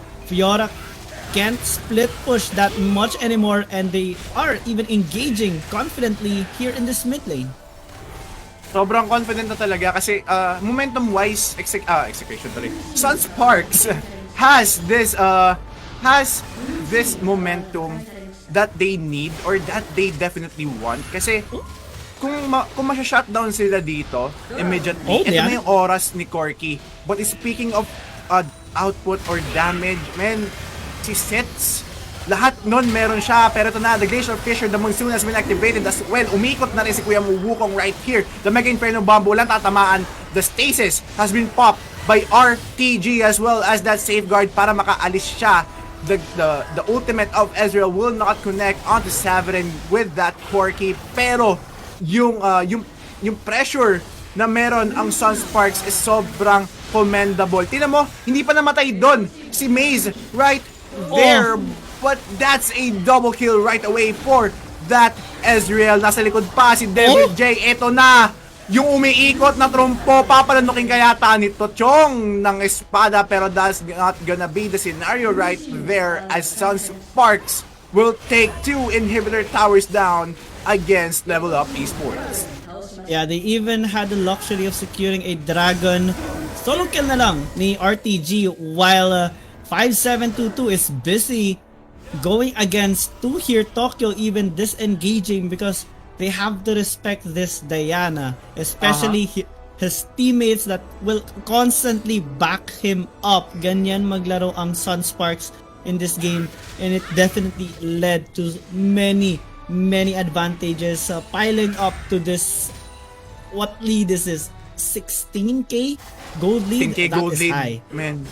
Parang ano dito parang need pa umutang sa Bombay ng mga taga-LevelUp Esports para makabawi sila onto this one. But let us still not count out LevelUp Esports dito kasi may natitira pa silang win condition, which is this Corky. With the Corky's build of 3 to 4 plus Infinity Edge, he can still deal a lot of damage right here. But the question is, how would he how would he convert those things or that item na maka-pressure siya dito onto the side of Sunsparks? What item ba? What item? That's gonna be 34s and Infinity Edge papunta ng RFC. Oh, yun lang. Medyo it's the standard itemization for the Corky, pero it's going to be a team fight breaking out once again in a of Sunspark. They already got the kill onto the Braum. We see 5-7 5-6-2 out down. Right. Comes in here to save but Dokrala is carrying the whole team on his back, securing the kill. Sets. Nice parry, but it's still Sets securing that kill. It's a 2-for-2 trade, but they lost so much protection here on the side of LevelUp Esports. The question is, will they be able to save this base? Men, si Sets walang sagot si Sets right here. Walang sagot ang LevelUp Esports against Sets. The Gatling gun does not deal a lot of damage for that Corky. Man, oh man, this is absolute rampage for the side of Sunsparks. That's gonna be Corky down for this game, and that Nexus Tower as well. Sunsparks getting the game number 1 up against LevelUp Esports here in XBG Clash. Yeah, a very nice strategy ginawa dito ng Sunsparks, especially with the Lee Sin pick being very proactive.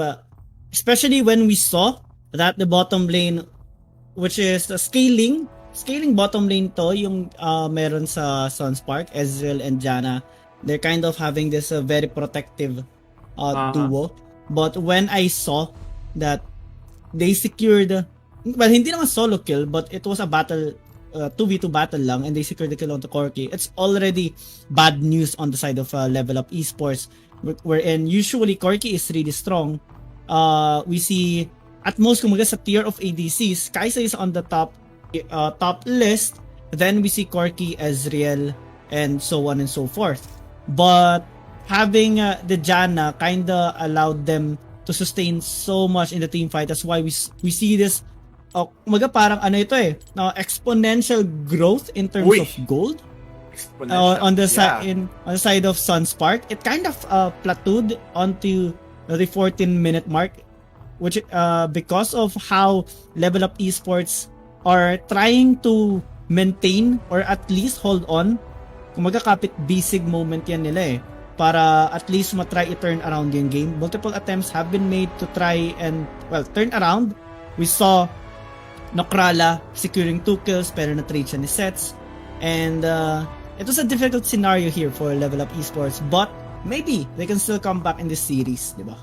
Definitely. Mali natin ma-force nila or ma-force ng LevelUp Esports ang game number 3. But tinan naman natin ngayon kung ano bang insights ni Miss Kaisaya right there on our game number 1 between these two teams. Ayan, thank you so much, casters, GG and Ronzu. Grabe din naman talaga yung pinakita dito, especially in the early stage of the game wherein talagang ito yung Wukong na gustong mag-set So, nahanapan niya yung set and many times nakita natin na namamatch up yun sa set na kayang gawin ng isang Diana. It so happen, sa top side pa nga, medyo nabully pa doon si Devil J. Hirap na hirap siya against the Fiora.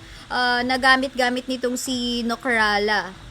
Parang ibang naisip ko pag Nokrala. Alam niyo yung parang kalaban dun sa 101 Dalmatians. Iba yata yung pangalan na. Basta parang Nok something dun Pero ayun, overall, I feel like LevelUp Esports, may matchup talaga sila dito up against Sunsparks. I guess what happened lang in here is most of the time si Sets hindi mahuli. Wala silang pang-lock in kay Sets. Napakalikot niya. Sobrang slippery. Maybe if they had a Camille in their draft, but apparently that's something na binan ng Sunsparks a while ago. So ayaw nila na may mga panghuli factor. I just can't recall exactly kung anong phase ng peaking ba piniktong si Ezreal. Was it the last one or nasa second phase ng peaking? Nasa second phase yata to. So, yeah, pwede pa nilang yun doon. Like, Camille naman can play in the jungle or in the Baron. But then again, since binan nga ng Sunsparks, they know na okay, sige, alisin natin yan because the plan is this one. But then again, alam mo, ang daming parang favorable na malilikot ngayon Like the Tristana a while ago, diba? Sobrang likot, like hop in and hop out from here and there, and then mahirapan lang sila na hulihin ka. But other than that, I think maganda pa rin yung pinakita dito ng LevelUp Esports. Who knows, we'll get a 3-game series, diba?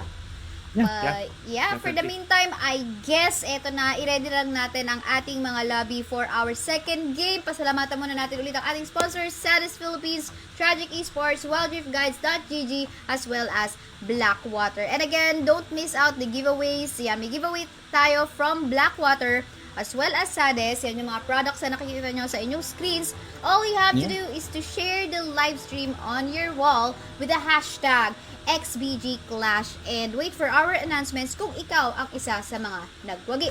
For the meantime, break time muna tayo. Once again, ako sa Kaisaya, kasama ko si Gigi and Ronsu. Magbabalik kami.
Sunsparks, but we don't know yet. Maybe this could potentially be a reverse sweep for LevelUp Esports. I'm Kaisaya, I'm your host, and with me are the amazing casters, nagagwapuhan, GG as well as Ronzu. Grabe mga intro nila. Hindi ako handa din sa mga paganon. Sana hindi niyo ako sinabihan. Kayo lang yung nag-e-enjoy dyan. Sorry. Babi kami next game.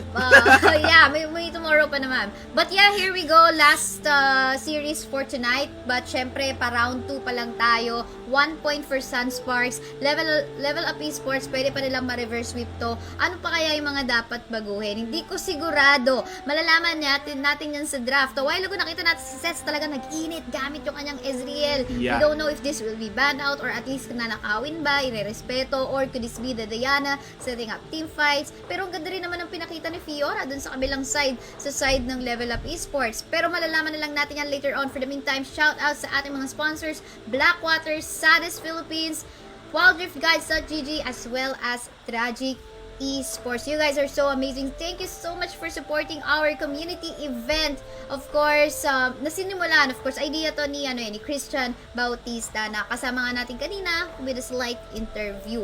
And syempre, kung kakarating nyo lang sa stream, magandang gabi. Yan, get your deeder. Meron tayong pag-giveaway. If you wanna take a look at these items, these products, this merchandise coming from Blackwater, mga soap, hair wax, mga pampabango, facial wash, and all.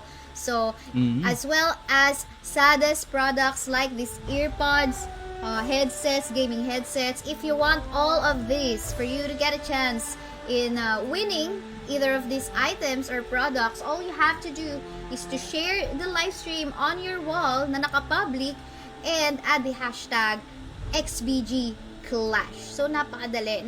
Everyone can join, even the players themselves. So, imagine mo kung halimbawa nag-champion ka, tapos nanalo ka pa sa giveaway. Tapos nakuha mo yung yung color pink na headset. Tapos meron kang girlfriend. Dili, bigay mo na dun. Bigay mo na sa... Parang ayaw may crush ka. Yun, may crush ka. Meron Mali mo, sagutin ka. Yun, pwede yun. Galing to? Galing sa desto. Sagutin ko na. Parang di ba? Bayad na bayad, Mga plano mo, GG, yung mga plano mo. Yung mga plano mo. And speaking of plan, I guess, however, our teams are ready with all their plans set. Kaya naman, iwan ko na sa inyo to, GG and Ronzo, kayo na bahala dito. Iyon. Yun na talaga, Kuya G. I mean, sino ba ang mga naka-bans for each of these teams, Kuya G? I mean, feeling ko, magugustuhan mo yung mga bans na to eh. Yeah, actually, I'm looking at the bans right now. We're seeing on the side of Sunsparks, it's actually a unique ban. Rengar, Yasuo. Well, I can understand the Rengar, pero Yasuo, grabe. Minsan lang ikaw makita na nagbaban ng isang Yasuo, and definitely, it's towards LevelUp Esports. Ayaw nila talaga ng, well, there is definitely a Yasuo main over here. Yeah, and on the side of LevelUp Esports, they banned out Akali and Galio. That's why we're seeing standard picks here. Camille into a Gragas, Janna this time on the side of LevelUp Esports. And will we see an Ashe? Rarely do we see an Ashe ADC. Normally we see Kaisa. So, yeah, it will be locked in. Same with the Brom. Narinig tayo. Sabi na, nga pala, Kaisa. Open. Alright. Ziggs is available for the taking, so we might see it being taken. But, yun nga, kanina, Sunsparks banned out the Draven. This time, it's available for the take. Ang question is, will LevelUp Esports get this champion? This Draven, maganda tong pang-complement.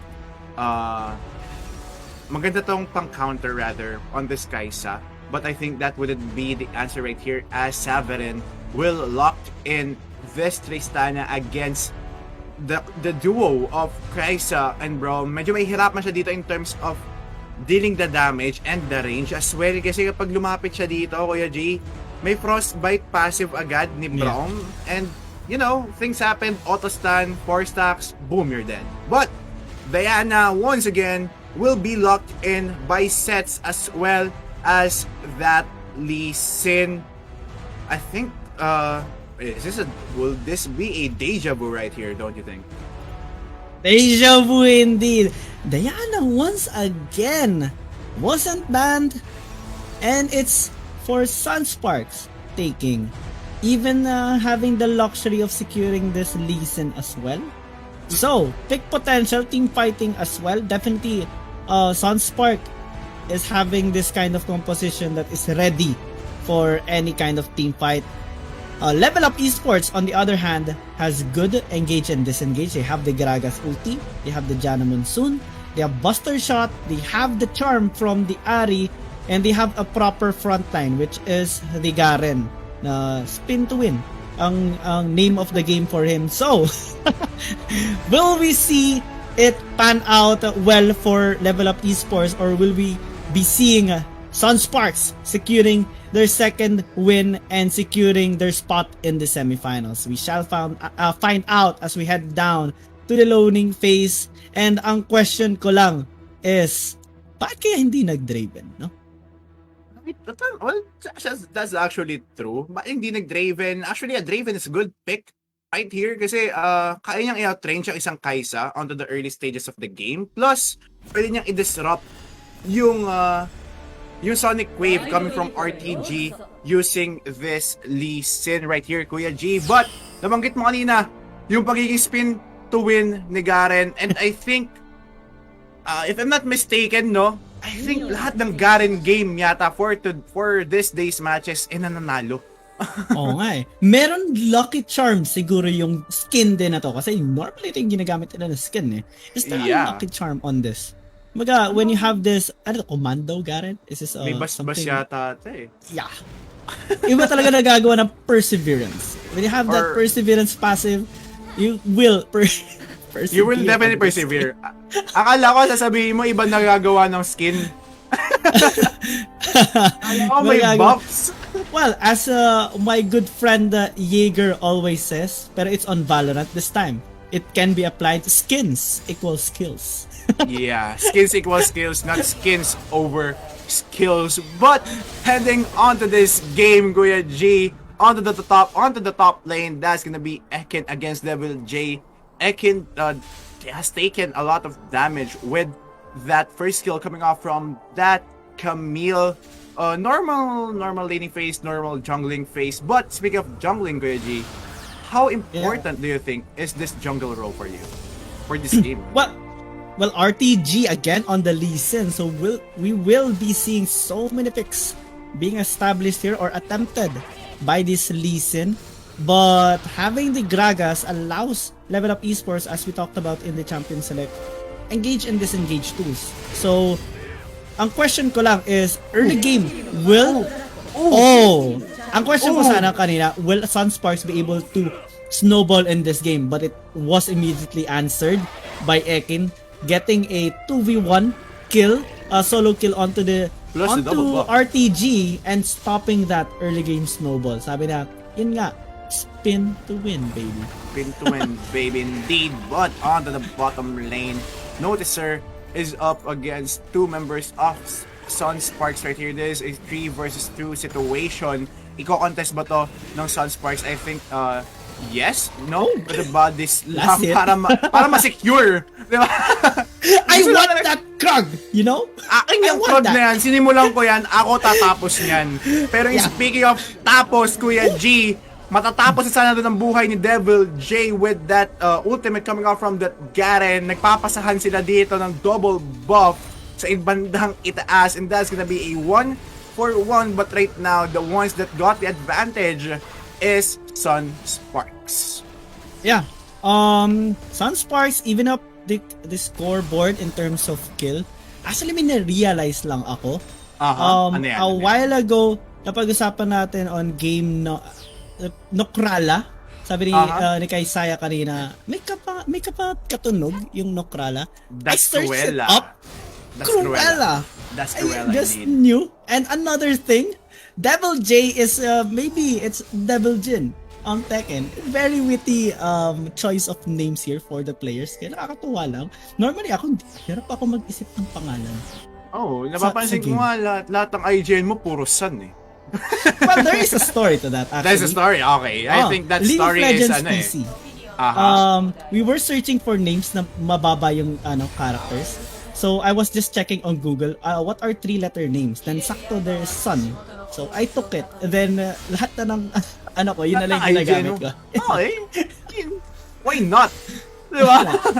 At Sun. It looks rare eh. So, yeah, as rare as the skill set of these players that are really doing well in these games, ang hirap mag-perform ng maayos eh when you're under pressure, and that's a lot of pressure that Devil J is having right now against this Garen. Ang damage yun. Ate men, I mean, si Devil J dito, once na umikot si Ekin, parang ang tanging choice na lang is makapag-hook shot papalayo to avoid the trumpo damage from that Garen. Kasi, ano naman para kang hinahasa. Alam mo yun? Yeah. Well, spin to win is the name of the game here for Ekin, and he's doing a really good job farming and even avoiding ganks. At most, na-kill siya once, I think, in the top lane. Yeah, 1-for-1 ang 1-to-1 ang score niya. And well, since it's even and they have a team fight based composition, they are ready for this team fight kasi kaya nila pigilan ng engage dito ng Sunsparks. The question is, will Sunspark go with this? Definitely, it's a matter of answer and choices right here as the first dragon will be up for grabs. Si Lee Sin dito, nag-aabang lang ng pwede niyang steal, mga kaibigan. But onto the back line, that Hexing Ultimatum na zone out, mga kaibigan. But that Moonfall coming off from 5-7-2-2 definitely dealt a lot of damage. Right now, we have two separate clashes being held onto this game. Pero umikot na si Ekin right here. Trumumpo na, mga kaibigan. Pero wala yata siyang espadang ipapalunok laban sa kanyang mga katunggali, mga kaibigan. Pero umikot once again. 5-7-2-2 low on HP. Nokrala is low, is dead, I mean. But once again, that's gonna be set, getting those kills for the side of Sunsparks. Yeah, Sunsparks getting the dragon, well, that's already good, but they actually secured an unofficial ace in that team fight.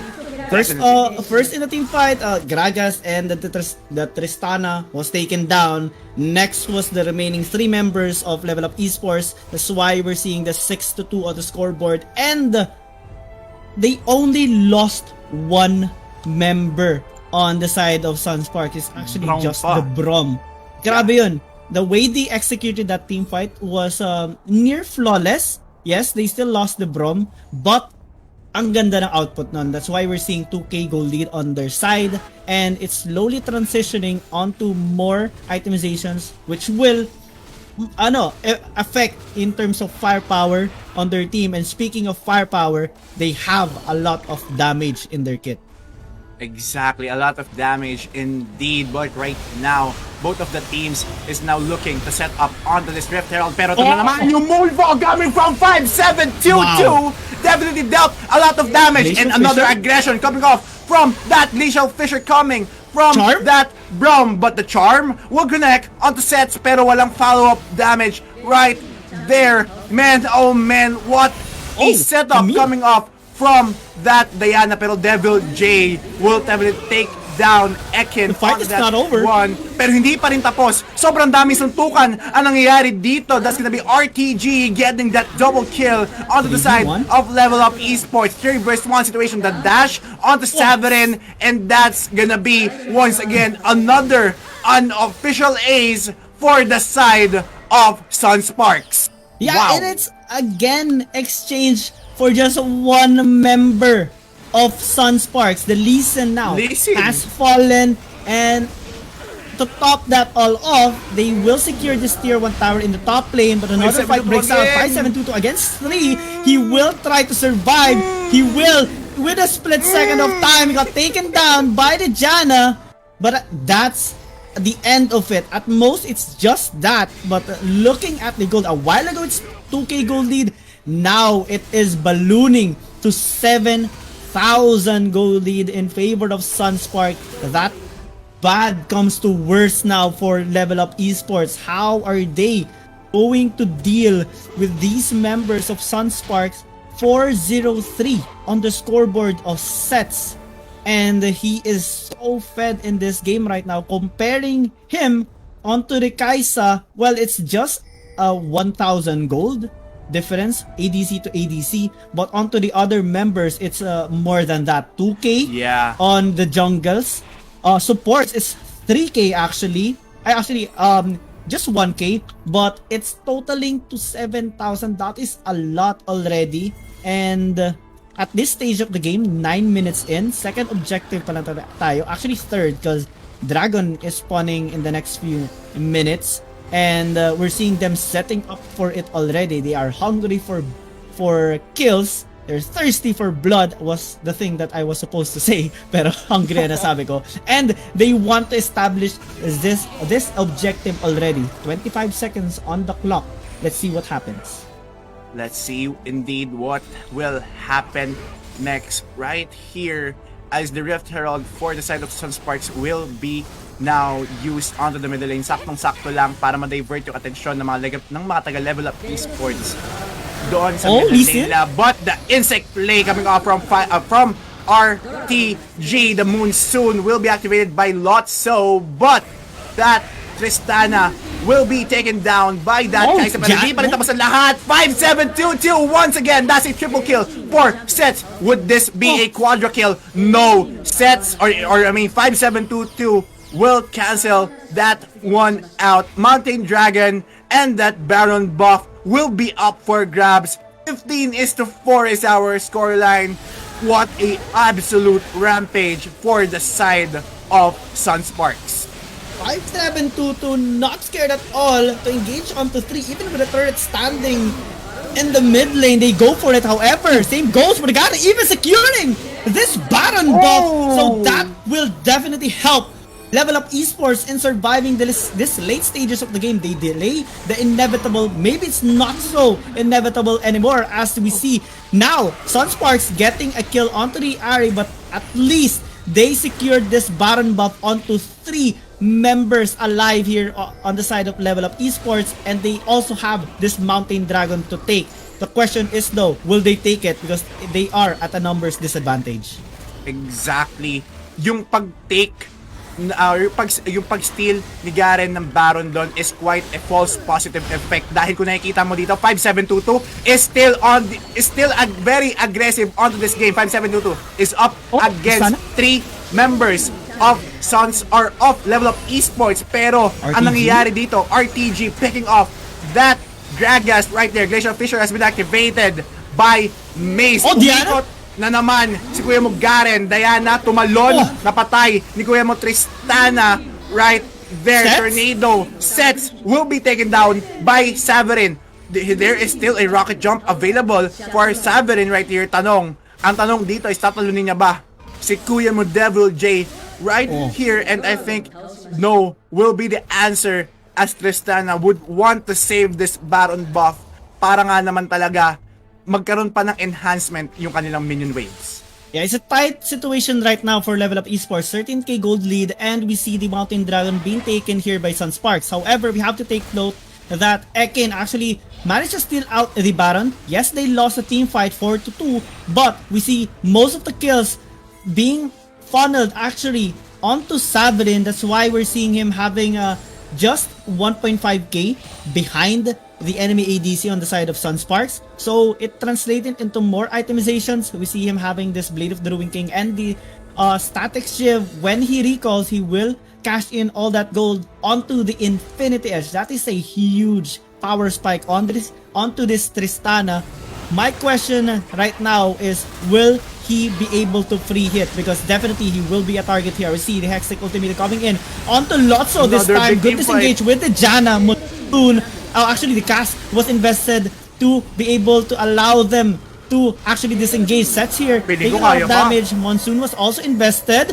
RTG taking a lot of damage as well. They lose the Kaisa because of this Tristana, and we already see the potential of Saverin in coming back from this game.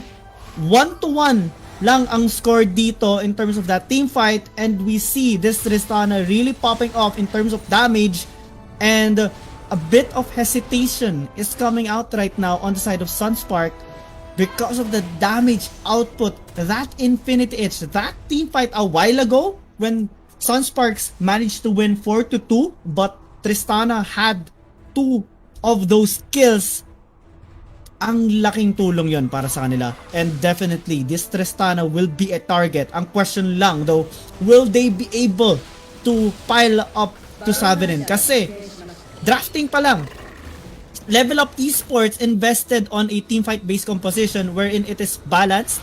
It's not heavily on engage, but they also have disengage tools. Kaya nahihirapan mag-Hextech Ultimatum yung Camille, and we see them adapting again, split pushing in the bottom lane, but the fight is breaking out in the top lane. As you see, Maze taking a lot of damage. Lee Sin now in to the resonating strike. 5722 now forced to disengage. Akash gets a kill here onto the Lee Sin, and we see now LevelUp Esports coming back slowly into this game, securing that kill onto RTG. They can actually start a Baron, but they're respecting the damage from Sunsparks.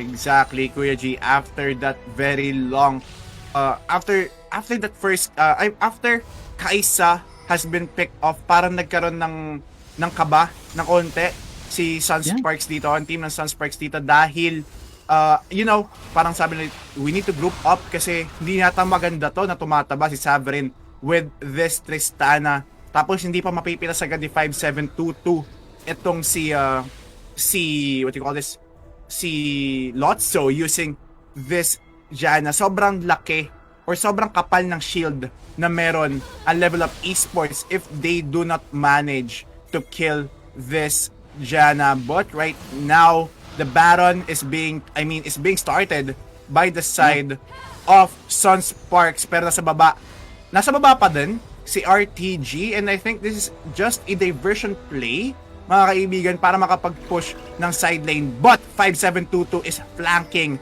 around here. Kapag hindi nila nakita or na-anticipate si 5722 dito, this is gonna be a bloodbath. But eto na nga, mga kaibigan, 5722, nakita na ng mga tropa natin sa LevelUp Esports. The Hextech Ultimatum will be casted onto Nokrala. Using that Ari will be unstoppable indeed. And that's gonna be 2 for none. Garen and Nokrala will be down for the next 40 seconds. Yeah, very good team fight execution right there from Sunsparks. They realize they can't engage head-on onto the members of LevelUp Esports, so they go onto multiple angles, left, right, and top side of LevelUp Esports. We're being threatened onto a flank position while the other members are engaging onto them. It was a very pressurable situation, and definitely it resulted onto 3 members going down on the side of LevelUp Esports and a Baron being uncontested here for Sunsparks. 5722 being chased down, but he will be able to disengage successfully. Men, anong meron kay 5722 dito? Or let's say, anong meron sa Diana ni 5722? Kasi sobrang sobrang laki ng damage na binibigay niya right here with the use of that Lich Bane, Moreno Milicon, Rabadon's Death Cap, plus that Rod of Ages, mga kaibigan. Pag tinamaan ka ng Moonfall nito or her ultimate, men, feeling ko katapusan na ng mundo. Kala mo binagsakan ka ng 0 sa exam ng major subject mo. Ganun kasakit ang bawas itong Diana. But same goes for sets. Look at that damage onto the Gragas. Isang first skill lang. A lot of damage has been taken already. Exactly. Isang Icathian Rain lang, men, nangyak dito si Gragas or si Noticer right here, but the body slam onto 5722. Pero mali, kaya atang inang inislam, lasinggero ka pala, adik ako, sabi dito ni 5722 using this Diana dahil, men, Sunsparks umakatake na sa base militar with the ultimate of that Gragas won't connect once again with the use of that stasis para ma-block yon. Pero pumasok na sa loob si Devil J with that Hextech Ultimatum once again. That Moonfall will connect onto 4 people, but that's gonna be just that. Sunsparks getting the clean, flawless victory up against LevelUp Esports. They rise above the standards. They definitely showcase their talents in a dominating fashion here against LevelUp Esports, but we have to commend the works here of LevelUp Esports, especially onto Saverin, Lotso, and Noticer, definitely making plays or attempts in turning this game around. We see them constantly trying to disrupt the engages of Sunsparks, particularly Devil J, 5722, and RTG. That's why we always see the cast coming, and also the Monsoon trying to cancel out the engage and resetting their HP bars. But at the end of the game, we see Sunsparks actually focusing some of their CC onto Lotso. That's why we saw 3 times that the Monsoon was used, but it was immediately cancelled because of a crowd control. And Sunsparks coming up on top of that game 2-0 against LevelUp Esports, but definitely LevelUp Esports performing really well in that game, in this series, in this tournament. We hope to see more of you guys, and you have very good talents, especially sa lahat ng members sila. Ang ganda ng performance sila. Sadyang very good team fight performance talaga pinakita dito ng Sunspark, especially yung one fight in the mid lane.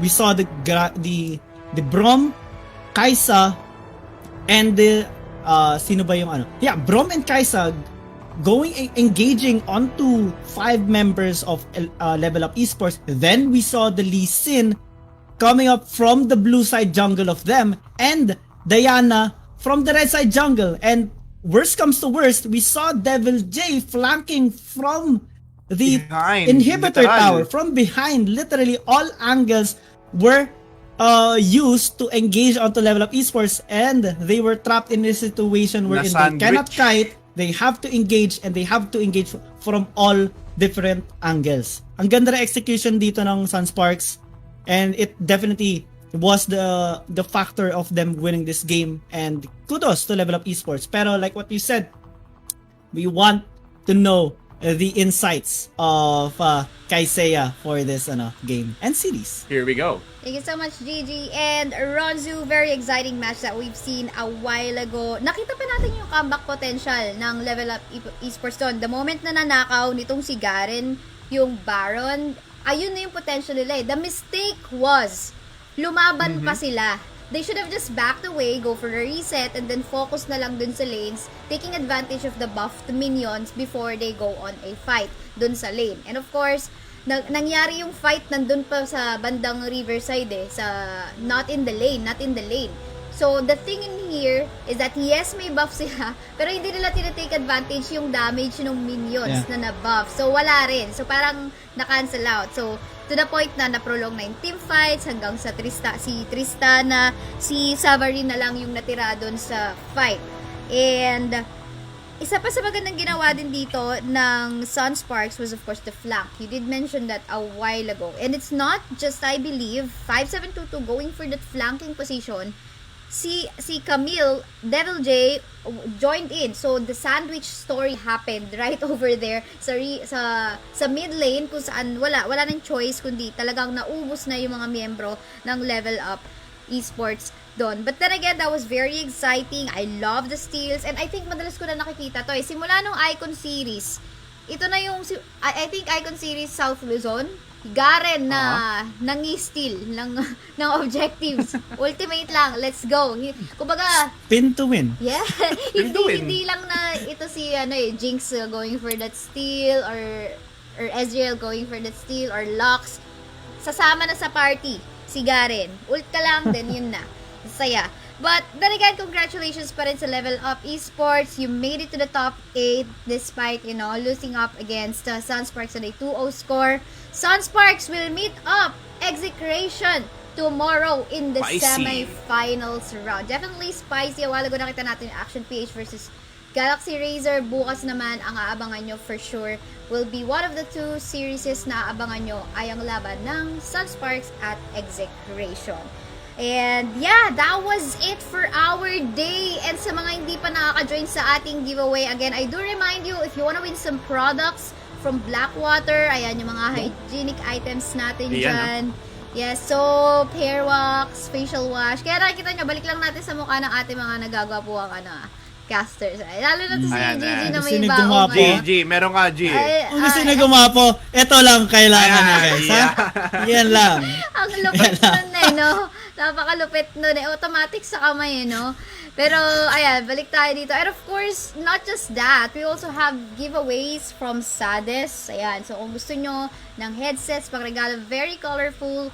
And at the same time, hindi lang to para sa ating mga winners from this event, but also winner din ang mga manonood natin from the stream. So if you wanna join all of this event para sa ating viewers, all you have to do is to share the live stream. Hindi pa huli, kasi for as long as this is running, diba, you can still share it, kahit VOD na lang yung panoorin nyo, share it on your wall na naka-public with a hashtag XBG Clash. But for the meantime, before we even go out and end the stream, I want to give this floor to our casters, Gigi and Ron. So guys, maybe you would like to promote your social media pages or kung may mga event pa kayo in the future. Let's start with Gigi.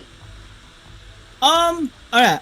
First of all, I'd like to thank, syempre, Kaisaya for letting me part of this amazing event.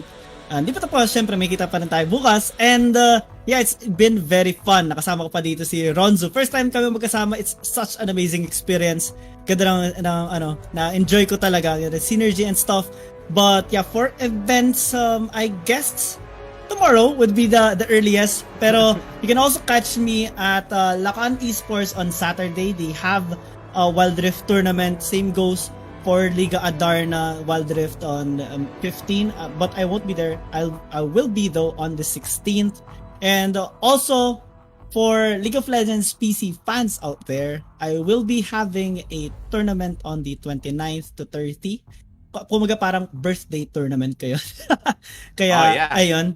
Hopefully maraming sumali. I will be the one also shoutcasting and handling all most of the stuff doon. I'm really happy. Kaya shoutout dyan sa mga tumutulong sa akin in making that event possible. Sila Rain, sila Shane, Althea, and also Senpai Rain na ayun tumutulong sa akin in terms of making the event possible. Kaya yan. And for me that's gonna be me. Thank you firstly for Miss Kaisaya for letting me in or letting me shoutcast onto this wonderful event. And also you can like my page, that's at Ronzo1G, that's below me, right there. And for the event stuff, nothing in particular for the next 2 weeks, but for tomorrow is the earliest, like what Gigi said. I mean, Gigi will prepare for those spicy games that we have onto the semifinals round. And yeah, I think that's it for me, Miss Kaisaya. Oh, thank you so much. Ayan, pinakaabangan natin casters. Alam mo, nagsisimula pa lang ang Wild Rift. Ang dami pang pwede mangyari. We're not even on the anniversary simula nung nagkaroon ng season 1. So there's still a lot of things to happen, not just for the teams but also for the community and also for the casters and talent pool. With that said, I guess maraming salamat. Bukas ulit magkikita-kita tayo for the semifinals round. Ang huling araw, makikita rin natin yung bronze match kung sino talaga yung magiging champion, top 1 or rather top 2 and 3. We'll just have to find out. For the meantime, mamamaalam muna kami. See you guys tomorrow. Kasi Kaisaya, kasama ko si Gigi and Ransu. We'll be back.